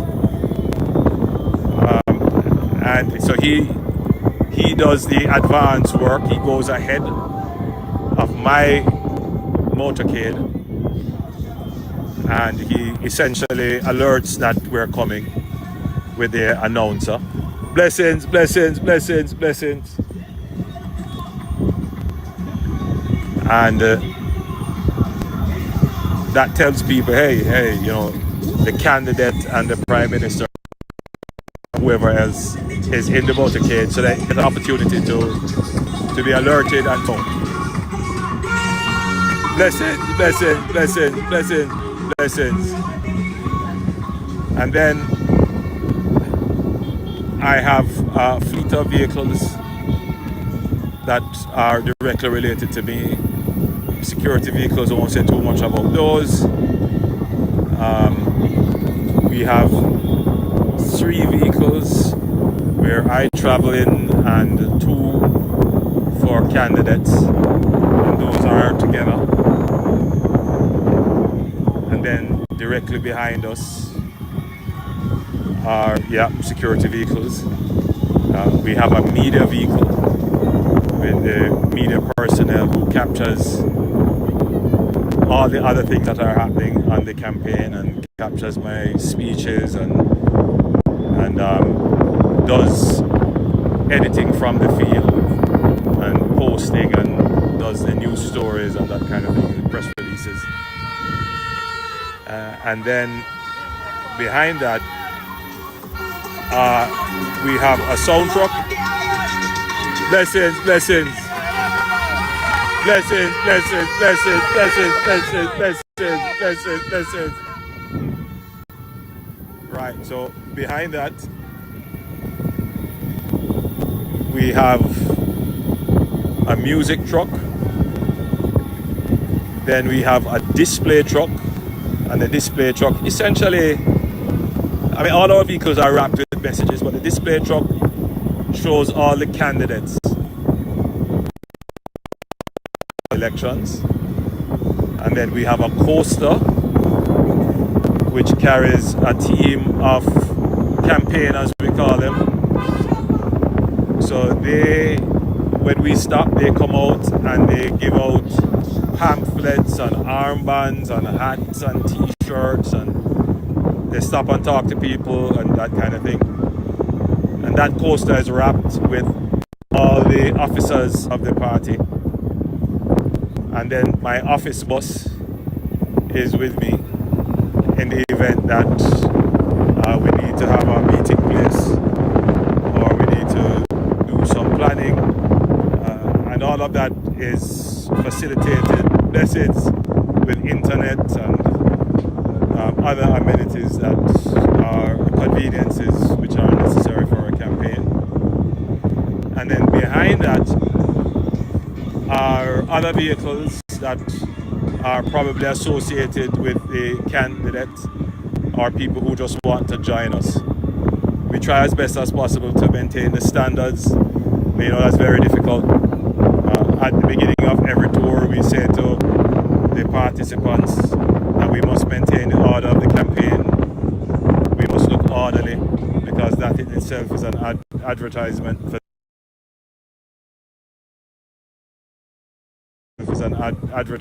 for the party. And there have been a few incidents where persons have been injured, and we've been blessings. We've been trying to, strongly encourage them not to do that. And the policemen and women who are on the tour with us, they try as best as possible to police them. And then there are the bikers. We try not to encourage too many bikers. In fact, we try not to encourage any bikers whatsoever on the tour. But, the tour is a carnival atmosphere. It's great fun. You know, people are having real fun at the back of the motorcade. So we encourage the cyclists, the motorcyclists, to wear their helmet, to ride orderly, and be very careful.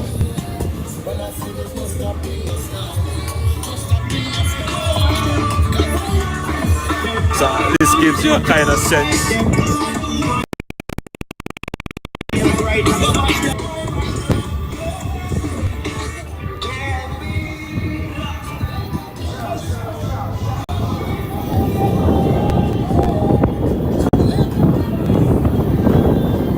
Now our sound truck at the front is equipped with lighting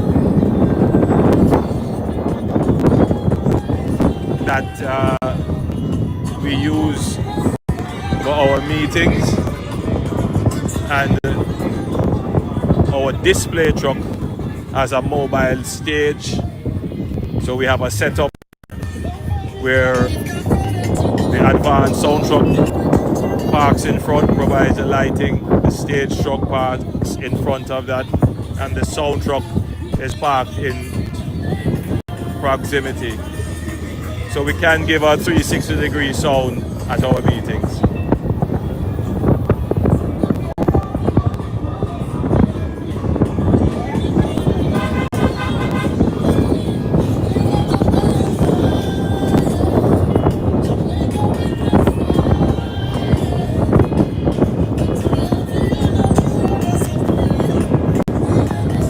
Blessings.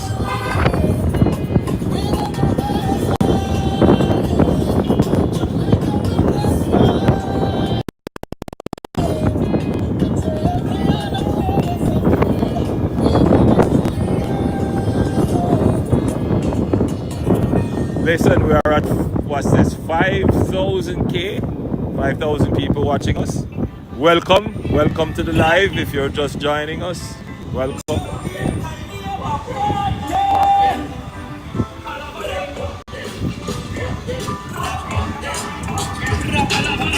Let me give you a sense of the motorcade. Let me see if I can catch it.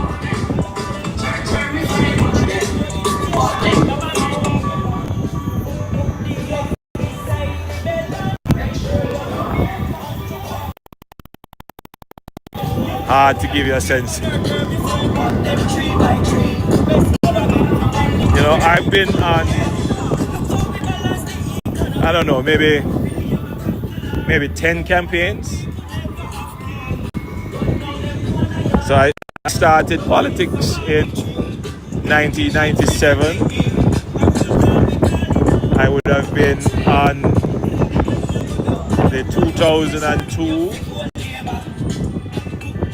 election campaign and some by-elections in between. I would have been on the 2007 election campaign, 2011, 2016, 2020, and now 2025.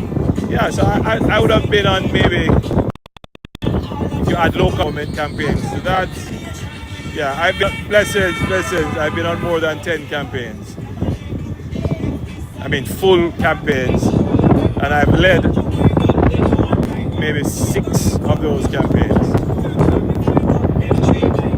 So I have a good sense of, you know, what a campaign is like and how a campaign is going. And I must say that this election campaign is the best organized campaign that we have had.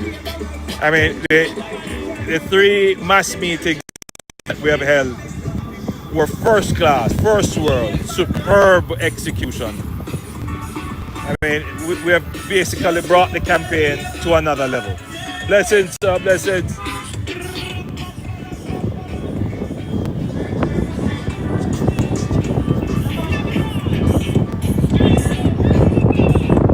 Yeah, and you know, I was so impressed with Halfway Tree. I thought Halfway Tree was like, you know, the best I mean, we did half a tree in 2016, and I have the footage of that stored in high definition, and I look at it ever so often. Blessings, blessings.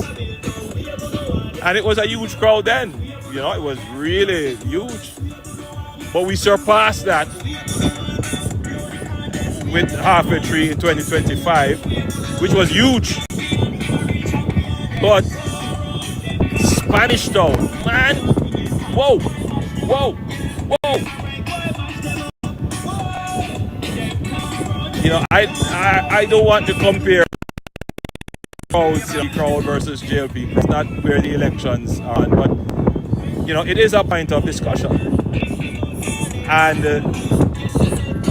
I was a bit nervous that we departed from the traditional hosting place. Blessings, blessings, blessings, blessings. Which would be Munimar Square in Spanish Town. That's the traditional hosting place, which would be easier to fill. But the contemplation was that we didn't want to disrupt traffic in the town, because you know, to keep these meetings you have to prepare and get things in place, and you have to block that off from the day before. And Spanish Town is already congested, so that, you know, that may have turned off more people than, you know, we would have wanted to. So the campaign committee and the organizers decided that they would have it in a large open space, which is the roundabout. And they did a phenomenal job in converting that place into a meeting ground. They cleaned it up, they covered certain drains and other civil works that were there to make it safe. And then they converted it into a meeting ground. Amazing. It didn't affect the town in any significant way. It was convenient. It had enough parking. And bless up, bless up, bless up. And there was an overflow, yeah, in the streets leading into that roundabout. It was fantastic. When I thought the crowd, it was huge. I mean, I don't want to draw blessings. I don't want to draw comparisons. I mean, I don't want to be hyperbolic. But my assessment is that is the largest political crowd. when you look at it, it was huge. And you can know when the crowd is huge, right? What the political parties do is that, you know, when the crowds are not so large, they give you tight shots, and they're very thrifty with the panning of the camera, so you don't really get to see a wide angle. They just move it slightly and then quickly bring it back to where the crowd is concentrated. But what we did, we actually had a drone that wasn't just taking an overhead shot. We had the drone shots with low-flying drones starting at the back of the crowd and coming in. And I've looked at the footage, and I can tell you can judge from that the size of the crowd. It was huge. So I was very impressed, you know, with Spanish Town. And it wasn't, you know, it wasn't island-wide mobilization as half a tree. It was really, you know, Kingston and St. Andrew and Catherine. And I can't even or anywhere else. Yeah, it was fantastic. But you know what else? I had a part of the crowd with me, because while the while the meeting was going on, myself and Newton Amos and Carencia were touring. We were up in Guys Hill, and at one point I got stuck on the toll. Blessings.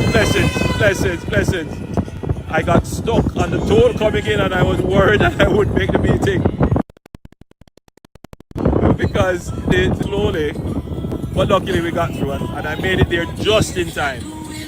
I didn't even remember to take my my script out of the vehicle when I entered the stage.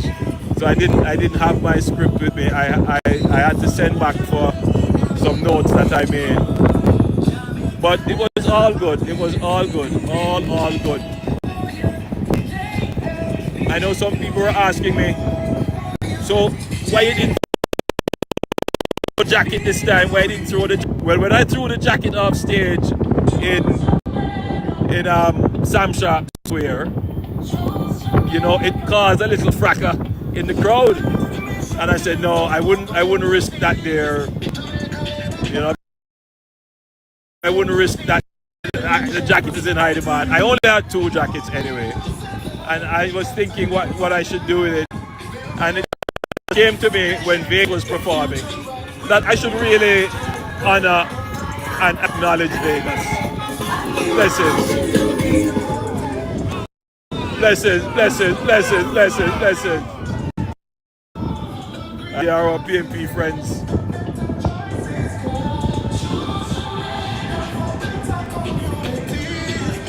Bless up, bless up, bless up, bless up, bless up, bless up. Yeah, we're passing through Spaldings now, heading down the hill.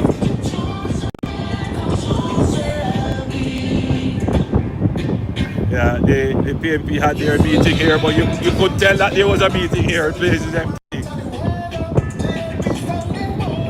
Yeah. So I decided that we should really acknowledge Mr. Vegas. Mr. Vegas has been a really good support, you know, and I respect him. Took a stand in my presentation how Choose Jamaica came about. And some of you may recall that maybe a year and a half ago, or maybe a year and a half, there were some protests really embarrassing Jamaica in the United States, protesting at our consulate offices for things that were really untrue and really politically motivated. And I was so disappointed that people who say they are Jamaicans would, you know, yes, you should exercise your democratic right and your freedom of expression and so forth, but you know, you have to be truthful about what you're doing, and you have to be also fair. And whatever it is, you don't want to tear down your country in order to take it over. It doesn't make sense. But who were very upset. They were very, very upset about what was happening. And some who I know were not necessarily political, but because they were so upset, they wanted the government, they wanted the JLP to kind of launch a response to the negativity and the toxic lies that, you know, some of our countrymen were seeding in the diaspora and, you know, just trying to embarrass the government. And I said, no, you know, that would be right. And not only that, you know, we were setting up a confrontation and drawing more attention to than it would. And when I was having the discussion with them, you know, someone, you're right, Prime Minister, we choose, yeah, I agree with you, we choose not to destroy Jamaica. And that is how Choose Jamaica, that's how Choose Jamaica came about. We weren't planning to use it as a campaign slogan, but it just emerged. People like it. It cut across political and social divide.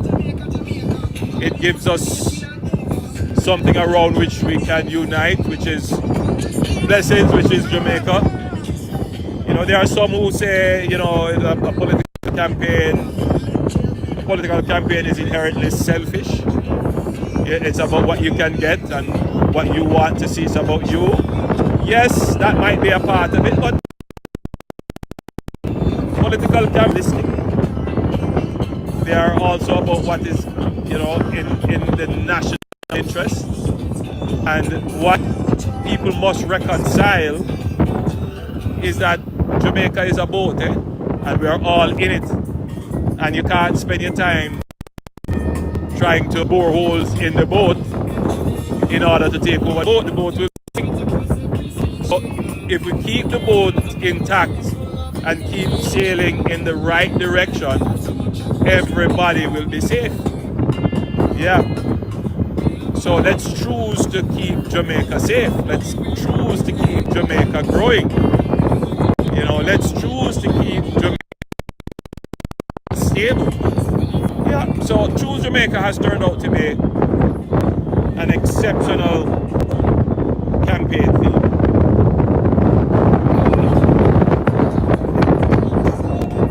And I'm happy that we've used it.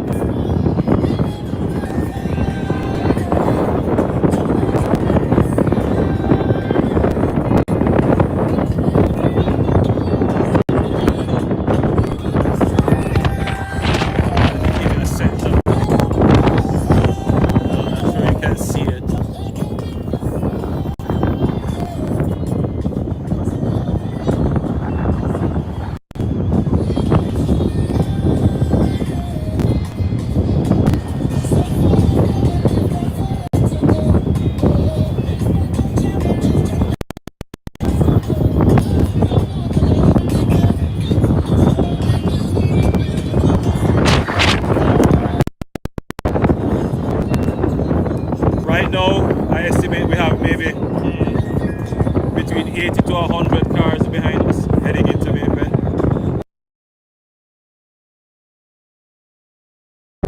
100 cars on some of our motorcades.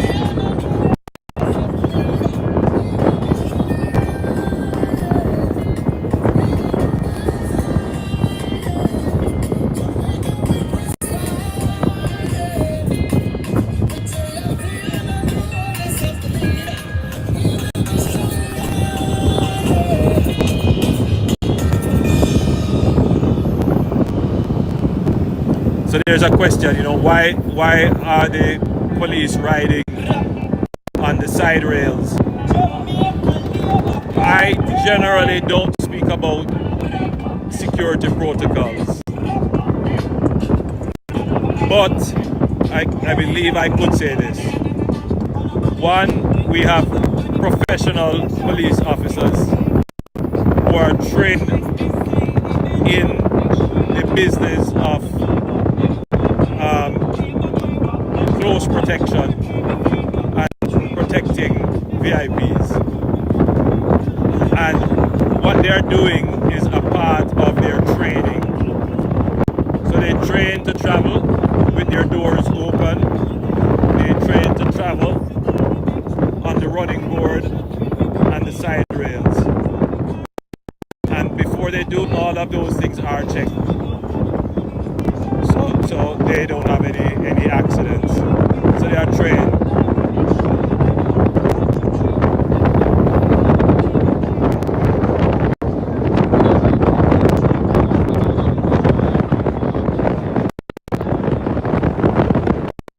And it's necessary for them to do that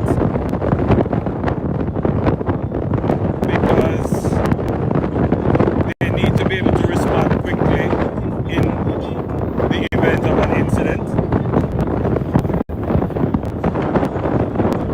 But more than that, they need to be able to be scouting the environment as the motorcade moves through.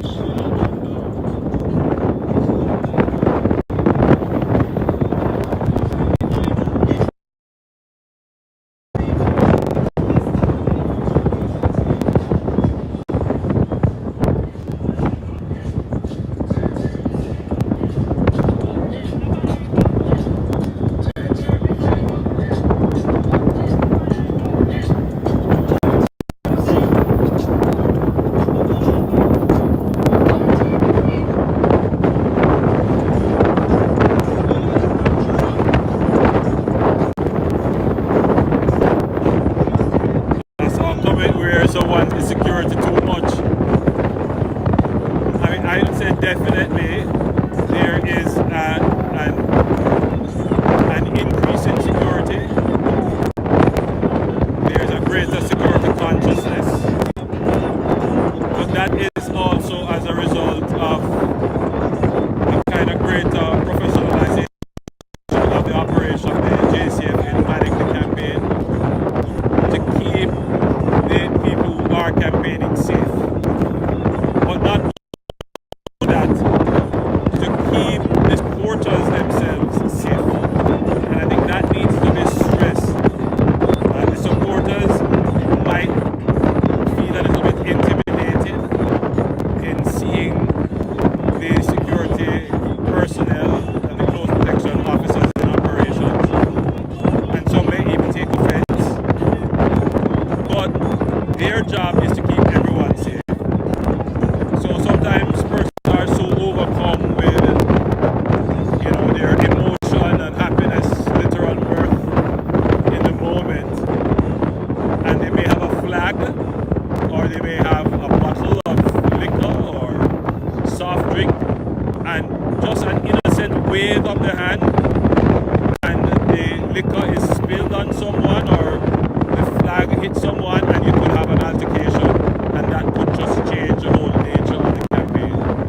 And so to avoid all of that and to avoid injury, the close protection officers are in the crowd, properly identified. Some are not identified, some are plain clothes, but they are all there observing what is happening, just to make sure that everyone is safe.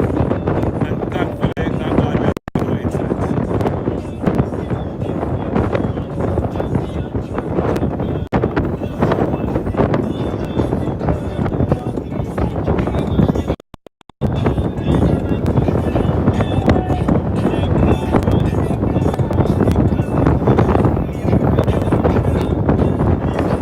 Yeah, we're going at a little speed here, so the sound is going to be muffled because of the wind. We're on a main road now. All right, I may have to go down for a bit, but the wind is getting very.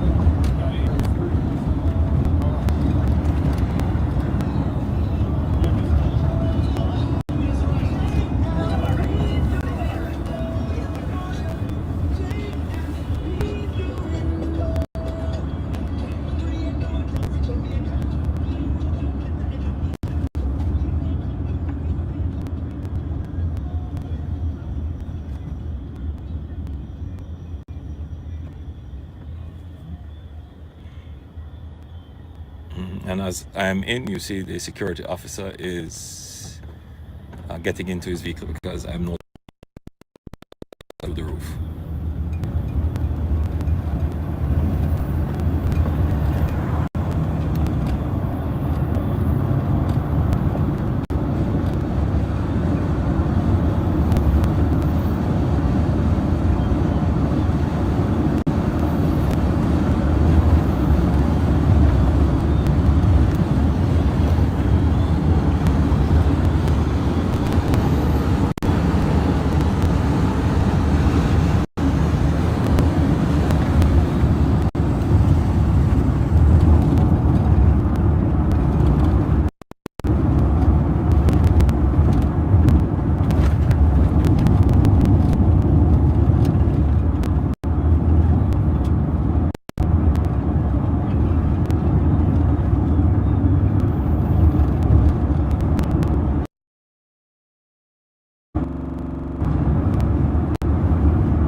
All right, so we're about 15 minutes out to Maypen, or maybe less. So the candidate there for the Jamaica Labour Party is the former mayor of Kingston and St. Andrew, former deputy mayor, Delroy Williams, but more importantly, he is the former councillor for the C frequency of West Central St. Andrew. I've known Delroy Williams for many, many years, over 30 years. He is a very good friend and brother, and I will truly miss him in my constituency, but I'm very happy for him as he seeks to become a member of Parliament, and well deserved. He has taken on the seat formerly held by Mike Henry for decades, and he will seek to carry on the Jamaica Labour Party's legacy in that seat. He is a very good organizer, very strategic, and I'm sure he will do an excellent job as Member of Parliament. But he has done quite a bit of work, not just within my constituency. He has done work all over as a political organizer, and he's well known and respected as such, as a good political organizer. So I'll end the tour of Clarendon, and indeed the tour for this campaign in Maypen with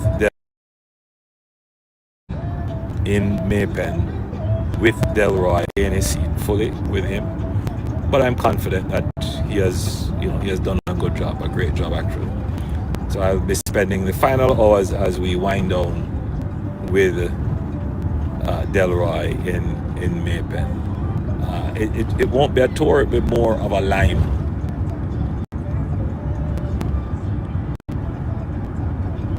Yep. Delroy Williams is the brother of Donovan Williams, the current MP for Central Kingston, and who I expect to be returned as the MP for Central Kingston. And by the way, Donovan has done an amazing job in that constituency. I know because I pay close attention there, and he is a strong advocate, particularly for housing. Central Kingston has some of the oldest residential communities in Jamaica. Some of the oldest. Central Kingston is properly laid out on a grid. It has properly designated roadways. It has infrastructure, water supply, parts of it has sewage, but it is suffering from urban blight. After many decades of residential status, the owners of property there, many of them have migrated, have died, and have passed it on. May not have had the same interest in the maintenance of the property or have the income to maintain the property, which is another thing that happens. People buy their homes whilst they're working, they have income to maintain it. When they get on their pensions, they can't maintain it. The house runs down, and when that happens on a grand scale in a community, you start to see the decline of the community buys it and refurbishes it. But that has happened in several iterations in Central Kingston, except we haven't seen the attraction of new investments into some of these properties, and indeed some of them have been taken over informally and squatted, and some of them have turned into big yards and so forth. And what we have done social housing program, what we call the tenement or big yard program, and we have 2 tenement yard programs going on now. Well, 3, I think, yes, where we're taking a big yard with several families, and we are rebuilding You know, the last one I did a couple of weeks ago, we're building an 18 family unit on a small piece of land, but that will transform the community. Transform the community.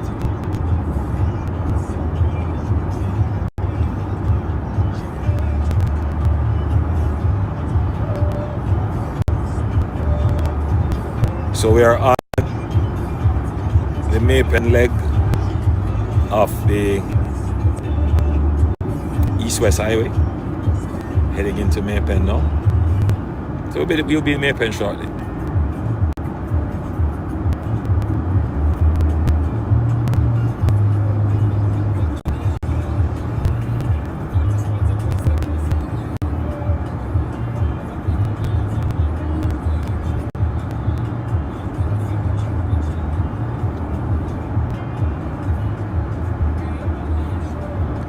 Somebody said, "Uno not tired." Oh Lord, of course we all get tired. It's, you know, it's not as physically draining as it used to be, because when we started out, we weren't vehicle bound. We were stopping and walking up hills and all kind of things. But in the later stage, because we have to cover so much ground, we try to remain vehicle bound and be moving. But it is also mentally tiring, because your mind has to be engaged, because you don't want to say the wrong thing or say something inappropriate.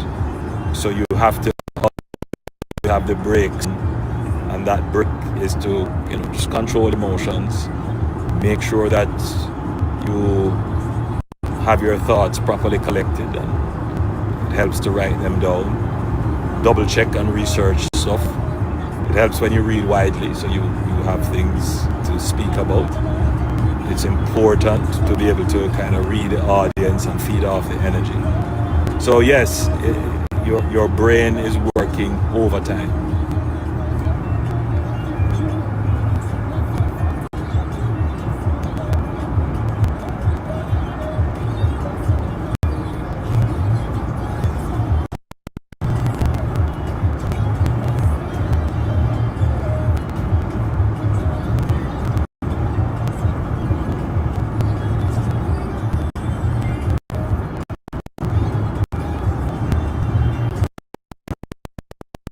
A question about my PhD thesis, I believe that's a question.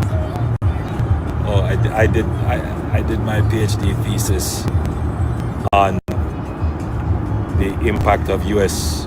gun laws on the accessibility of guns in Jamaica. So I studied the whole issue of crime and violence.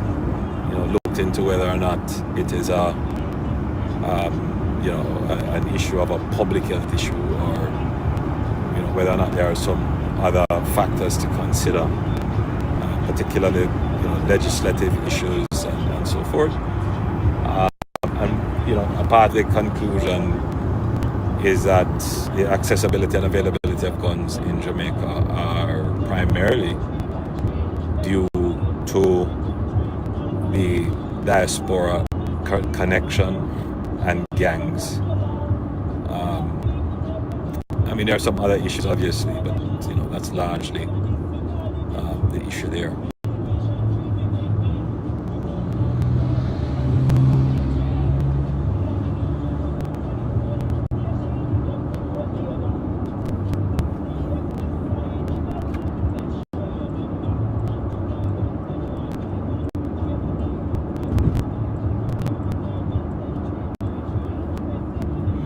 Somebody said, "What have you eaten on the tour?" Well, let me share this with you. You should not eat on the tour. Right? You should avoid eating on the tour, because what you put in will come out, and you have to make sure that you can manage that. So you drink, yeah, you have to hydrate. I hydrate a lot. And, you know, maybe, you know, I have something, as we call it in Jamaica, dry food. So maybe a cinnamon bun or a cracker or something like that. Yeah, but try not to do too much eating on the tour, because you wouldn't want to be on tour and you get ill or you have an allergic reaction or anything like that. So I actually lose weight when I go on the campaigns, and yeah, I actually feel lighter and much better.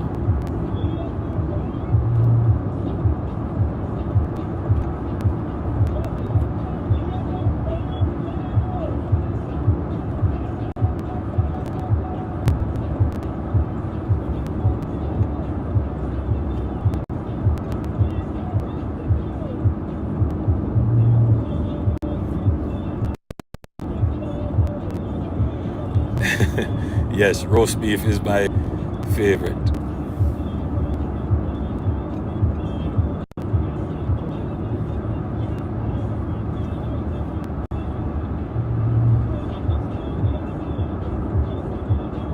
Somebody say, I hope you're taking your vitamins. Yeah, I do take vitamins. I try not to, over-medicate vitamins and these things. I think they all have their place, but everything in moderation. Somebody's asking if my thesis is published. I'm going to work on it to turn it into a book. So yeah, it will be published. Because I'm at that stage in my life where I really should start documenting my 28 years of politics and putting it all into context so that people understand what I've done in my political life, and to look to the next chapters as to where we're going to take Jamaica.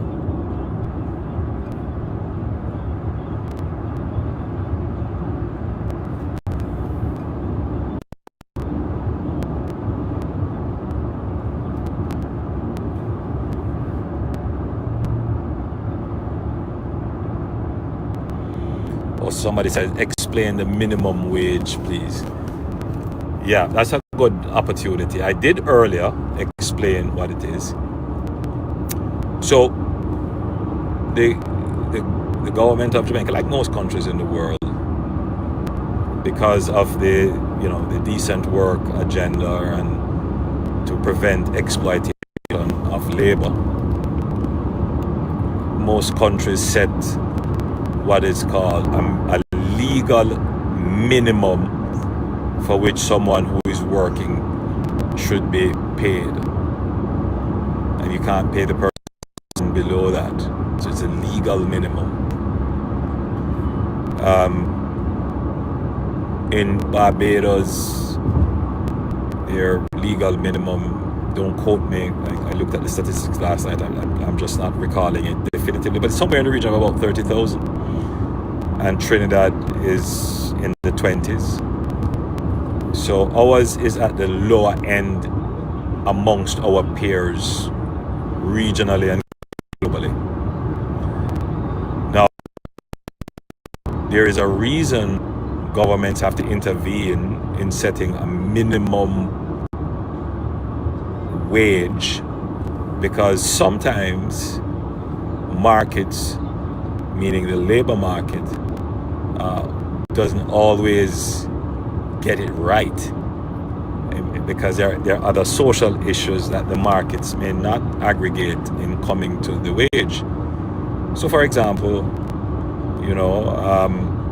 if employers have more power than workers, then the negotiation of what the wage is may not be in favor, or may be unfair to the worker, or there has to be some consideration of what the worker needs to survive. But on the other hand, if the wage is too high, then it will impact employment. Employers say, you know what, I won't bother to employ anyone because the wage is too high. So there is room for government to regulate and set laws as to what the minimum wage should be. So when we took over the government, the minimum wage was at $6,200, I believe, but unemployment was at 13%. So in that space, you wouldn't want to necessarily rapidly advance the minimum wage, because it could affect employment in an already weak economy. But we have transformed that. Since we have been the government, unemployment has fallen to 3.3%. We have created 280,000 new jobs. But more than that, we have added 85,000 Jamaicans to the labor force. Now, what that means is that we're almost at full employment. Not at full employment yet, but very close to full employment. And so as you get to that marginal number, it's very difficult to attract people into the labor force. It becomes exceedingly difficult to attract people into the labor force, which is why you hear so many employers saying, I can't find people. It's not that we don't have Jamaicans idling, doing nothing. I mean, we do have still have some Jamaicans there that we could get into the labor force. But the economists will tell you that, every worker has every and work. So literally, the worker has to make a decision. All right, do I enter the labor market and work for the wage that I'm given, or do I stay at home and survive with my mother, or whatever it is, I find some way other than working. And so in that situation, even if the government doesn't set what the minimum wage is, you're going to find that employers are going to be literally forced to increase the wage in order to attract more people into the workforce. And that is what has been happening. So we have literally tripled the minimum wage, almost tripled the minimum wage. But it has not impacted the growth of employment in the country, because it's done gradually, and it is done in accordance with the expansion of the economy. And what we're saying is that as Jamaica grows, we have to consider not just a minimum wage, but a wage that gives dignity to the base of the society. It can be very frustrating for someone who works and comes home and feels that their labor is in vain. They get nothing from it. And if you're going to change the outlook of the society and the productivity of the society, then you start by ensuring that the working class feels that they are being rewarded and there is a way out for them. The same thing is true for the middle class. You want to create a middle class. But how do you create a middle class? The middle class doesn't just appear. The middle class comes from the working class. If you want to create a middle class, then you start at the base by increasing the wages of the working class so that they can send their children to school and their children can get educated and join the middle class. That's how you do it. You don't have a policy that is going to make the cost of living more difficult for the working class in order to create a middle class. That doesn't make sense. That doesn't make sense at all. In other words, you would be redistributing wealth from the poor to richer. And, that doesn't make sense. So our policy is far more comprehensive, far more comprehensive.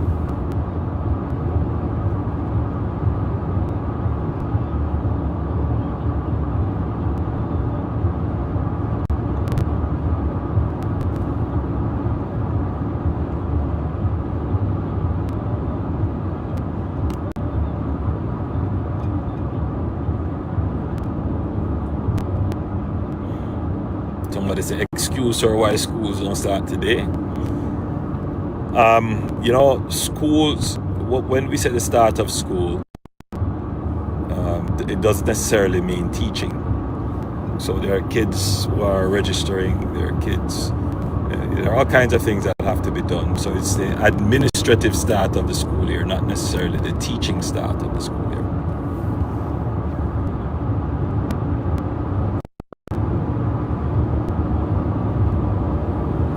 I keep seeing someone saying, explain how do you become a councillor or an MP?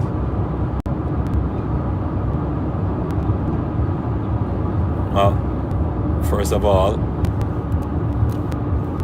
anyone can become a councillor or an MP. There's no restriction.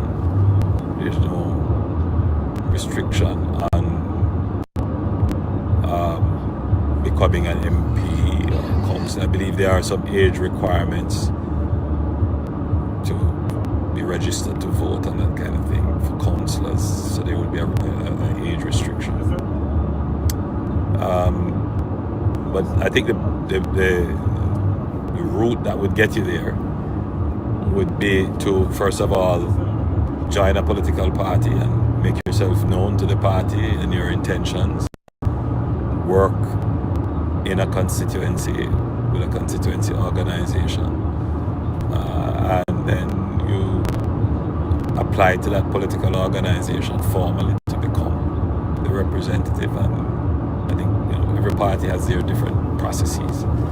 Our process is that once you apply and your application is shortlisted, then you are invited to an interview, and from the interview process, there is a selection process.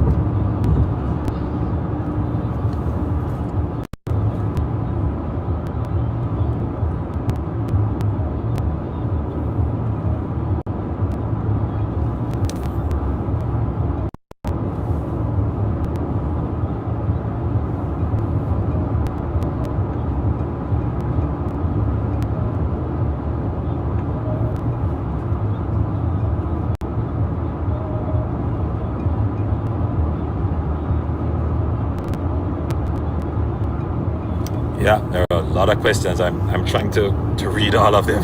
It's not possible.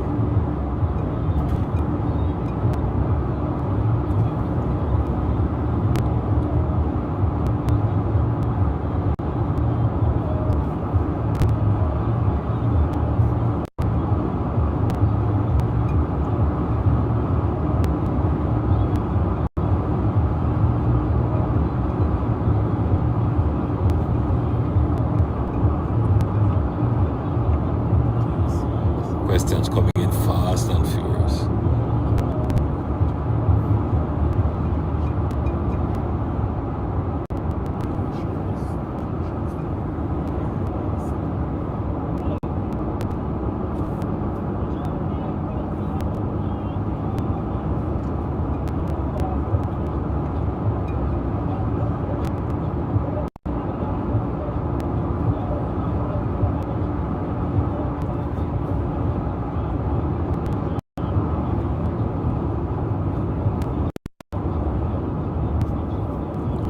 How do you prepare your speeches and answer so many questions and deal with negative energy?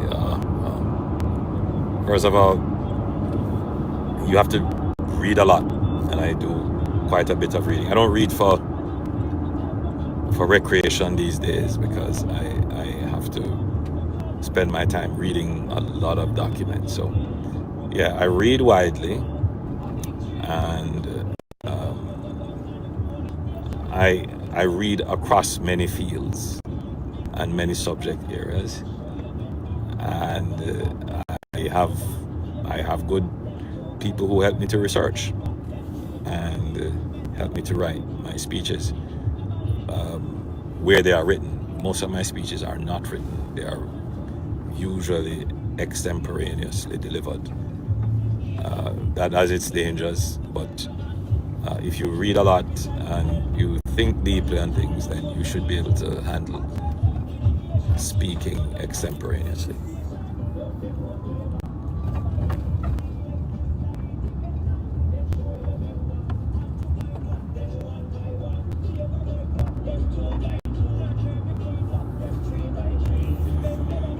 Someone said, please be respectful and patient in the chat.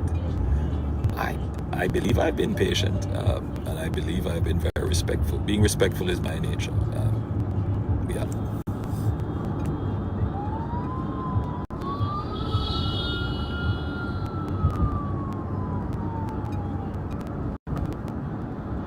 Oh, there's a question here. We need more houses in Montego Bay where young people can afford. Yes.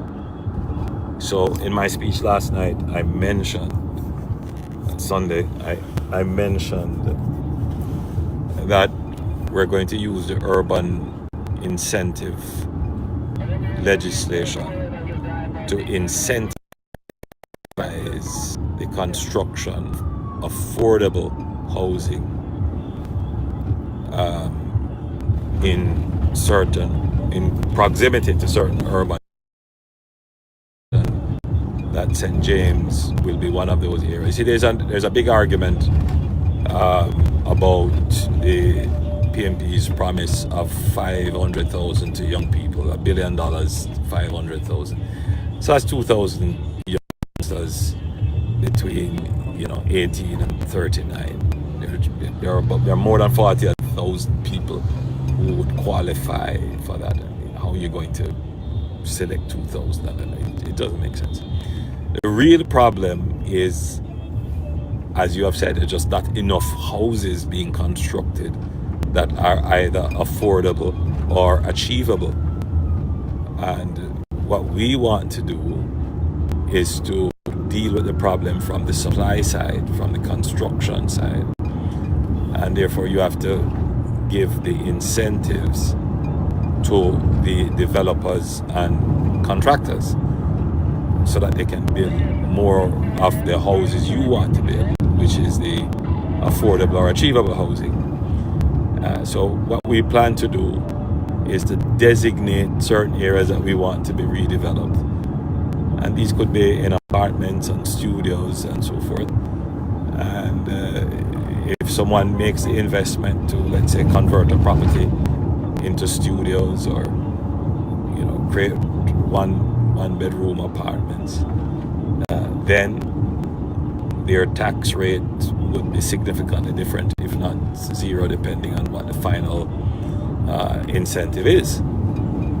And in addition to that, we have said that if a young person uses their NHD benefit, because if it's an NHD scheme, you could get 100% financing, or you could use your NHD benefit to purchase the house. And if you use your NHD benefit to purchase your first home, which may be a studio or a one-bedroom, we're saying to you, you can sell it back to the NHD, and that unit would go into the pool to be resold to another set of young people, but you would qualify for your original benefit to be able to purchase the new home that matches your new circumstances. And I think that is a far more practical approach to dealing with housing for young people. In addition to what we have said, is that we're going to make an allocation of 15% of all the houses that we construct for our young people. So I think our position is far more practical.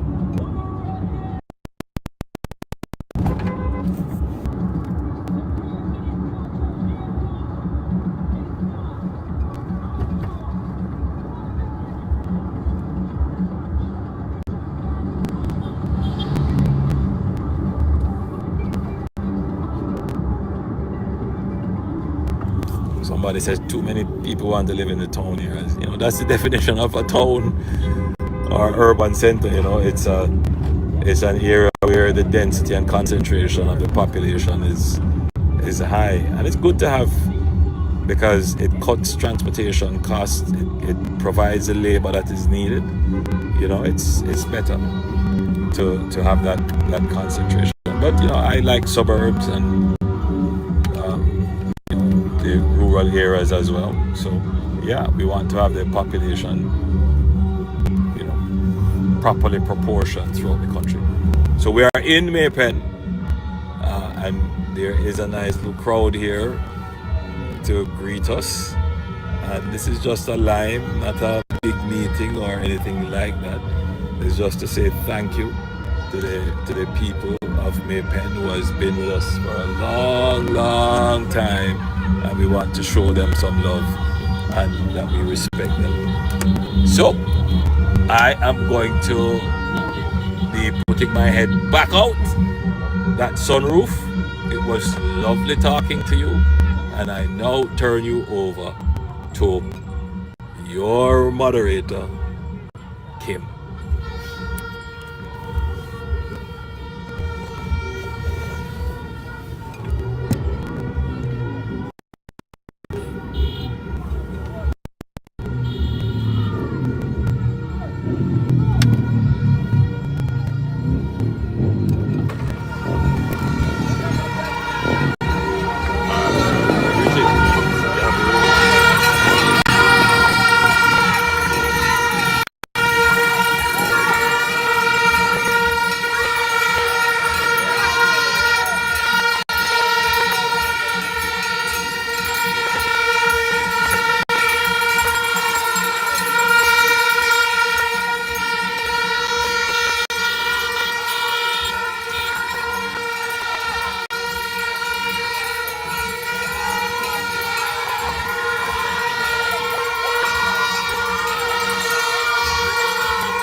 Yeah.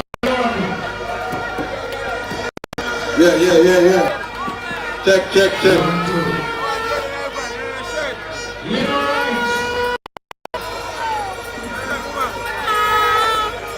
Labor rights. Hold on.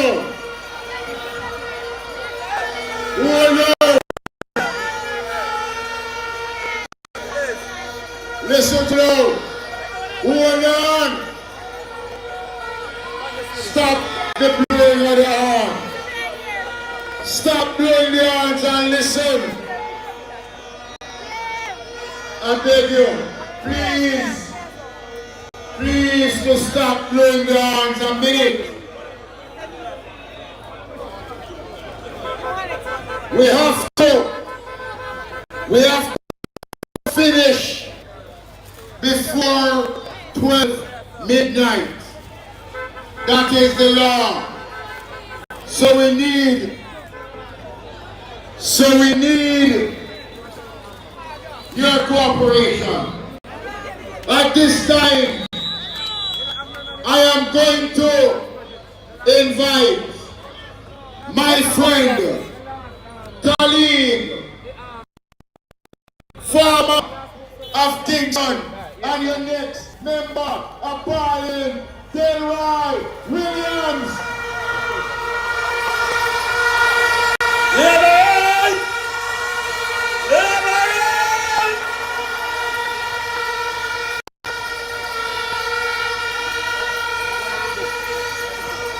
We choose Jamaica.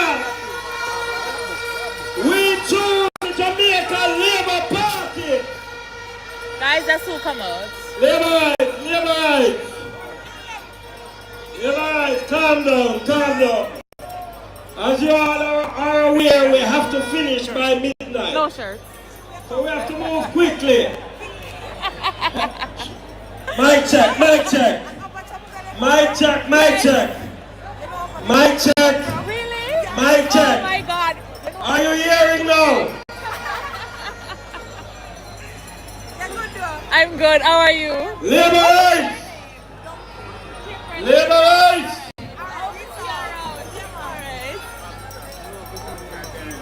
rights. All right, you're hearing. All right. We have to move quickly. But we have already said that some of the issues here in Central Clarendon can be addressed. The most honorable Prime Minister. Mic check. Mic check.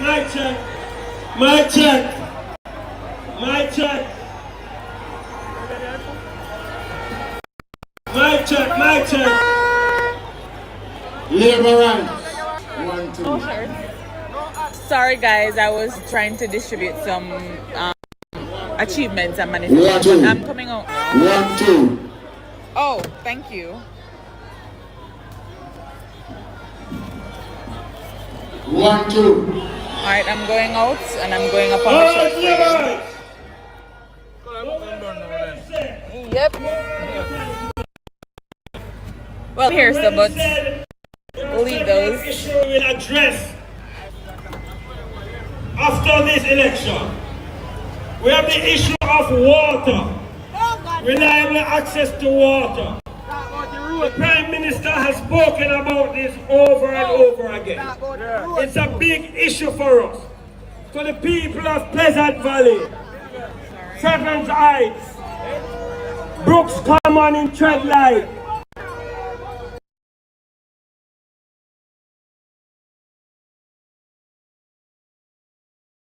that are having New Longville, the water issue, we will work diligently to address those issues.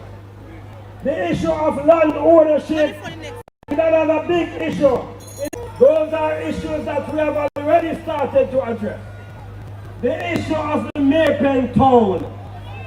Prime Minister, I know you have been redesigning towns all over. This is a town that has outgrown the demand that is placed. So know, this is a town, most people refer to as a one main street town. The town parish is growing, the demand on the town is growing, and Prime Minister, I believe the town is something that the government has to look at in terms of redesigning this town.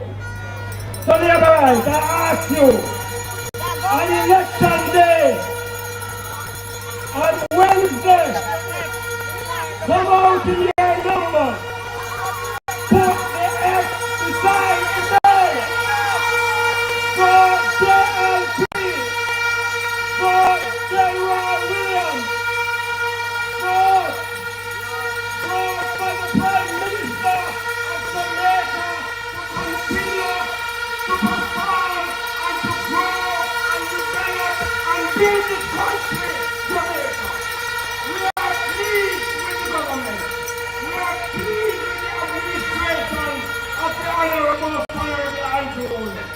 So on election day, we are asking you to come out in numbers that you have never come out in before to show the Prime Minister that you are well pleased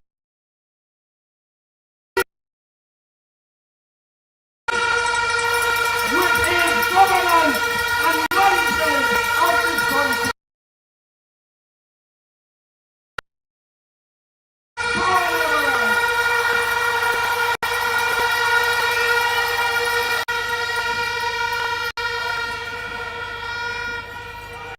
Thank you, fella.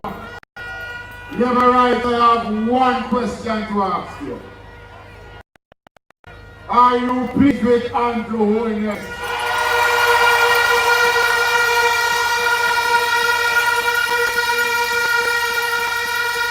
Hold on, hold on. Hold on, hold on. Hold on, hold on. Hold on, hold on.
things because I know he will serve the people of Central Clarendon well.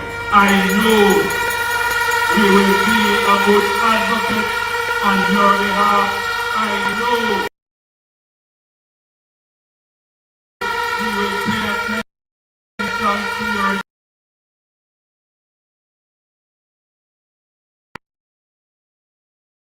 needs.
TikTok, over 5,000 people watching us on TikTok, on Instagram, and Facebook.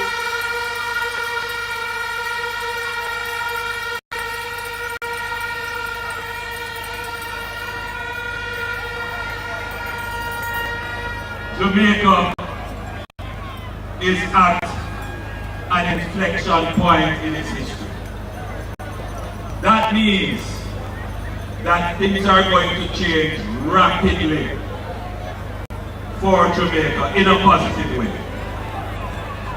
For the last 9 years of my administration, you and your government, we have been putting out the effort, we have been putting in the work, and we have transformed some things that previously we thought it couldn't happen.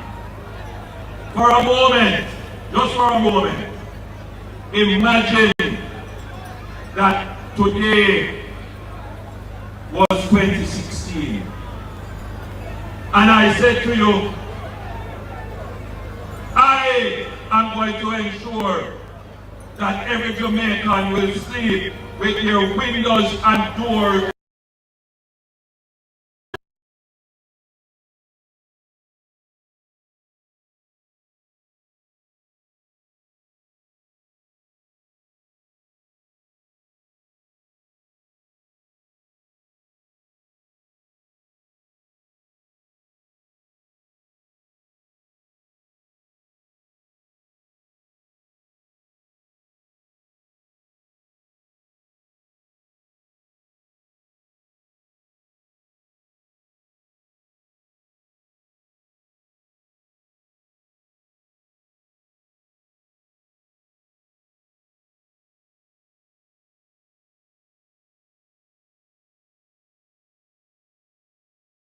it could not happen. If it were 2016 today, and I said to you, the unemployment rate, but we are going to bring it down to 3.3%, you wouldn't believe it. Well, today, as I stand here, the unemployment rate has been put from 13% to 3.3%. Your government that you elected did that. In 2016, if I stood here and said to you, we will run a government for 2 terms and we will never ask you to pay any new taxes, you wouldn't believe it. Because the previous 3 years before that, the government took over $60 billion from you in new taxes. Well, I'm here standing up and telling you that you have gone through 10 budgets with this government and no new taxes.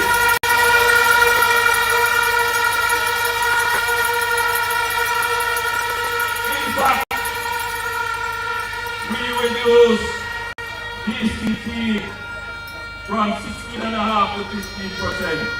We reduced the transfer tax.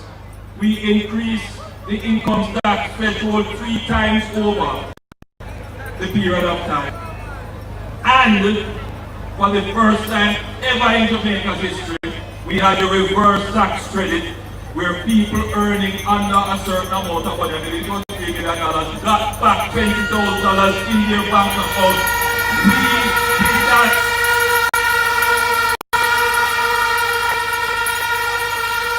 And 50,000 Jamaicans will benefit from the Solidarity Program which we launched earlier this year.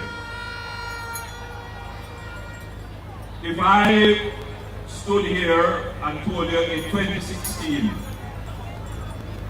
that the minimum wage, which was at the time 6,200, would be increased to 16,000, you probably wouldn't believe it.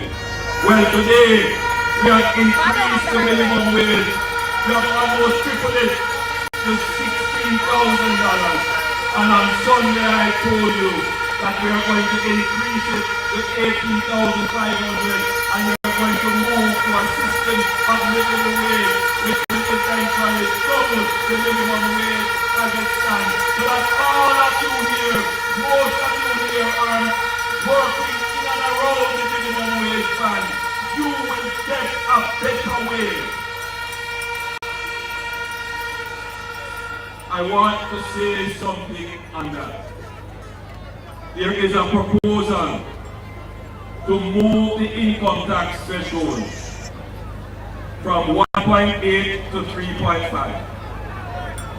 A lot of people don't understand it. Believe that they are going to get more money in their pocket.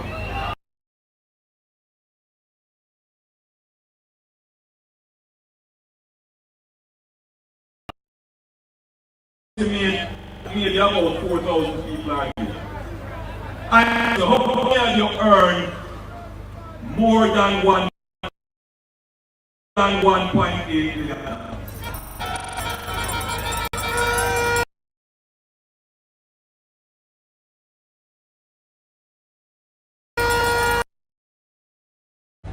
An income tax break, which will cost the country $76 billion. Who will pay for that $7? All of you here. All of you. All of you. Now, if I come to you and say, how many of you earn minimum wage or close to minimum wage? Is a whole heap of you here work close to minimum wage.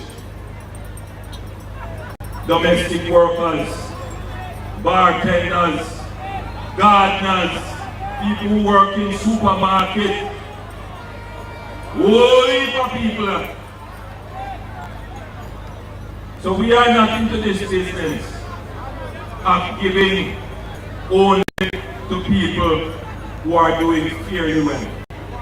We want everybody to benefit. So we give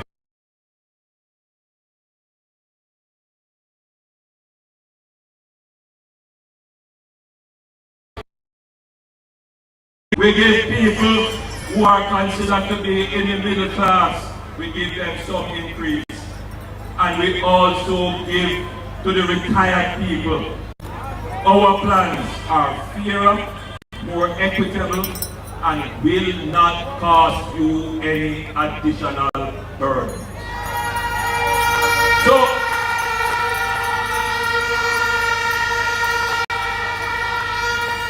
this election is about versus performance. Now, I want you to understand this. A promise cannot be fulfilled without performance.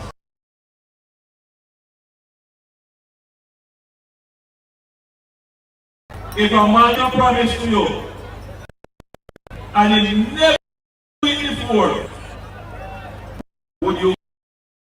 But if a man come to you and tell you,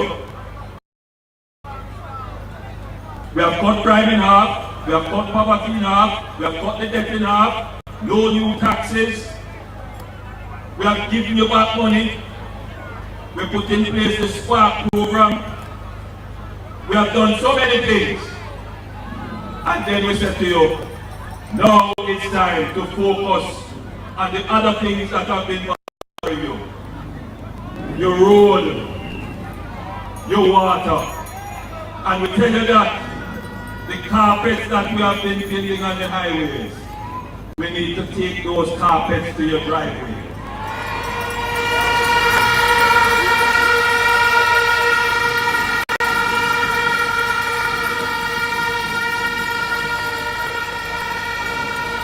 And I said to you, we know how to do it, we have the plan to do it.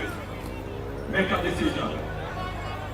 If I tell you that the water struggles that you have been having, I understand them, and we have the plan that we have already put in place, and we are the ones that run the economy well to fund these big projects so that we can deal with the water problem versus a man who just come and make a wild promise.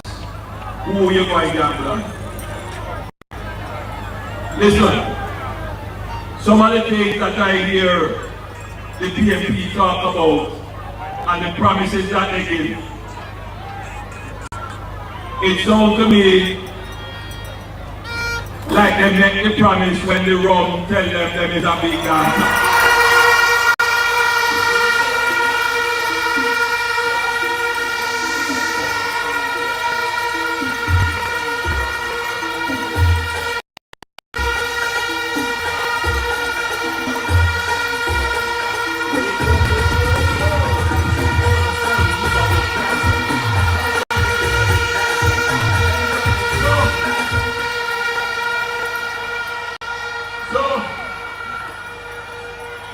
I don't make no promise with the rum. I don't drink and I don't smoke. Anything I tell you comes from a sound mind, a conscious thinking, and a clean heart.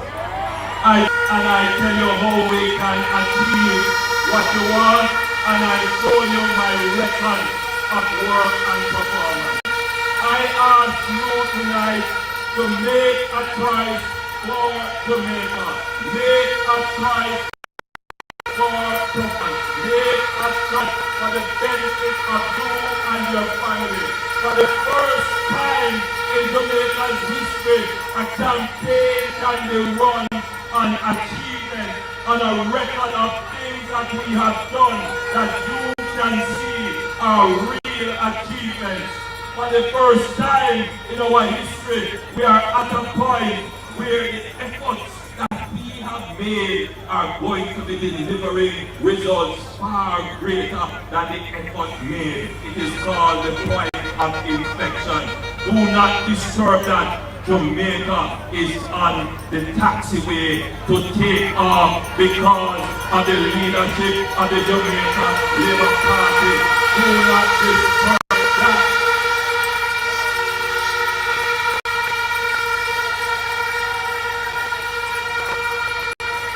So as we close tonight, tomorrow, make sure everything is in order. All your files are in order. Right now, all your vote guys delivered, all your runners are in place. And early on the 3rd, before the cock crow, get up and go to the polling station and defend your government, defend your achievements, continue progress, and put your heads beside the bed.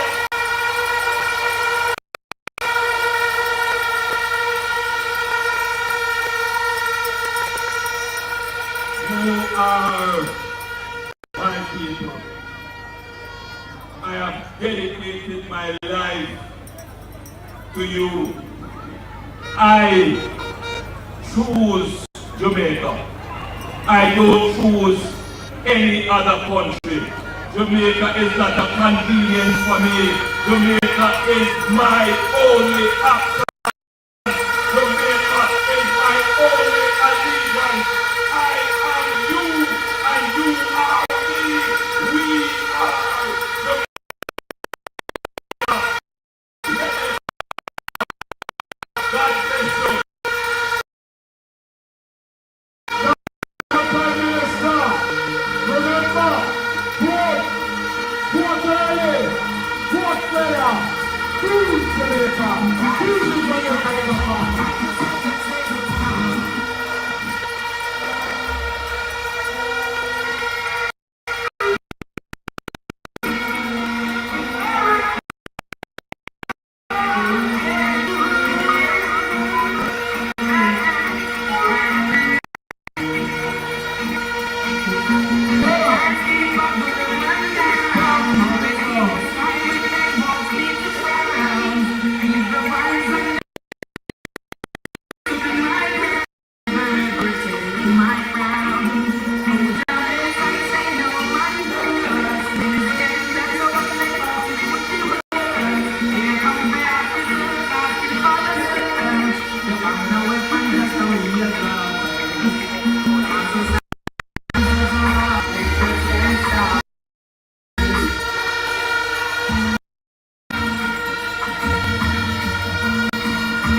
All right, guys, so this is it. You know that our ends at 11:59.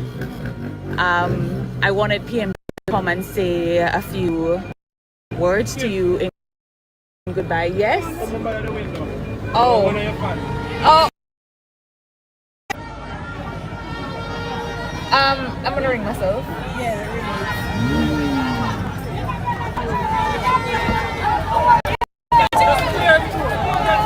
Yes, I'll text you. Your mama? Yeah. All right, later. Bye.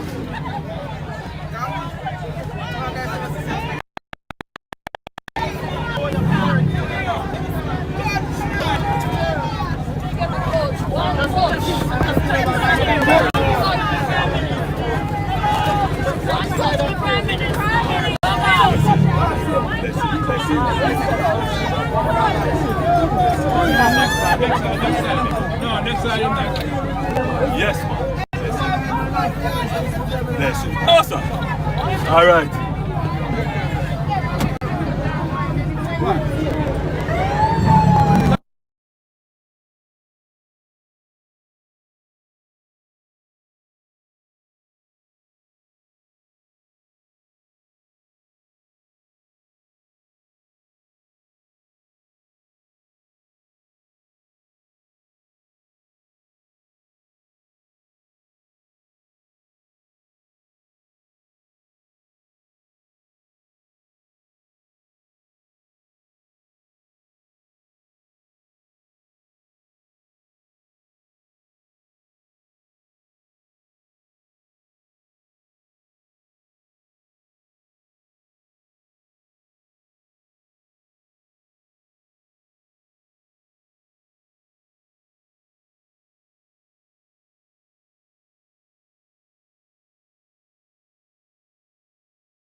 Alright guys, one final lap before we close out.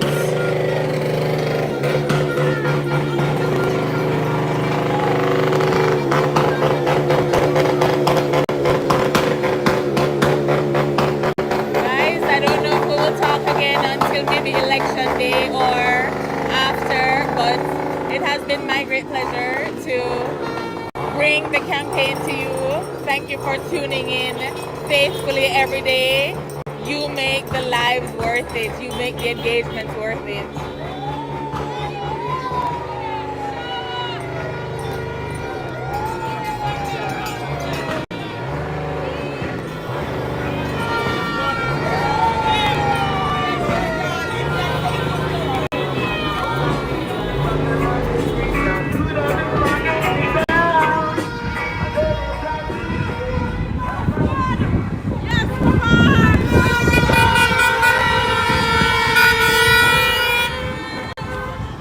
God, I feel emotional.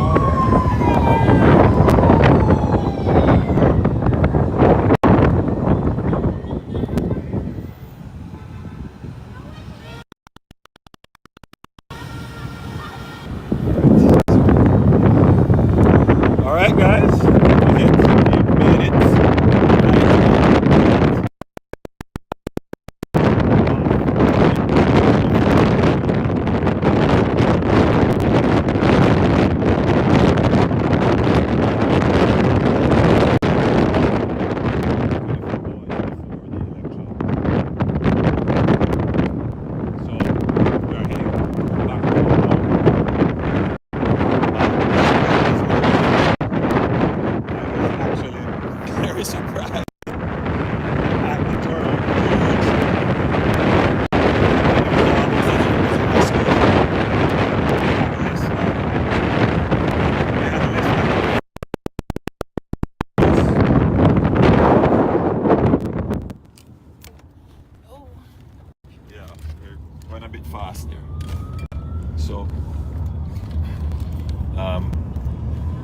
Delroy and his team had less than 24 hours to plan this.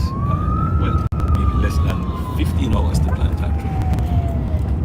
And people just turned out. They did very well. Very impressive. People, as you can see, at midnight, very energetic and very receptive to the message. The messaging of the campaign were several messages, but ordered. First, we're a government of performance, but not just any performance. Transformative performance, profound changes. In other words, we changed things in our 9 years that people thought were impossible to change.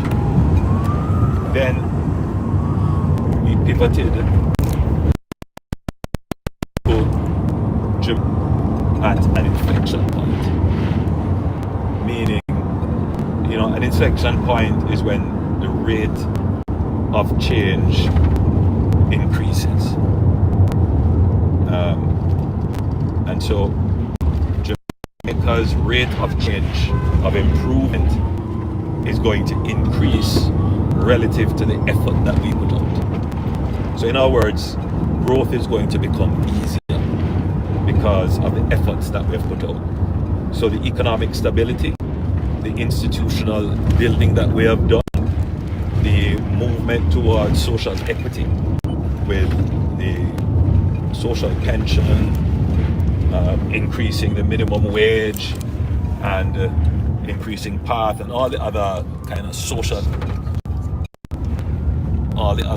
equity, and what we've done with heart and so forth, all the social equity issues that we have addressed, all of those put together will start to make a higher level of growth in the economy.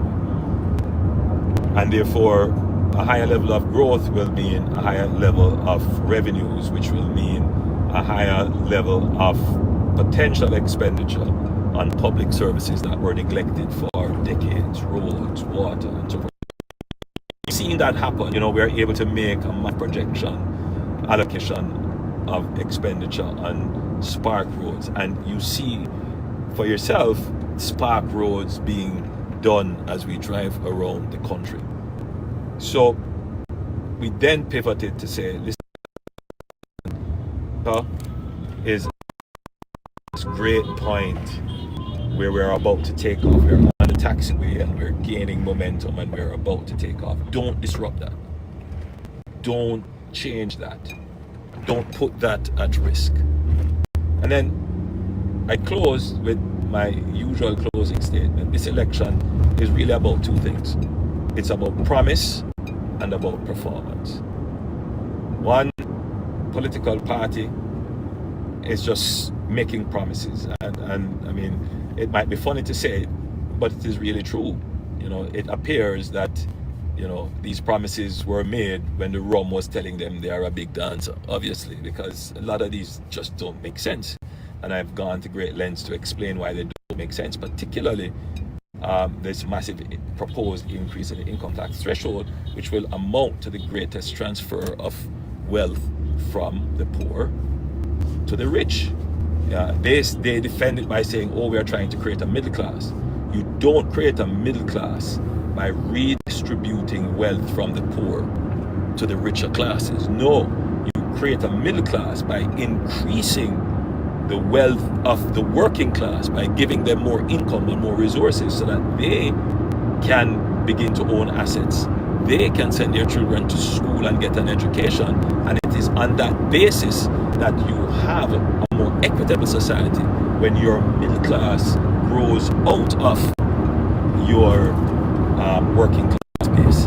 And that's what our policies will do, right? That's exactly what our policies have been doing.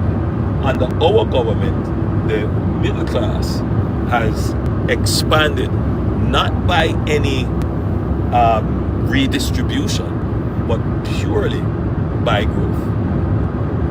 And then I pointed out that it's not just the promise, it's the performance, right? The only way promises come to fruition is if there is someone to actually perform, make it happen. The person who is seeking to become, the leader of this country has no record, none whatsoever, in the public sphere,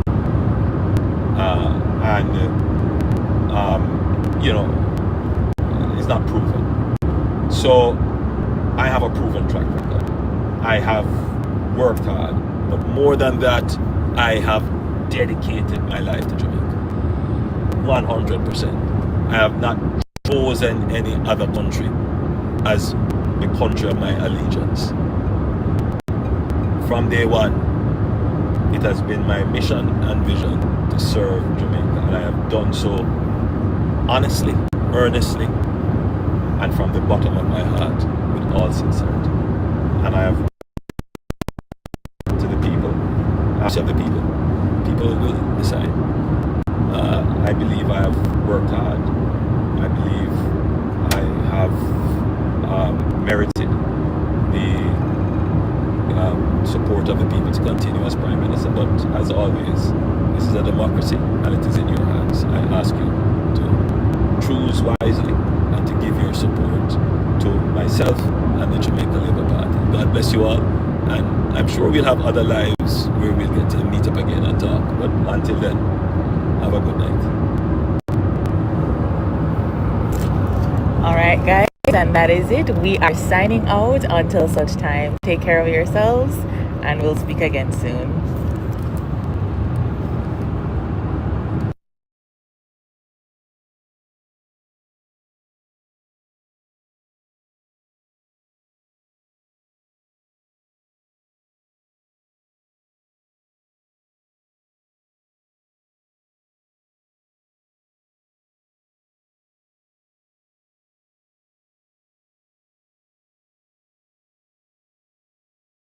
Fully, call your live this, you know. Yo, what you wanna say? Alright. What you wanna say? Yeah? British on. We get 12 times, Rob.